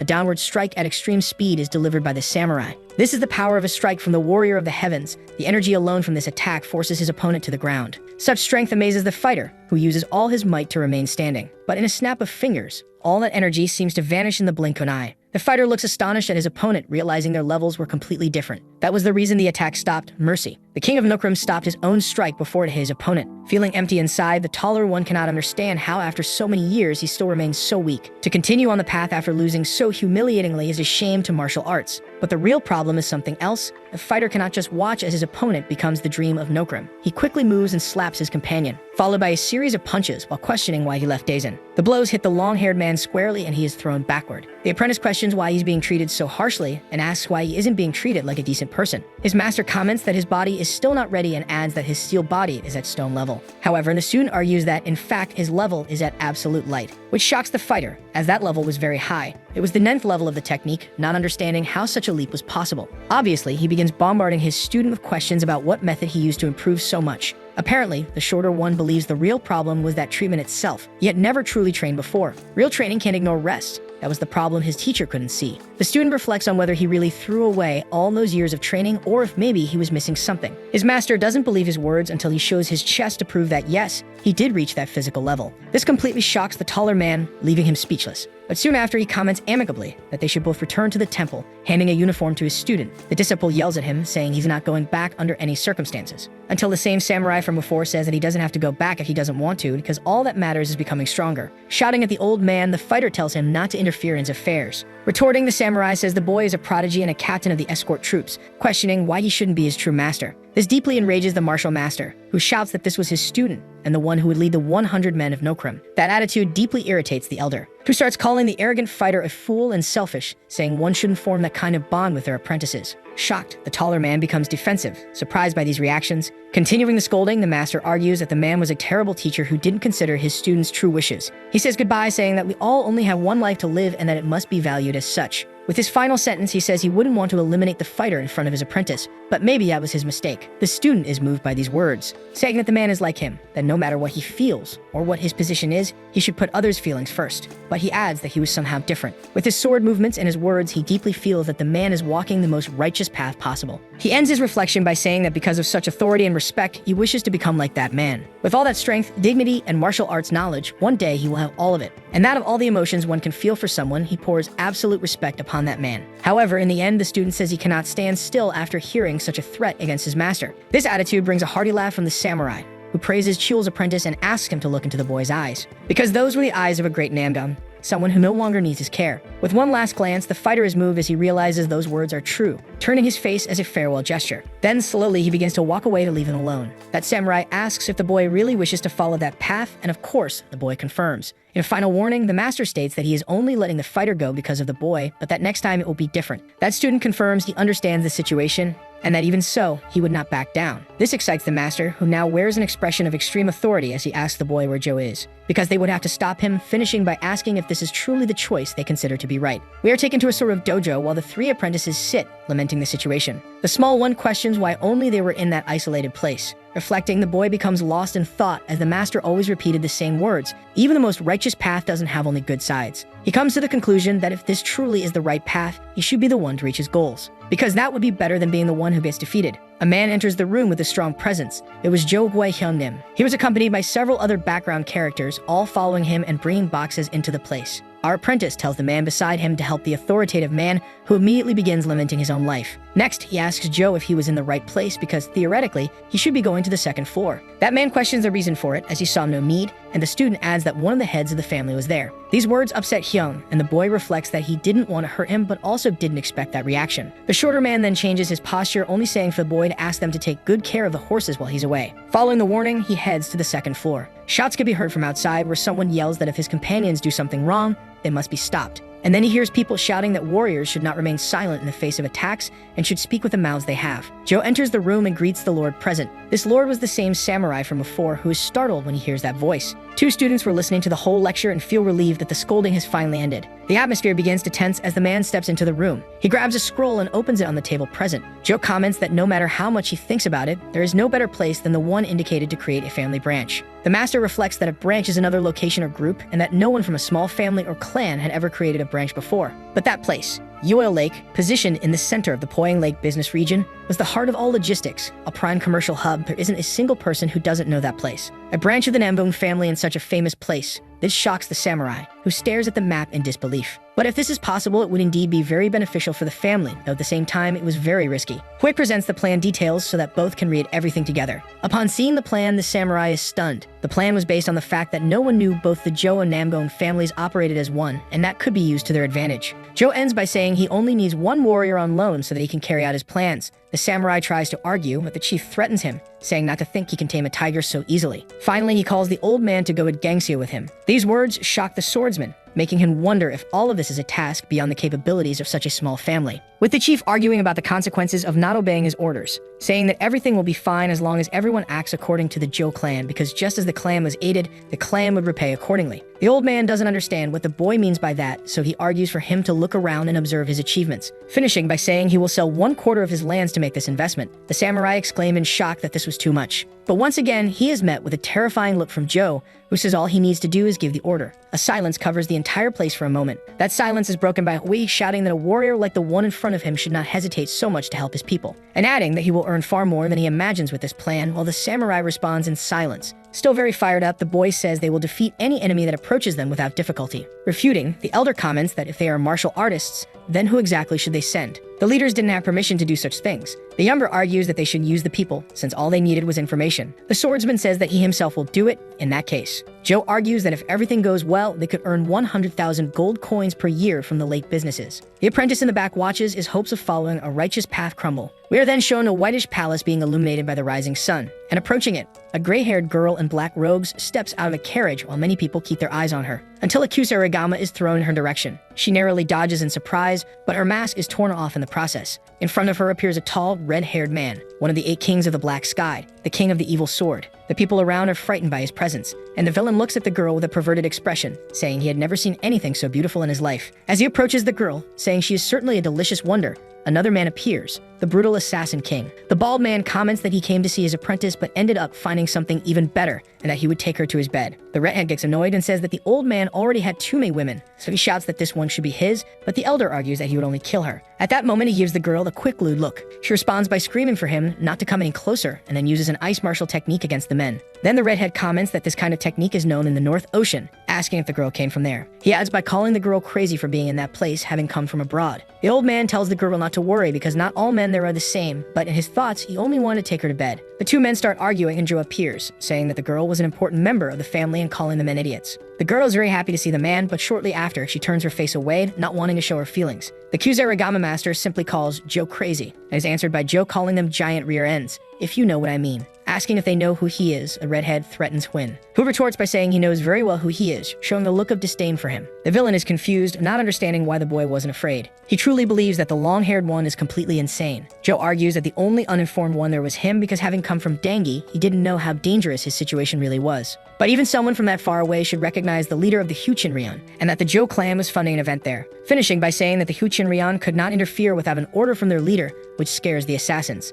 They become very confused by the whole situation, not understanding what happened during the time they were gone. The elder begins to have an existential crisis, wondering if this is a consequence of his age, not understanding the situation. However, he pulls out a kind of whip from his waist, not believing in Joe and threatening him with his weapon. Huynh questions the old man for not recognizing a leader when he's right in front of him, but also says he believes the man just doesn't want to accept the truth, and ends his threat by saying that the choice is purely and entirely the old man's. If he chooses to attack, his head will go flying. Swinging his whip at the boy, the bald man shouts angrily, calling him a bastard. However, the strike hits the ground next to his opponent, destroying the entire area at the point of impact. He questions why he missed that attack, but doesn't think much about it. He immediately starts another strike, pulling his whip to change its direction. But he misses again. This time, he realizes some technique was used even if he doesn't know what it was or how it was done. The redhead tries to join the fight by throwing his weapon. The scythe flies at high speed toward Leader Joe. But once again, even though the attack gets close, It misses and only destroys the scenery with several fire explosions. Both assassins are stunned by the situation. Their attacks were dodged without them even being able to understand the technique. However, this only makes them start to take things seriously, positioning themselves for a real, grueling battle. Both the girl and the chief begin to prepare as well. The boy says he's not really in the mood to reveal what his techniques are to those men. He reflects on what the best course of action would be in that situation. He concludes that perhaps the best choice would be to try to buy some time through conversation. He proceeds with his plan, starting to provoke his opponents. But he also reflects on the spies present who could cause future problems. The redhead becomes very irritated by these provocations that continue with the boy saying that the assassin's people don't know what respect is because they think everything is solved through fighting. Asking who the leader of that association is, the old man questions Joe. And without wasting time, Win shows him his insignia from the Sword Clan. The bald man becomes uneasy upon learning this and glares angrily at the boy. Then the samurai appears, laughing loudly in the background. Our protagonist becomes irritated, yelling at the samurai, but the latter questions why the boy keeps hiding even though he's so strong. Thinking for a bit and taking a deep breath, the chief decides to finally reveal his techniques. Mihir of the heavenly sword and spirit of the earthly blade. With just his presence, everyone around starts struggling to avoid collapsing to the ground. The assassins become desperate, unable to comprehend such power. The bald old man comments that he used to think it might be an illusion, but his body and mind are fine. He still just can't move. Joe reflects that he is sure there's a spy in that place and that he needs to find them as quickly as possible. With a sharp gaze, he spots someone in the background. In a swift movement, he approaches his target while explaining his technique. A technique that could only be used for a maximum of 7 minutes, or the mind would be severely damaged. And afterward, the user would have to live with white hair forever. He ends up identifying the spy due to the scorpion tattoo on their neck, and with a quick move, he throws them into the air. Then he returns to the crowd and does the same with another extra, then another and another and another, throwing several people into the air. They all become very confused. Meanwhile, the assassins are impressed by this levitation technique. Joe positions himself once again in front of the aggressors, pointing his index finger at someone present. One of the assassins, the redhead, starts yelling at our protagonist, saying he had secretly poisoned him and demands an antidote. Hun is surprised to hear about the invisible poison, as it's a legendary, extremely dangerous toxin. For a moment, he remains silent, but then he reflects that the assassins probably reached that conclusion because they don't understand his techniques. He smiles, realizing he can use this to his advantage. Then he offers the attackers some pills, saying that only people of high rank can consume them, threatening them, saying that if they don't take one within a month, they won't survive. The bald man reflects that this is a common tactic used in negotiations: create the problem and sell the solution. After the protagonist confirms, they desperately swallow the pills. Right after that, they ask him what he wants in return, and his wish is for them to silence the spies present. Said and done, with a swift movement of his Kusarigama, the redhead eliminates them all at once. Joe shouts loudly,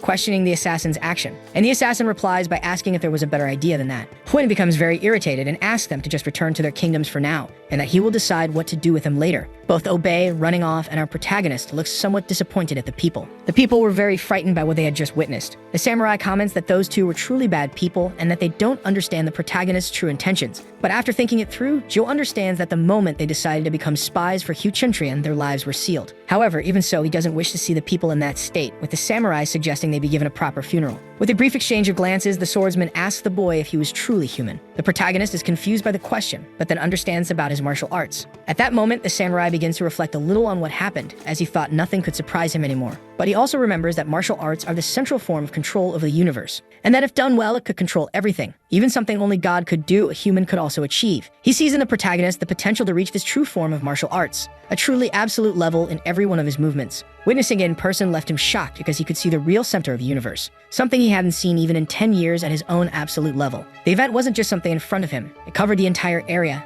something only a god could do. As if the boy wasn't really seeing the universe, but molding it to his will, something unimaginable. He wonders in thought if this could even be called martial arts. Finishing his thoughts, he asks the protagonist if he's ever heard of the natural level. The protagonist gives an awkward laugh as the natural level is described to us as the highest possible level. The swordsman asks the protagonist what kind of martial art this would be, as he had never heard of anything like it before. Joe reflects that he's right, because this martial art style was created by the god of the sword, named the spirit of the heavenly and earthly sword. The former god of the sword managed to create it after acquiring white eyes in the past. However, the protagonist has now unlocked this ability after gaining his understanding of modern world physics. This formula destroyed the dynamics between vectors and the formulas of movement. This was the concept the god of the sword couldn't grasp. He could no longer deny it. After learning so many good things from him, he could no longer call himself a descendant and keep ignoring him. The protagonist taps the medallion on his chest and says firmly, "God of the sword, Zhou Qian." That was the name of his great master. One of the 3 greatest martial artists of all time: the martial god, the evil god, and the god of the sword. The descendants of the martial god and the evil god are now living in Murin, the great martial clan and the palace of the great evil god. These people are called direct descendants of gods, holding great fame, power, and respect among the people of Murin. However, the one called the God of the Sword, recognized as the greatest among the three gods, never left his mark in all of existence. He is the dream and the ultimate goal of every swordsman in their lifetime, the one everyone wishes to reach, the title everyone wants to hold. Then the old man asks if he's being serious, and the protagonist says yes. The swordsman asks if this is what he called the sword flow, and the protagonist agrees, saying it's a martial arts style only the god knows. And even though it sounds very arrogant, that is the name given by the god of the sword, which he now understands. Astonished, the old man says the name of the god of the sword, Joshin, asking if the hero is now one of his descendants, and the protagonist agrees. The swordsman gets excited and asks if that's true, because if so, he'll immediately call someone to verify it, but the hero doesn't like the idea. At that, the master becomes confused, not understanding why he doesn't want to be recognized as one of the god of the sword's descendants. His chief argues that maybe it's not such a good thing, and that in fact it could be a downfall of the family. The old man is speechless for a while, but then argues that money is important, though it's not everything they need it. And he ends by saying that the family's honor and history also matter, and the protagonist angrily counters, saying that no, money is actually everything. Money will always be everything. He begins to recall his past life, saying that because of money, his parents fought every day. Because of money, he couldn't pay for his mother's treatment. Also because of money, his girlfriend, who he had promised to spend his whole life with, left him. Once again, because of money, he lost all his friends because he couldn't afford to buy drinks to go out with them. Because of that same damn money, he doesn't even recognize his own name. He asks the swordsman if he understands what it's like to live such a miserable life, a life where you can't even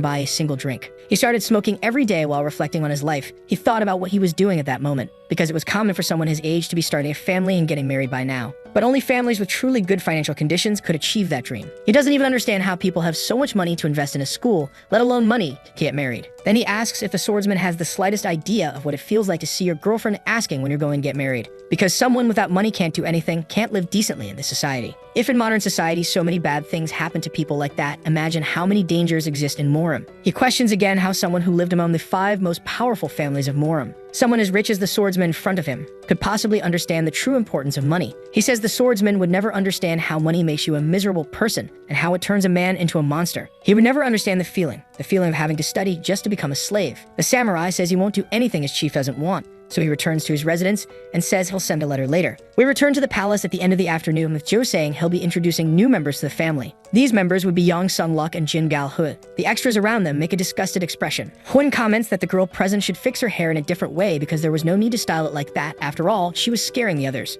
The girl takes it as a compliment rather than an insult, asking if the protagonist likes when girls are tied up. The protagonist explains that's not what he meant and comments that styling her hair that way seemed very uncomfortable. The girl argues that she's always worn her hair like that and wouldn't like to change it. Entering the room, the woman from before, who used ice martial arts, introduces herself. The men present are startled, while others avert their gaze in embarrassment. The girl, however, looks at her with envy and instantly ties up her own hair. The protagonist introduces this new woman by the name of Han Su Leung from the north. Those positioned on the left are startled by this information. Our protagonist begins to question them if they'll let their emotions take over and really won't be nice to her. They understand the message and begin greeting her, while the guys on the right excitedly say it's a pleasure to meet her. And everyone introduces themselves. The Iron Body apprentice begins showing off his chest to her, and she turns her gaze away in disgust. Our hero asks her to make herself comfortable as they're about to begin the presentations. He places a map in front of everyone. This map was actually a blueprint for the project they were about to carry out at the lake. He then asks for suggestions and ideas, but the mustached man present only asks what the reason behind this decision would be. He quickly explains his plans, saying that the ice stockpile at that lake wasn't necessary. So in that blueprint, the stock would be as minimal as possible,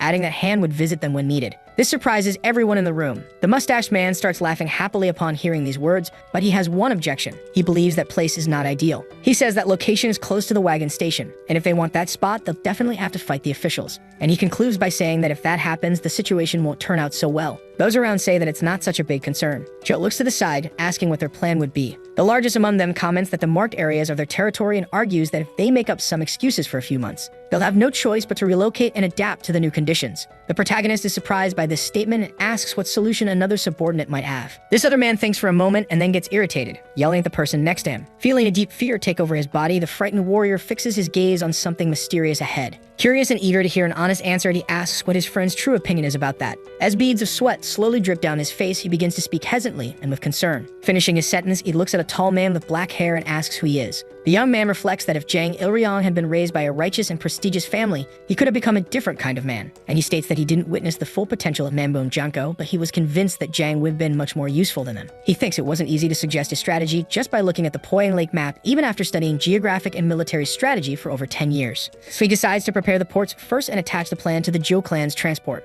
A mustached man asks if that was an illustration of a metalworking laborer. Smiling, the young man confirms he was right. They would build a strong steel pillar capable of supporting an enormous weight. The old man asks how much weight they were talking about, and the warrior replies that it would be at least 6 tons. Not understanding the plan, the elder apologizes for the intrusion and asks what he was trying to do. The young man wanted it to be a secret, but reveals that he was planning to build a house with more than 10 floors. Everyone around him is astonished upon hearing this idea, saying it would be impossible to achieve such a feat. Over 100 years ago, the old engineering master Moyang Yohak managed to build a 6-story house, taking him around 7 years. The mustached man laments not having that old man's presence and recalls how expensive it would be to obtain the items for construction. Attentive, the character becomes interested in this man who would be the best in the Central Plains, and he assumes it would be rude to say such a thing in front of the Jeagle family. Embarrassed, the old man apologizes for his words. Laughing, the warrior says the man should have a drink for saying that in front of him. Still apologizing, he admits he was very ignorant not to realize that this was the youngest master of the Jeagle family. He guarantees the man will have the best flooring of all and adds by asking if he only needed one. Still smiling, the character says he's planning to build 20. Shocked, the man says that building one is already a great feat, but 20 houses with more than 10 floors is madness, and he wonders how many steel pillars would be needed for a house, imagining the costs would be high. Downcast, he asks if the funding is already prepared, but the character already had a plan for that. With his hand on his chin, the elder knew he would get the money, but didn't want to know where it would come from. Someone asks if Pu Chenrian would give them that many silver coins, and the warrior says they won't be able to handle the conquest to come, and that he could run straight to the owner of the palace. He explains that the head of Gangxiu Palace is a relative of Huang Weiyan, a member of the maternal side of the imperial family. After talking about this, they were ready to begin planning. In any case, the emperor is the leader of the Central Plains, and he wanted to join forces against the emperor. Not understanding anything, the mustache elder was already confused about why they were talking about the emperor. He explains that when someone is not in the place they should be, they are falsified behind their back, and the emperor is not exempt from this rule. Talking too much, an ally covers the warrior's mouth, stating that there were too many ears around. But he ignores the warning, showing that he treats his employees like family, doubting there are any traitors. The staff pay close attention to everything being said, even if deep down they don't agree. Holding a paper tightly in his hands, he calls for someone specific to come closer and take the illustration. A man who had been silently standing by listens carefully to all of the warrior's requests and reflects on his intentions, and he asks if there was any other item he'd like to add to the drawing. He reaffirms that the project would need to be able to withstand 6 tons, and that was crucial. The illustrator confirms he heard the gentleman's request word for word. Now he had marked the places where each building would be constructed and had sent the people to their positions. The meeting was concluded at that moment. Everyone at the table agreed with their superior, complying with his orders. A site of Pu Chenrian is shown, standing out with traditional architecture and majestic trees. 2 characters walk up to a very large door, and the guards receive them. The red-haired man asks if the king of drugs was in the room. Walking calmly, a majestic old man affirms that the blood pill was not yet ready, and that he would send a message when it was. With some desperation and stepping closer, he warns the old man that they had been contaminated by an undetectable poison. The old man recalls the Gangwo technique that had disappeared centuries ago. Tired, the other man responds that the two had been feeling symptoms of the poison and taking antidotes for half a month. Desperate, the two beg for an antidote that couldn't be made so easily. Checking their pulse, the old man begins to examine them. He says that the 12 body flows and ki were very normal, noting that their internal strength had slightly increased. Angrily, the redhead points out there was a poison with no symptoms, and that the king of drugs didn't understand that. But the man knew there was no poison that completely hid its symptoms without leaving traces in the human body. He didn't believe such a poison existed, but the redhead shouted that they couldn't even move their bodies properly. It was something very cruel, a strong potion that made everyone near them feel sick together. Thoughtfully, the king of drugs says that the pill taken a month and a half ago by his colleagues might not be the antidote. He adds that if this poison isn't detected or even felt in the ki vessels, the men wait for the end of the explanation. The explanation is that the poison must affect the brain directly. Furious, the redhead doesn't understand anything being said to him. Calmly, the man explains that the antidote he had taken was actually a poison that forced him to be lucid. Terminal lucidity is a phenomenon in which a person's vitality and potential increase greatly right before death. Sweet and cold, the mustached man affirms that they were extremely healthy at that moment. There was no antidote for a poison that attacked the brain. A great ghost who tried to heal someone but only left their hair white. One couldn't be called human anymore after losing their mind and still surviving. Desperate, the two still pleaded for a solution to the problem. The only hope was that the person who poisoned them would show mercy. The man couldn't believe he even heard the word mercy. Explaining further, the king of drugs says that if they return to the man who poisoned them, he must have the antidote. Now the fate of these two is in the hands of the enemy, and he would decide whether they lived or died. Curious, the man wants to know who was responsible for the incident, guessing it was a warrior from the Deng clan. However, they didn't know who had done it and didn't want them to spread it around. But he says no one would visit an old man like him. Under the blue sky filled with white clouds, the Jeagle family house is seen from above. The head of the family, named Jeagle Mayanyan, is in his room. A maid appears to inform him that his son is there to see him. The boy enters and greets his father, who asks what happened. He wants to talk about Un. He says that after becoming an inspector, Un began acting on his own, ignoring the orders of the Murim Alliance. The man can't believe what he's seeing. Throwing the paper on the table, he is stunned to discover that the man wanted to borrow 20,000 coins. and that amount referred to the family's annual income, which he wanted to use to invest in the Zhou clan. Even the Alliance had their eyes on them, so why do you want to invest in those bastards? The boy asks to read the letter too. After reading it, he is shocked and reacts just like his father. He declares he will bring Un immediately to his father. But calmly, the head of the family asks him to sit. Un never showed interest in anything except for studying magic circles and engineering, and gave up everything to be in the Zhou clan. The two remember something he said after a martial contest, where he mentioned a man named Zhou Hui. It was something about a sleeping dragon from Anhui, a young man who had mastered almost every field, from knowledge to art. But that did make sense to the son, because at that age, anyone got excited about new things.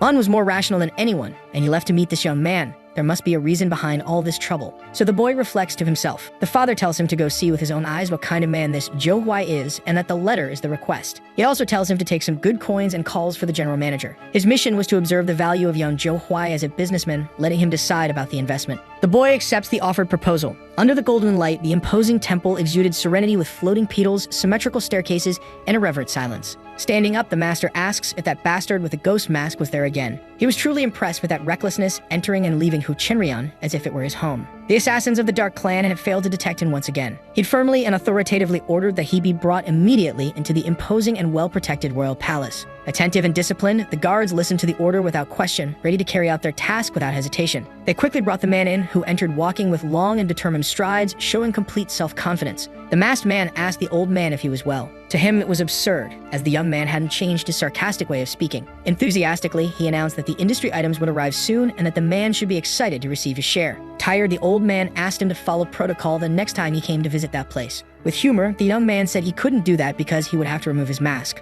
Unable to tolerate the sarcasm any longer, the old man revealed that he could easily rip the mask off his face. He explained that upon visiting a place and not returning within 4 hours, news would be sent to the emperor. Continuing the conversation, he asks why the boy was there. He wanted to borrow 100,000 in gold, guaranteeing that he would give something of interest in return. All the men began to curse him and hurl harsh words, but the man saw no problem in that, assuring them they would earn more afterward. Thoughtfully, the man stared fixedly at the arrogant boy. Something began descending from the palace ceiling. It was a celestial shadow assassin, known for being the shadow of the Huchenrian leader, who came to check what was happening. The king ordered all special assassins to be brought and to stop anyone coming from the north. At that moment, the masked man realized the old man was planning to kill him. He was startled and stood still in front of him, asking if the man truly believed someone could take things from him. A beam of blue light began to radiate through the room. The people around felt an impact from that strong light. Not wanting to reveal his strength, the hero thought a little intimidation would be enough. The old man understood that the cause of all this was that masked ghost. He reflected whether that was the same martial arts and how he could make sense of that situation. The only possibility was Western sorcery or the spirit absorption technique of the celestial demon saint, which were illusions. That wasn't cutting off his energy, but it also didn't mean he could freely use his power. He began reasoning that in that battle, only he had the state of transcendence and the spirit of determination capable of staying upright. Meanwhile, all the soldiers were being attacked by the deadly poison. It was then that the man connected the two things and began to understand everything perfectly. The warrior throws something toward him, revealing another trick up his sleeve. He observes the enemy's movements and feels that something is happening to him. The man orders him to do what was asked of his subordinates, can also receive an antidote. Raising his eyebrows, the man doesn't know how to react. He shouts with all of his strength that it wasn't poison and that the men shouldn't believe his words. Tired and desperate, they didn't know whom to believe. They think the chief doesn't care about his tens of thousands of poisoned subordinates. Angrily, the man curses his soldiers, calling them bastards. If that place were under the control of the Nambone clan, the determination in the warrior's eyes would have shown. The most vulnerable interest in such an organization is the belief in a dignity that for them stems solely from money. With a mask on his face, the hero warns the chief not to doubt the theft of the Black Sky organization's warehouse. Frustrated, the old man keeps uttering curses. Trying to examine the situation, he realizes that the flow of ki and the determination of that scoundrel contained a clean and peculiar energy. While leaving, he still affirms that he could kill all the subordinates easily. Then the chief orders to detain that guy right there. Turning to him, he asks the reason. It seems that his proposal will be accepted, but he declares that 100,000 gold coins was a high amount. Not agreeing with his words, he counters by saying that just with the rent from Lake Poyang, he earns 30,000 a year. Besides that, the tax from each trade group and transport institution amounts to 50,000, resulting in a profit of 130,000 with the sale of crops each spring season. He continues listing various incomes such as the fish market trade and the control and toll collection of the Lake Poyang waterway. I also saw an income of 400,000 from the direct operation of establishments such as gambling houses and brothels. How could he not have 100,000 gold coins if the estimated gross income was 800,000? Shouting, the chief claims that all of it had been destroyed and burned. The hero curses the man who refused to help him. Showing his notes, the masked man states that he deposited a good amount of money with an investment strategy. Now being cornered, he didn't know how to respond. He reports all the information, such as the fact that the wealth of the Black Sky organization was stored only in a warehouse. Tired of all that, the chief casts a spell on the warrior. who defends himself with a protective barrier, understanding that everything he was saying was a secret. Finally, the white-bearded man agrees to give the 100,000 gold coins, even though he was extremely angry as observed by his furious gaze. But now the man raises his price for the antidote, demanding 100,000 gold coins, totaling half of the total annual income of the Black Sky organization. Agreeing to the deal, the old man thinks it's urgent to shut the mouth of the man who kept talking about the poison and the emperor, and he demands that he hand over the antidote as quickly as possible. With extreme speed and precision, the masked man immediately throws all the antidotes he possessed, hoping they would have the desired effect. The subordinates run after the mysterious floating orbs, seeking an effective way to improve their weakened condition. Without any hesitation or questioning, the powerful artifact is quickly swallowed by all of them at once. Meanwhile, the majestic man announces that it was 2 weeks' worth of antidote. A man appears, waiting for a command from the chief. He orders the withdrawal of 300,000 in gold coins, and the employee obeys each decision. Now he is interested in the item worth 300,000 from the great Zhou clan society. First, he declares that he will take the weapons from the Zhou clan workshop, which are worth 50,000 gold coins. However, if such a large quantity of weapons is provided, the Black Sky organization would be given wings. Furthermore, considering the current situation where the artisans were taken to the lake,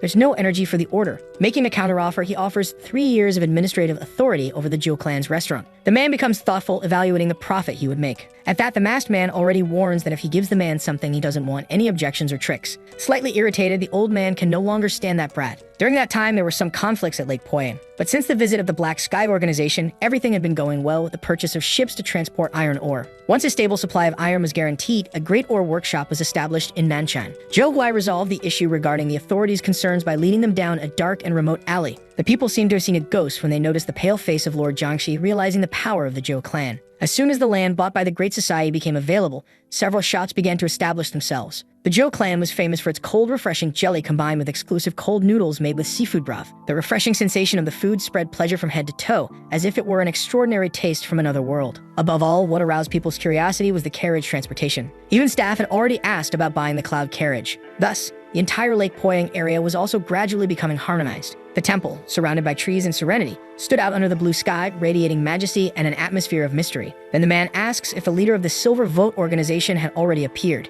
Even searching for him, he was not there. The mustached man asks if they should ignore him from now on, but there was no reason for such an attitude. The colleague couldn't believe how he could receive the organization so casually. Lowering his head, the subordinate says he will bring the man to the room. The temple rose majestically under the blue sky with ornate rooftops and an aura of tranquility and mystery. A warrior appears, determined under the soft light that illuminated the imposing temple, carrying mystery and a striking presence. It was the leader of the Silver Vote organization received by Jiggle Un. He asks if the man was Zhou Huai, representative of the great Zhou clan society. After receiving confirmation from his question, the man attacks. It was the red rope of the alliance. The protagonist grabs the weapon with ease. He blocked the silverback whip made of forged steel and celestial silk using only his bare hands. He asked if he was some kind of bastard from an unorthodox sect, and he doesn't believe what that leader was doing so suddenly. The leader would confirm the fact that the executives of the Black Sky organization were operating in the restaurant conducting an inspection. Everyone around is shocked by the information that they could be violating the principle of the righteous sect. The man didn't know that the righteous sect and the unorthodox sect are not supposed to associate and should have no relationships. He asked why he was imposing alliance standards on an individual merchant.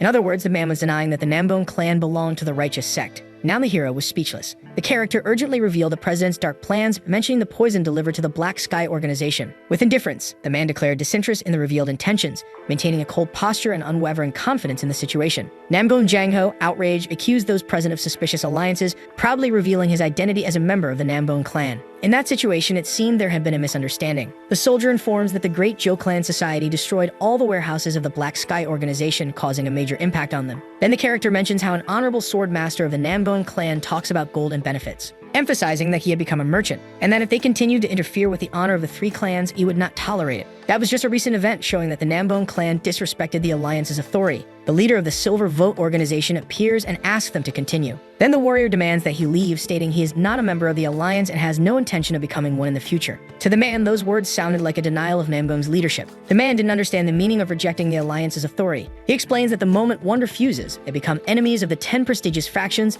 and the 5 great clans. He adds that all support and interaction with them would cease, and he would lose his honor. Zhou becomes enraged upon hearing that he could face annihilation for not following someone else's words. Enraged and rejecting the threats, he affirms that he would remain true to the posture of a merchant. Thoughtful about the situation, the leader reflects on the boy's attitude. Angrily, he counters that if the great Silver Vote organization had any real intelligence network, the leader would have gathered much more information by now. the subordinates realized he was directly threatening the Silver Vote organization. Releasing beams of power, he claims that determination could only be explained with absolute clarity. The leader begins to reflect on whether the sinister masked guy who visited the Black Sky organization was Joe Hui himself. He begins to feel a different sensation in his body. It was a frequency he had felt somewhere before. That wave of peculiar internal strength and the vector values similar to physics had already been experienced by him. Pointing his finger at the leader, he accuses him. Laughing, he reveals that he is the Dark Celestial Assassin. The two characters begin reasoning about that revelation. Looking at them, the man is left speechless. The Alliance of the Righteous Sect had been preparing for over 10 years to plant a spy inside the Black Sky organization. They finally managed to win over the heart of the Dark Celestial Assassin and deceive him. No one could have known that the assassin was the leader of the Silver Vote organization. However, the secret technique used by the character was something so ancient that no one would be able to recognize it.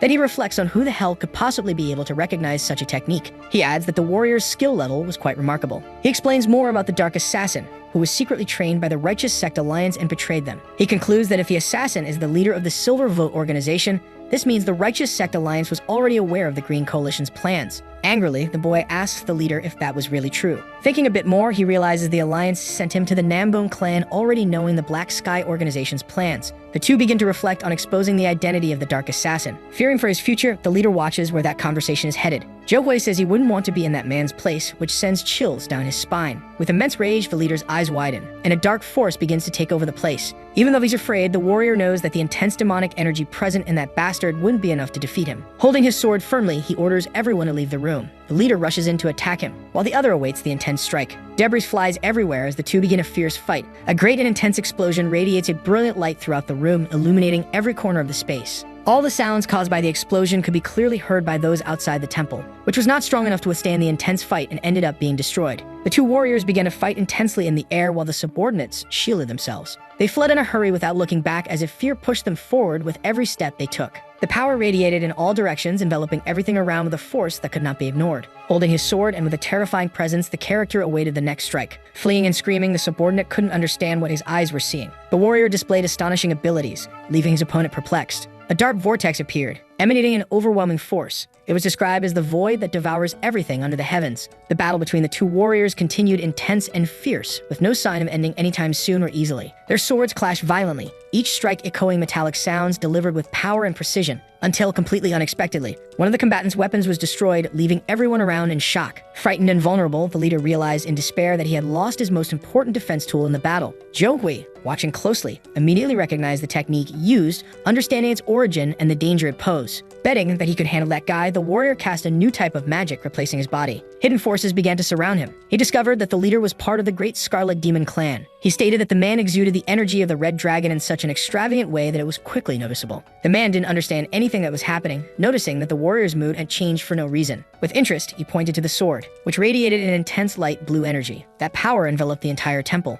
and tore off the roof with immense force, as if defying the laws of physics and gravity. Realizing that all of this was getting a bit boring, he decided to go straight to the point and be more direct. With a calm and serene gaze, the young man told him to proceed with the questions, expecting clearer and more direct answers. But the other didn't understand what that meant, mistaking the simplicity of the request for unnecessary complexity. He asked if they still served the Central Celestial Throne and the Divine Throne. Falling to his knees, the man gave no answer. Frightened, the protagonist observed the enemy's reaction. The leader burst into tears upon hearing the word, filled with fear. Saying that no answer was needed, the warrior stated it was obvious. The Divine Throne was a title that outshines the reputation of the three gods revered as deities in Miriam's history. A glowing yellow figure appeared, showing that its existence could not be ignored. The leader noticed that he was a descendant of the father of the sword, even though he thought it impossible. But according to the history of the celestial demonic path, the only person who used the Divine Throne died in a miserable way. The only human who dared fight against the forces of the Divine Throne had his body disintegrated into pieces and scattered around the world. After that, the celestial demonic path completely erased the existence of the god of the sword. In the end, the technique of the god of the sword remained a myth within the celestial demonic path, and it was impossible to reach such power. However,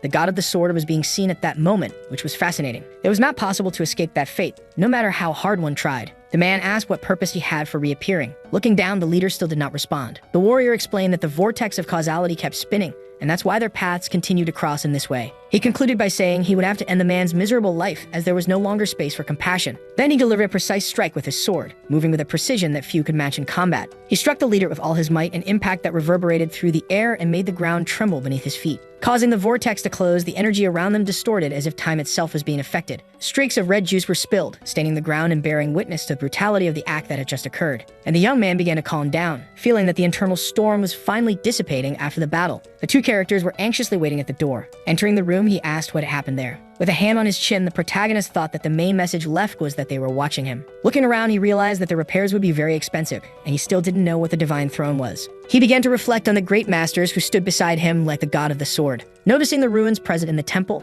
at that moment, the subordinate thought that Zhou Hui was starting to scare him by using martial arts no one had heard of in a long time. The man didn't want to be on the wrong side and become his enemy, thinking he might not even be human. Frightened, other warriors entered the temple, questioning what had happened. One of them even stepped into a red puddle without realizing it. When he saw what it was, he immediately pulled his feet back. A woman was enchanted by the color of that vivid liquid, and with one of her hands, she brought a sample to her lips. With her power, she was able to identify that the liquid belonged to a man in his 40s and guessed he was dead. Her colleague, irritated by the situation, shouted that the woman was desiring a dead man. But she replied, asking why wouldn't she taste it, and wondered where the body was. Zhou Hui reflected that she was like a Dracula or something, remembering a time when he bought bare blood. With a fearful look, a girl stared at the master. Kneeling on the ground, she began to scream. The man said she was giving him chills by becoming delirious just from smelling a little blood. Fascinated, she asked if it was someone from the realm of flames for having such dense essence blood. The protagonist thought that this was the reason assassins from the celestial demonic path were not allowed to drink human blood. But the girl had already taken it all for herself. There was no turning back. She continued affirming that just tasting a single drop made her insides feel warm and excited. She then lowered her head to the ground and eagerly went straight for the liquid. Her companions were disgusted by the scene. Ignoring the warrior saying it was lunchtime, they decided to head to the inn. Together, the four friends left the temple while the girl delighted herself. People walked calmly through the streets. The warriors arrived at the establishment. An employee couldn't believe he was really seeing that powerful man. But he asked him to drop the formality since he was no exception. They all sat at the table, ready to enjoy the food. One of them said he would die for a bit of pork and beef. They ordered 6 bowls of plain noodles. Unsatisfied, the man with long black hair complained that he was tired of eating so much noodle. The old man praised the girl wearing the new veil, telling her never to take it off. During a meeting, he asked if they could start executing the route he was considering. The girl replied that after visiting the 32 places listed with Chief Jiang, it would be impossible to cover even half. Thinking that everything would fall apart, the chief believed it wasn't possible to include the Great Glacial Cliff in the plan. Reflecting, he felt very ashamed of the results. The white-haired woman reported that she couldn't capture the celestial ice spirit the same way her brother did. Curious, one of the men at the table began to reflect on what he had just heard. Happily, he stood up and exclaimed that there were many of them in the Tang clan. The master asked if he was referring to the Tang clan of Sichuan. He explained that during the Great War, several objects from the Northern Sea were taken as trophies by the Marin Alliance. One of them was the celestial ice spirit. After saying that the Alliance gave the celestial ice spirit to the Tang clan as a kind of agreement, the warrior reflected more. He asked if, with the celestial ice spirit, it would be possible to manage all the business at Lake Poyang. And the girl said yes. Dracula arrived for the meeting, staining the floor red as soon as she arrived. All the restaurant employees were frightened by the girl's condition. She was desperate, looking for a corpse. The sun illuminated the entire city with its intense light. Men worked in a strenuous process to obtain steel using a furnace made of clay. They mixed iron ore with coal to obtain a considerable amount of steel. There were about 70 furnaces in the Great Workshop, but despite all the effort, the amount of steel produced was just over 10 kilos. Production was still small in that place, even with 250 workers. The man reflected on what could help improve such an inefficient process. With their axes resting on their backs, the workers continued their tasks. The most irritating part of the workshop process was having to destroy all 70 furnaces every morning. Then they had to fetch clay again from a nearby river and mold the entire work tool, taking many hours in the process. The young man asked if it was impossible to operate that workshop like a modern blast furnace. However, even with the prevalent techniques of the Central Plains, there was no place to mine coal except open pit mines.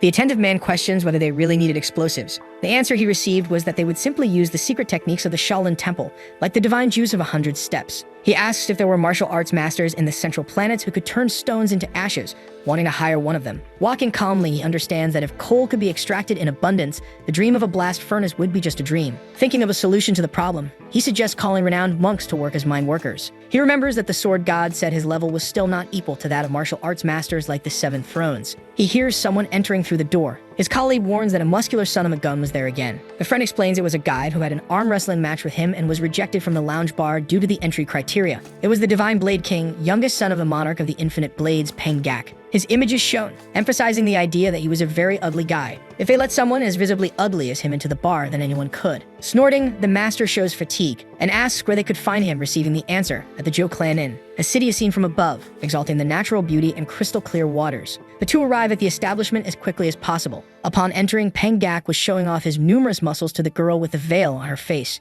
and confidently asking if she had fallen in love with him. Flustered, the master realizes he looks even uglier when he's laughing. The two, desperate, shout with all their might for him to stop while he continues to show off his muscles. The unexpected presence of two strangers in the room makes him quickly put his clothes back on. A magnificent sword firmly tied to the young man's waist immediately captures all of his attention, leaving him intrigued. He shows his own sword, stating that it was the armor of a real man. With evident sarcasm, the protagonist asks if he had come from so far just to brag about his muscles and weapons. Being rebellious, he demands entry into the lounge bar immediately, threatening to turn the place upside down. With fire in his eyes, he showed that he wanted to have fun with the women. The boss noticed from afar all his eagerness. His subordinate promptly denied the request, but he retorted, wanting to know why he couldn't enter. The man firmly stated that the reason was his appearance. Upon hearing he was ugly, Peng Gak begins to cry right there, breaking down in tears. He calls the two scoundrels and says he wants to settle everything with a duel. The boss calls Chung, who accepts the request. He orders that a formal complaint be registered immediately about the 3 broken trays. Consumed by uncontrollable rage, the ugly man aggressively charges at his opponent and starts a fight. Shouting for everyone to hear, the woman with long white hair warns that many people were eating there. Completely ignoring her warning, the man strikes her face hard, knocking off her veil. At that very moment, all the men become obsessed with the girl's beauty. Embarrassed, Peng Gak tries to apologize to her. He was in love with the woman. Speaking to the master, he emphasizes that she should have kept the veil on. The ugly man remains extremely interested in the girl, asking what her name was. But his friend intervenes, telling him to take his eyes off Lady Han and kicking him out. He even asks how he dared to ask that lady's name. But she replies that she is a 17th generation descendant of the Ice Clan from the snow of the Northern Sea, adding that her ice surname is Silyan. Shocked by that unexpected revelation, the man starts piecing together all the clues that might indicate where exactly she was from. Then, overwhelmed by a flood of crushing emotions, he collapses to the ground and bursts into deep sobs. Still in disbelief and trying to process the information, he feels his body tremble, overtaken by a feeling of confusion. Determined to face any obstacle in his path, he challenges the black-haired man to an intense battle. The two begin to fight without weapons, using only the power of their bodies. Enchanted by the scene, the hero is astonished to discover that the Peng clan also possessed fist and palm techniques. The ugly man can't believe the other had never heard of his clan's timeless thunder palm. Meanwhile, the master asks if it was stronger than the 100 steps of the divine punch and the divine Arhat punch. He emphasizes that it didn't matter, because he believed no one stood a chance against his invincible techniques. The man, overcome by uncontrollable curiosity, becomes extremely interested in it and wants to find out more. With a defiant gleam in his eyes, he promptly offers a direct challenge to Peng Gak, expecting an immediate response. Smiling confidently, he states that it wasn't just a simple challenge, but something akin to a bet. Without paying much attention to him, the man asked what it was about. Cheerfully, a young man replied that it was just an arm wrestling match, and added that if he lost, the other would win a limited entry pass to the lounge bar. The warrior couldn't believe what he was hearing and got super excited. However, if he lost the bet, he would have to sign a work contract with the protagonist. The two began staring at each other, thinking about what was said. Sitting down in the chairs, the two prepared to start the arm wrestling match. The man asked if they should use some type of internal energy, but it didn't matter. Preparing for the match, the ugly man was very confident in his victory. The two shook hands and placed their elbows on the table. Worried, Peng Gak felt the hardness coming from the young man's hand, as if something powerful was about to happen. And he wanted to make sure the other wouldn't use any type of internal energy, fearing what could happen. Then the contest between the two began, with both preparing for a confrontation that promised to be intense and decisive. Without planning it, the protagonist slammed the man's huge arm down at once, surprising everyone around. Stunned by what had happened, he didn't understand how he lost the match, questioning his own skill and strategy. Without wasting time, the man pulled the work contract out from inside his coat. People resumed watching the scene while commenting about the Peng clan master from Hebei. Thunderstruck, the man couldn't believe he had lost and claimed the other must have used some trick. So the two decided to have another arm wrestling match. But as expected, Peng Gak couldn't win, fighting against an opponent who always seemed one step ahead. He lost again and had to accept the working conditions,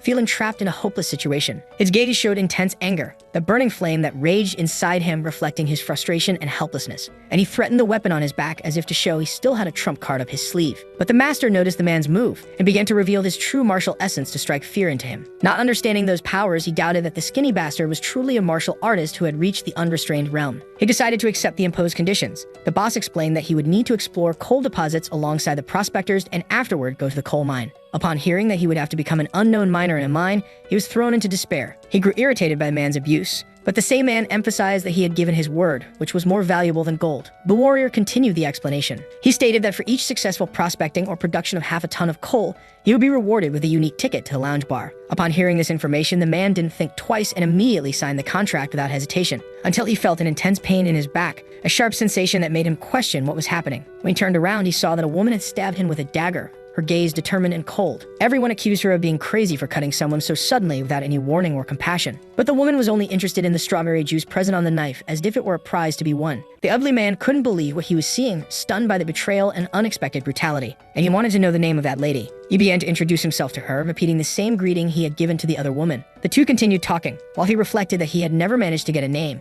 and maybe that was his talent. She seemed quite interested in him, asking if he was a transcendent martial master. She began to touch his chest with her hands, and noticed that the man's durability must be even greater than that of the golden shield, since he had such a fine body. His wounds healed immediately, showing that the one on his back was already cured. The woman asked if he would let her cut him again, challenging him with a provocative and daring smile. Showing all this power, the man didn't even care about the wound, as if the pain didn't matter at all. And he let the woman run the knife along his muscular arm, feeling the cold blade touch his skin. Then she licked it with great pleasure, as if she were savoring a rare and exotic delicacy in her mouth. The others watched that strange scene and decided to leave that place to avoid losing their sanity. They left the establishment and saw the street filled with people. A subordinate approached, saying there was a small problem. It was his older brother who had arrived in person. Slowly, the man approached, saying it was a pleasure to meet the master and introducing himself as Jaegil Yang, master of the inner court of the Jaegil clan. The man laughed upon noting that the master of the inner palace was there to deliver greetings. Entering the carriage, he ordered the man to show his older brother all the important places. But the man called out to the young warrior Zhou Hui, who apologized for not being present since he had many things to do that day. However,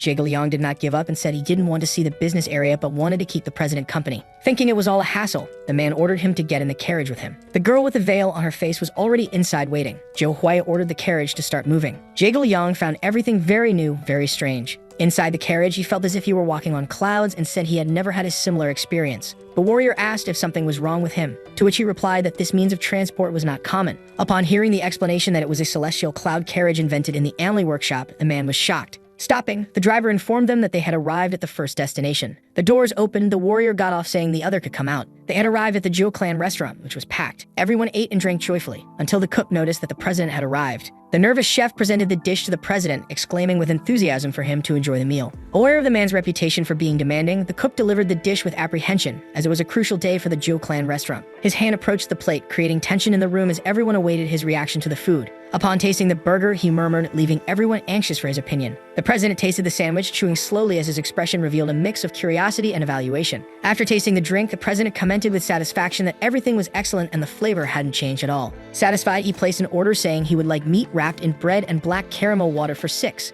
2 new characters entered the restaurant, drawing attention with their striking presence as they walked in. The protagonist handed a bottle to the woman, saying she couldn't let her body get hurt, and she thanked him. Reflecting, he concluded that despite the girl's incredible ice arts, her internal energy was very weak. The chef, with a satisfied smile, handed a carefully wrapped package to the hero, who received it with seriousness. Accompanied by 2 allies, the young man walked toward a carriage, saying they would leave and have lunch on the way. Inside the carriage, one character asked if they could try it first, and the president confirmed with a smile. Holding the burger carefully, he examined it closely and took a bite, tasting it for the first time. With surprise, he wondered how it could be so fantastic, with a rich, spicy, and slightly sweet flavor enveloping his tongue. He reflected that it felt like a storm of flavors in his mouth and then took a sip of the drink. With an explosion of joy, he shouted while holding the bottle, completely enchanted by the unique experience. He turned to the 2 men and apologized while they watched him with mutual expressions. With a bit of amazement on his face, he wondered how such a drink could exist in the world and continued savoring the liquid. The scene shifted to a serene landscape with a river surrounded by houses and a bridge, highlighting the tranquility of the place. In the end, the refreshing black caramel water made Jaegil Yang tremble, and after tasting the iced omiki, he couldn't hold back his tears. He observed the Zhou clan delivering and leaving, organized, synchronized, and ready for their missions. That night, he analyzed the ambitious architectural project, envisioning the grand future that the Zhou clan planned to build. With urgency, Yang wrote to his father requesting financial resources to realize the visionary plans. They recognized Zhou Hui as an extraordinary genius, deciding that an alliance with him was absolutely indispensable. He decided to stay to strengthen ties, delegating responsibilities to his father while investigating the Grand Chamber of Commerce. The letter revealed the impact of the Chamber of Commerce, spreading its reputation to distant regions. Yang's report, full of details about Lake Poyang, unexpectedly reached the leader of the powerful Marim alliance. The next day, the scene shifted to the Zhou clan complex, where new decisions would be made. The hero announced his journey to the Tang clan, delegating the responsibility of supervising the Chamber of Commerce to his allies. The allies expressed skepticism, warning about the ruthless reputation of the Tang clan and the difficulty of negotiating with them. He questioned why such people belonged to the 5 renowned martial clans, reflecting on their contradictory nature. The answer came clearly: they were a necessary evil, indispensable for maintaining balance in a complex world. The Tang clan was described as self-sufficient, single-handedly protecting the front line of the orthodox martial sects. They were known for fiercely fighting against the descendants of the heavenly demon, maintaining this battle for centuries. In this, the warrior reflected on how they faced the heavenly demon castle alone, considering exploiting this strategic weakness. The rare item could only be found in the eternal snow of the northern sea, comparable to wild ginseng. Lady Han questioned how the protagonist would be able to recognize the heavenly ice spirit amid so much uncertainty. He explained that he needed to visit the Tang clan alone even without knowing the spirit, and admitted he had never seen the heavenly ice spirit, revealing that only his older brother knew it. The woman remembered a crucial detail, stating that the heavenly ice spirit responded to the presence of ice kai. Surprised by the information, Jaegil Yang quickly concluded that his basic ice technique would be enough to mimic it. He decided to limit commercial operations to 10 locations, instructing the chief to implement the new strategy immediately. 1 month later, the Sichuan landscape was described as surrounded by mountains, with humid air and few sunrises. Sitting on a pier, the warrior reacted with frustration to the environment, reflecting on the challenges he faced in Sichuan. Jaegil Yang observed the dogs barking incessantly in the sun,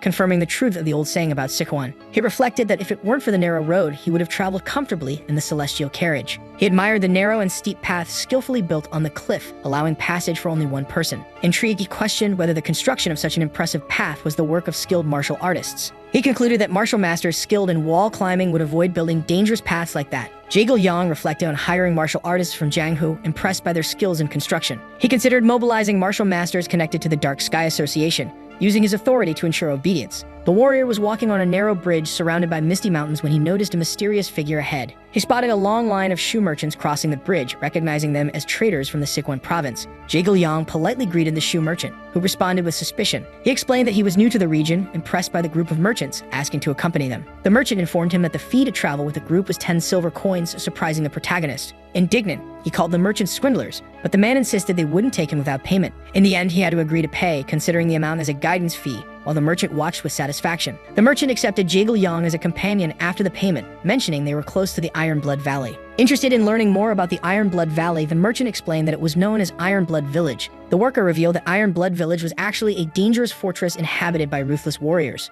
Jaegil Yang questioned why the Tang clan rulers of Sichuan didn't intervene, suggesting they could help against the fortress. The man explained that the clan didn't interact directly with merchants, sending representatives to conduct business negotiations. Surprised by the Tang clan's isolation, the warrior considered the level of seclusion in Sichuan to be excessive. The hero questioned how the clan managed their affairs, suggesting that operations should be organized. With a warning, the merchant said no one knew how they operated and that investigating without cause could lead to disappearance. A towering man contemptuously ordered another to cease existing, creating an atmosphere of tension. The authoritarian practices were compared to the methods of North Korean autocrats, with symbolic splashes of violence. The character criticized the apathy of the martial clans, questioning their indifference to social issues in their regions. Two men reacted alarmed to the situation. They compared the clan to Lord Voldemort. The long-haired man harshly criticized, while other tense characters watched in a natural setting. Characters questioned the man's boldness in criticizing the Tang clan, while one said he was an outsider as expected. A bright light mysteriously illuminated the night sky. Three men led loaded donkeys across a suspension bridge as a bright light cut through the sky with intensity. The long-haired man dodged an energy attack with elegance as the impact exploded violently around him. A skilled hand caught a thrown blade as a mysterious man emerged on the bridge shrouded in smoke. Then the mysterious man in ornate clothing and a green sash appeared partially visible, cloaked in mist. At that moment, the imposing-looking man declared that someone had proven to be an even more skilled brat. An explosion occurs, scattering debris, and a terrified young man screams that it was the Tang clan. Calmly, the long-haired warrior walks beneath the bridge while others kneel in terror amid the chaos.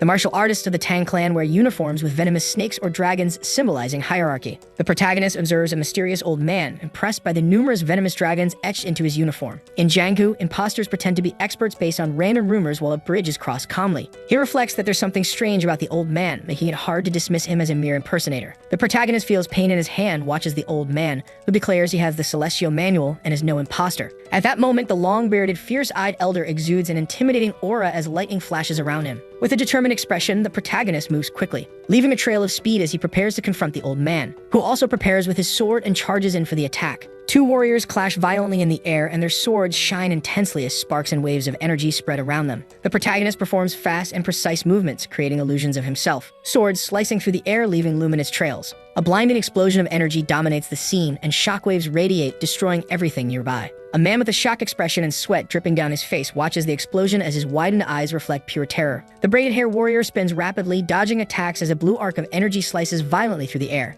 Spinning and creating a vortex, the young man continues fighting. Poison blades are launched at high speed, and the warrior in the center emits a devastating burst of light. A terrified man screams as chaos rapidly approaches, causing widespread panic. Everyone flees and tries to protect themselves however they can. A secret technique is revealed as agile movements are executed. Then the seasoned warrior performs the second move, agile spinning wind, demonstrating his mastery. The young swordsman, with determination in his eyes, strikes a precise blow, slicing through the air and skillfully confronting his enemies. Jaegil Yang charges forward with determination, wielding his gleaming blade as he faces a powerful opponent in direct combat. The veteran warrior is struck, letting out a cry of pain as red juice gushes, marking the impact of the precise blow. At that moment, the young man reveals his identity, accusing the enemy of cursing the Tang clan and demanding answers about his brutal revenge. Reflecting on the opponent's boldness and challenging the Tang clan, the warrior prepares to use a special artifact. With determination, he grips the artifact tightly, activating it as an explosion of energy begins to manifest. A luminous explosion erupts, rising into the sky and illuminating the mountainous landscape as the warrior watches the impact of his action. With a threatening gaze, he declares that the 12 venomous fangs and the venomous dragon pavilion will relentlessly hunt the enemy. The young swordsman watches the enemy closely, noticing details on his wrist as he tries to uncover the secret of his strength. The warrior reveals that the seal on his meridian proves he has reached the state of poisonous blood. The two warriors stare at each other as the young man realizes the opponent possesses no energy, increasing the tension. Surprised, he questions the opponent's seriousness while trying to understand the situation and remain calm. He reflects on the enemy's movements, noticing something strange in his stance and the fluidity of his steps. The veteran warrior, enveloped in a threatening aura, activates a powerful technique, releasing poisonous energy that distorts the surroundings. Intimidated, he faces the young swordsman, who advances with determination and an imposing posture. A silver-haired man surrounded by a mystical aura advises empathy, asking for consideration toward the opponent. With a serious look, the man expresses the desire to explore the young warrior's inner wounds. The young man reveals the truth about the poisonous blood state, surprising the veteran warrior with his sharp perception. Shocked, the veteran questions how he discovered his secret. The swordsman accuses the Tang clan of madness, highlighting the exclusion of someone who almost achieved the poison body. At that moment, the young man questions the warrior about the sin that led his own clan to cut his veins. He continues challenging the warrior to justify his loyalty to a clan that so cruelly betrayed him. He reveals that the mark used by the warrior was fake, exposing his attempt to deceive the situation. Silently, the warrior shows hesitation and surprise, unable to respond to the direct accusations made by the young man.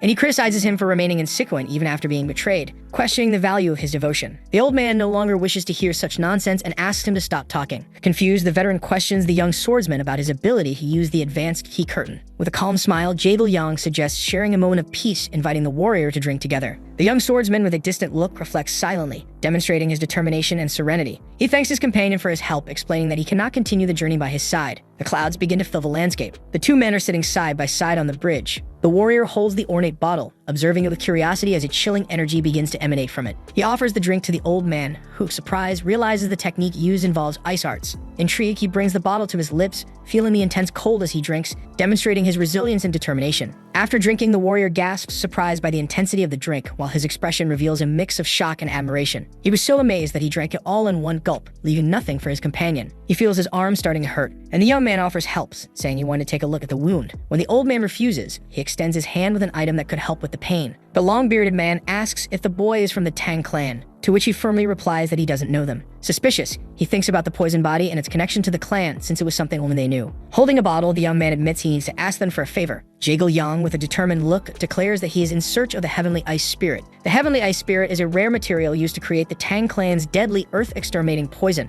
Hesitant, the man says it is something impossible to obtain, and the intrigued young man decides to learn why. He reflects on the patriarch's grandfather who mutilated his own son to protect the clan's secrets. Questioning the clan's brutality, the boy becomes outraged at the mutilation that even prevented the continuation of the lineage. Sitting together, Jaegil Yang bursts with anger, calling those responsible idiots, while the elder remains calm and thoughtful. The long-haired man explodes in rage, recalling the hardships caused by the Tang clan. With a serious expression, he suggests giving up and heading for the northern sea, where the path would be quicker. The young man, with an enigmatic smile, calmly observes his expression, suggesting confidence and a hidden plan in mind. Offering another bottle to the older man, who emotionally accepts the humble and sincere gesture, the two continue drinking. With narrowed eyes and marked scars, the man reflects on the challenges faced and the marks left behind. The vastness of the horizon reflects the idea that in understanding the heavens, life seems miserable. Tang Sang, a man marked by cruel fate, remains steadfast, bearing the weight of a challenging life. At that moment, the poison arts practitioner faces limitations, carrying only what is necessary, while the disadvantages of his practice become evident.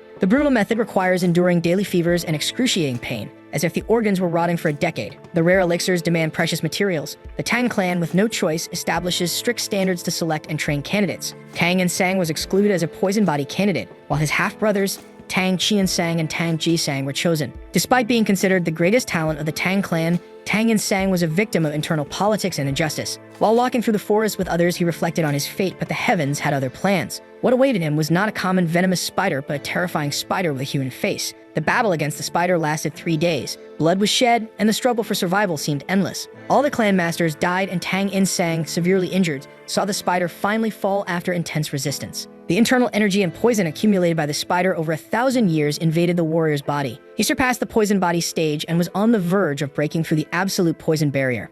The bodies of the Tang clan masters were unrecognizable, and Tang Qiansang, in lotus position, was unjustly blamed by his brothers. The warrior was accused of being consumed by desire, of killing relatives, and monopolizing the Tang clan's treasures. Accused of selfishness and murder, Tang Qiansang was excommunicated, and his deeds and sacrifices were completely disregarded. He tried to defend himself, claiming his advancement to the poison wall was fate's doing, but no one believed him. Tang Qiansang, his older half-brother, forced Tang Qiansang to wear the poison cloak and crawl with cut veins. Consumed by envy, the brothers ignored his talent. Rather than celebrate it, they mutilated and expelled him. After telling the story, the young man is shocked by the fall of the powerful warrior. He laments the loss of everything upon reaching the absolute poison body, and the boy asks why he still wears those clothes. To him, the cloak symbolizes betrayal and mockery, in addition to the pain of being betrayed by his own family. The long-bearded man, holding a bottle, reflects on his life and questions what meaning remains. With a serious expression, the young man observes the man with a slight inner unease. He suggests going to the clan, but the old man remains silent, holding the bottle firmly. The man laughs bitterly, saying it's no use, and the boy wants to understand more.